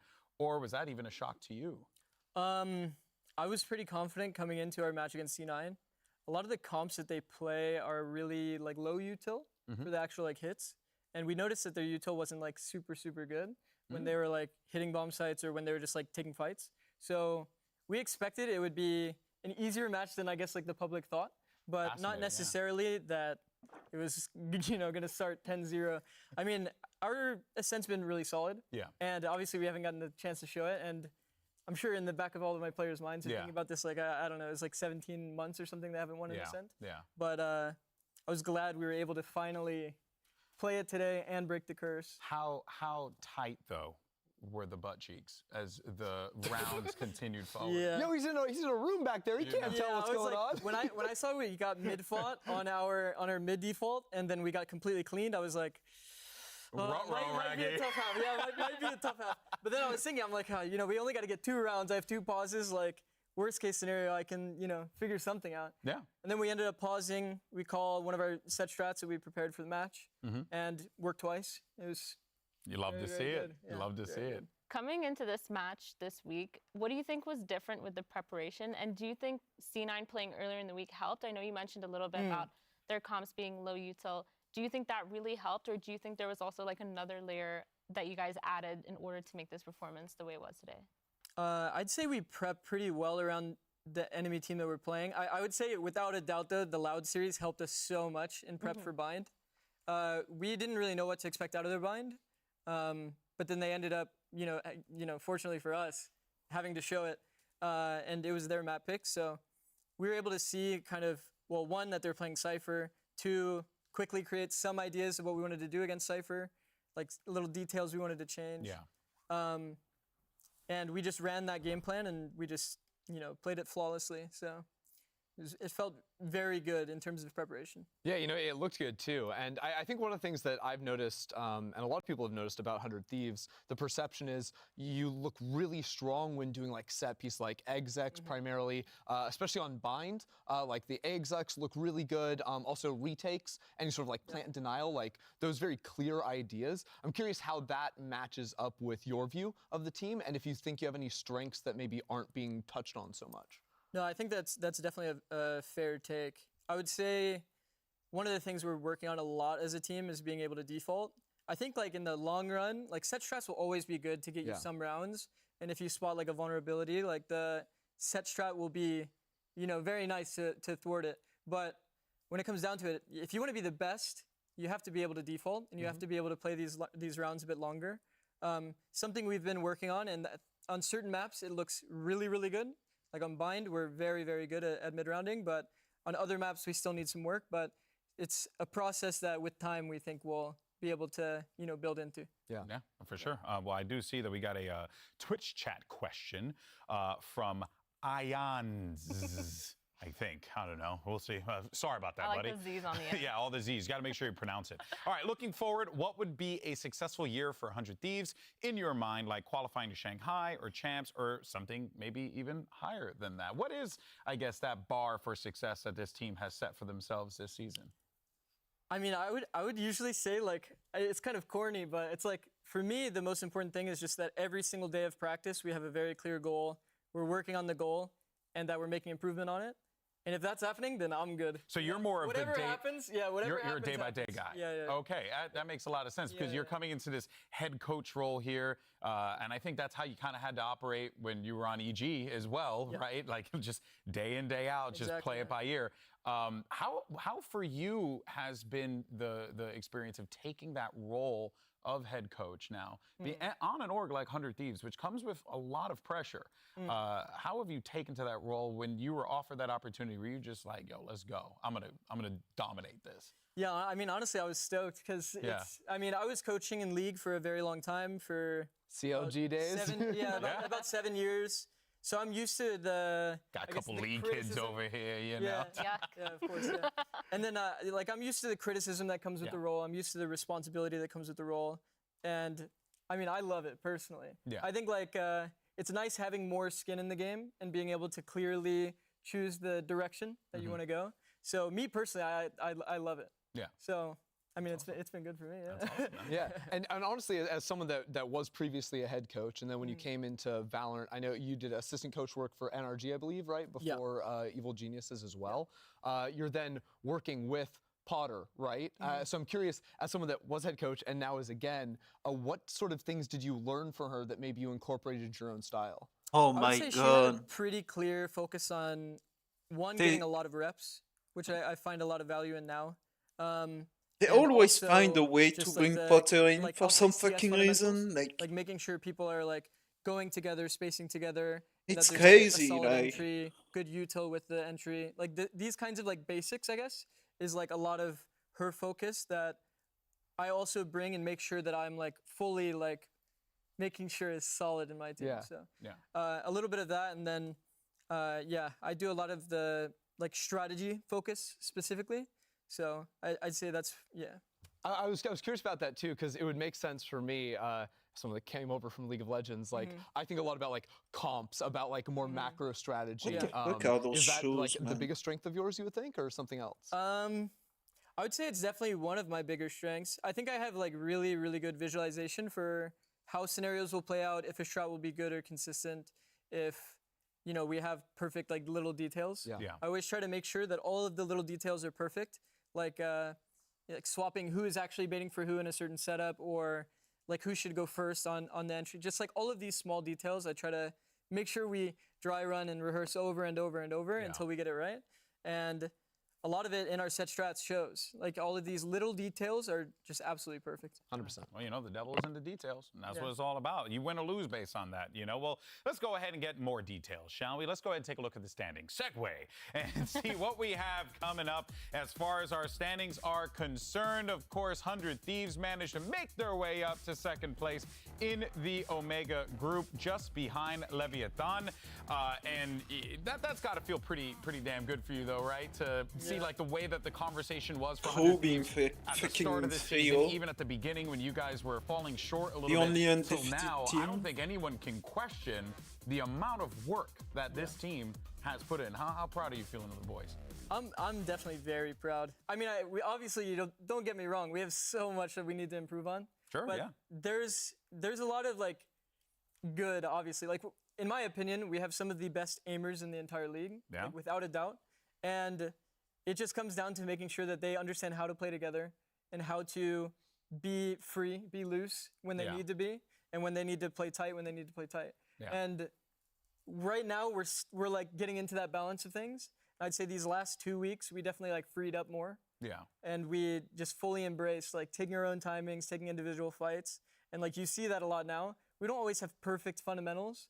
We're a team that's going to look for the X factor and then look to punish when we have an advantage. Yeah. Do you feel like in the next coming matches, you guys are going to be as confident as you were today? And which team are you looking forward to playing to the most? Oh, that's a good one. We're definitely going to be confident. I can tell you that. I mean, just you got Busio on your My team. bad. I think you'll be all right. Yo, my bad. We're going to be confident no matter what. But I'm looking forward to fighting both Crew and NRG. Those are our last 2 matches. Energy is exciting because, I've been teaming with Ethan for, the last like 2 years. So that'll be a fun match. Obviously, Max is on the team as well. Obviously, they didn't have like a great showing. So hopefully they maintain that form, you know what I mean, going into our match. Yo, you got to chill on that smile. That's the realest thing I've ever heard on an interview, dog. Keep doing that, but I mean, we'll see. But I am looking forward to playing against him. Yeah, well, I mean, we're definitely looking forward to those matches as well, man. Well, let's go ahead and take a dive and see what we're looking at tomorrow, though, for our schedule, because we're starting the day off with the Sentinels versus Evil Geniuses, and then it's going to be NRG versus MIBR. Zix, you want to give me any predictions on this one from Game 1 and Game 2? Sentinel Energy. Game 1, maybe, Yeah, I'm liking Sentinels here. Okay, all right. And shocker. I'm gonna go with the bold Dake here. Oh, what a risky man. Let me guess. NRG for Game 2. Okay. It's the safe bet. Okay, he's just playing it safe. You love to see it, man. Hey, well, congratulations on the victory, my friend. Hard fought for y'all because you just continue to grind this season, and seems like it's only going to get better from here. So looking forward to seeing what is to come. But for folks at home, that is going to do it for us here today. We thank you all so much for tuning in. And don't worry, we're going to be right here, same time, same place, because it's Super Week. I'm going to get a horn tomorrow. In any case, we're not giving you a horn. Here. Give me a horn. No. All right, folks, we'll see you tomorrow. Take care, everybody. Appreciate you again, pal. Thanks so much. Okay. All right, we're done.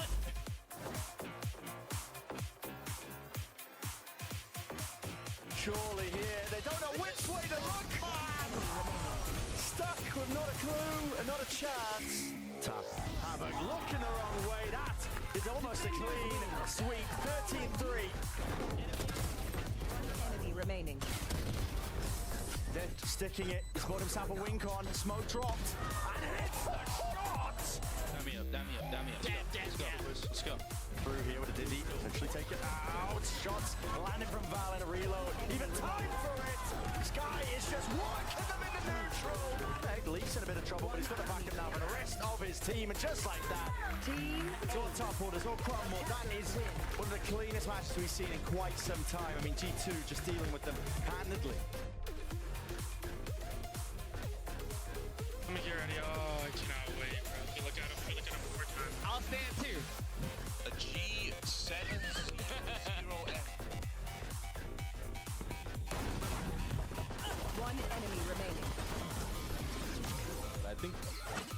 goes, mouse just died? Nope.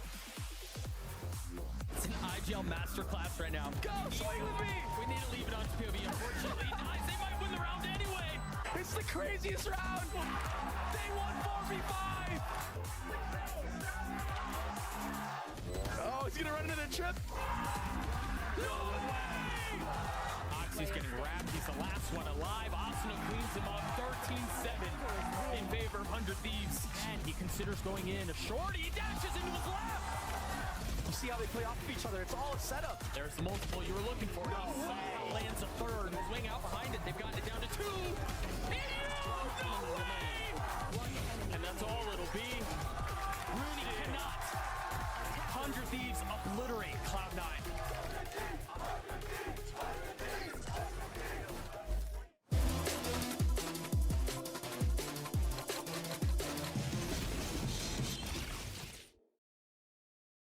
Okay. So tomorrow we have Sen, EG, Energy, MIBR. Yes, Sen Energy seems like the safe bet. Safe bet. And that's gonna be it for today. At least for VCT. I'm gonna play a bit of PUBG. Chill. Some chill PUBG.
the fuck is that gun about? Holy shit, man.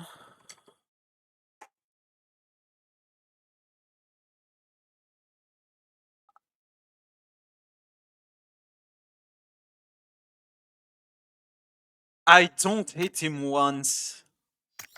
What a nice game. What a nice fucking game.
course, dude.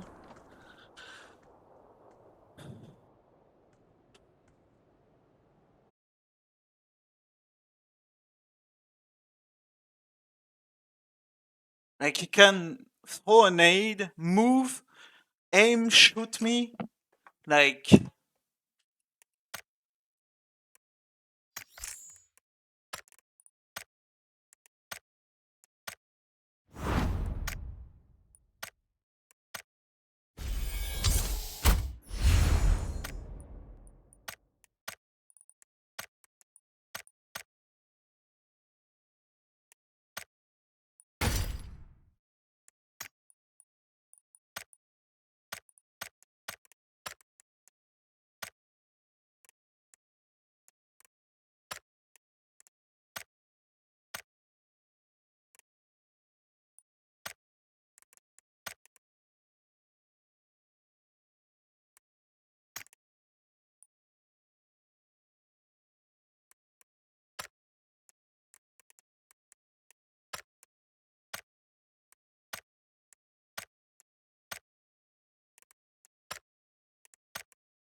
Holy fuck, man.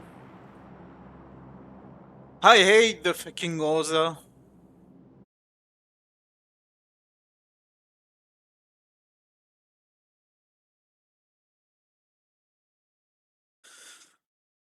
I hate that fucking gun.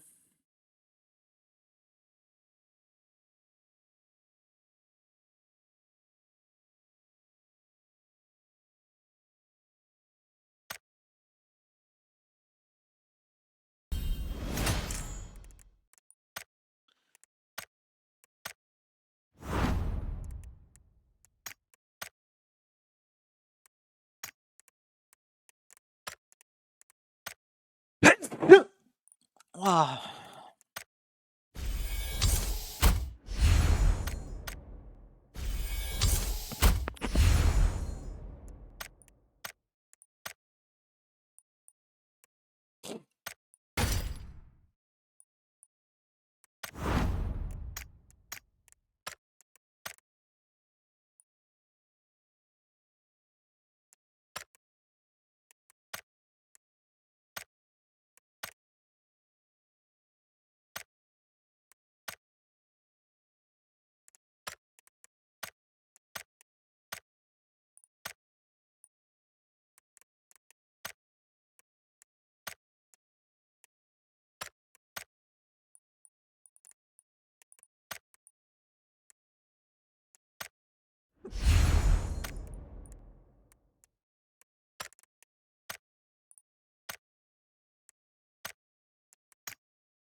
Damn.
That's a cool level 1 helmet.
What?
I like the triple silencer stuff.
I need a scope.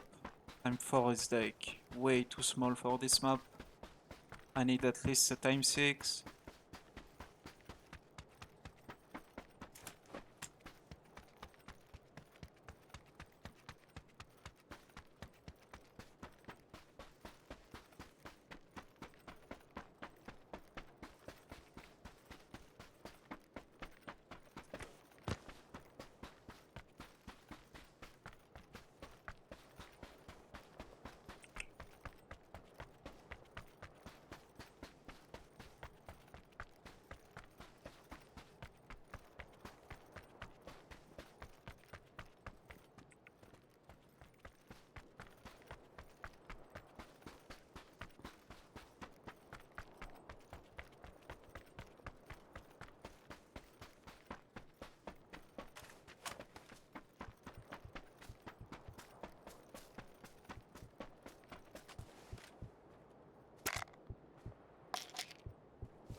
Of course. Can dodge everything.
Okay.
Oh, it's looted, man. Seriously. There is a guy behind me. What the fuck is this game about? What the fuck are you doing here? Like, what?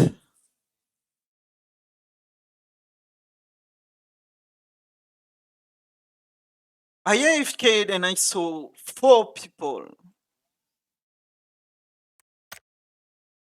Like, I AFK dropped and saw 4 fucking people. Like, the fuck is that, man?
Nice.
Okay.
No cheekbone.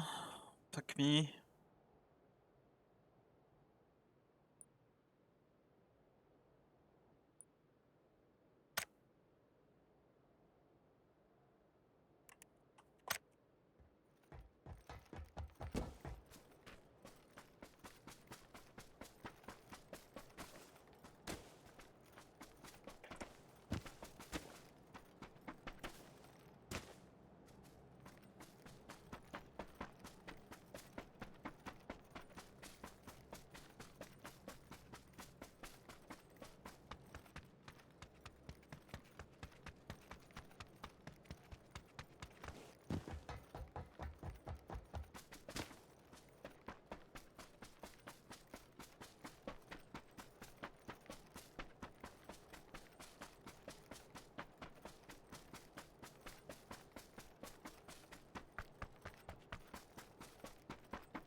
Yeah, of course. You throw your bullets at fucking 10 kilometers by pulling like retards.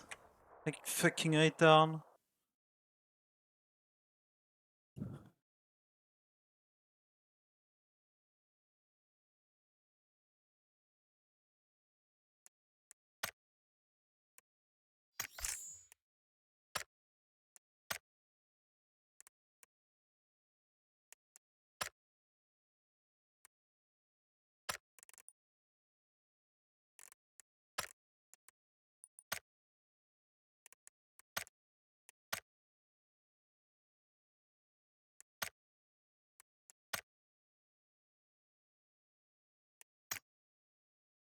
Okay, I think that's gonna be it for me.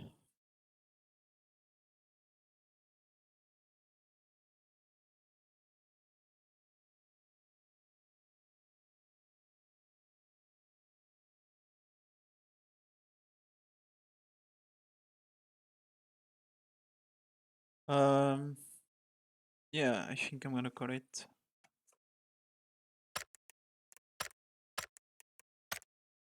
I had some good games though.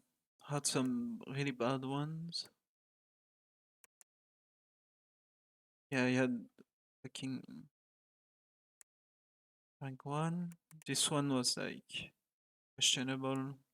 The top 4, top 3, and then the 2 AFK drops, and then top 2.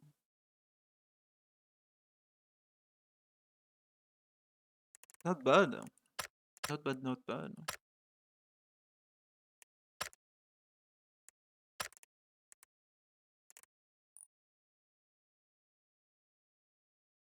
Anyway, that's it for me.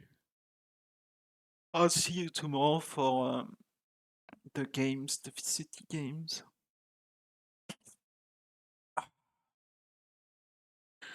Tomorrow we have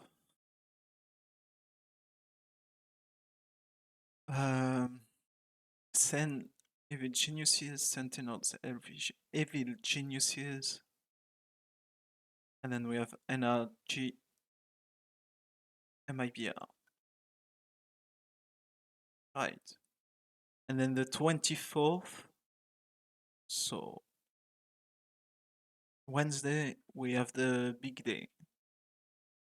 We start at like 7 p.m. my time, and the last game starts at like 2 a.m., something like that. We might have an hour, depending on like how long you last, and how like, or like how early it ends or not. I'll have like some stalling to do, maybe like a Valorant game or some shit like that, or some PUBG. I don't think so. I think I'm gonna like play Valorant. Kinda have to. I haven't played this this season, like this episode, this act. I don't fucking know how they are called. But yeah.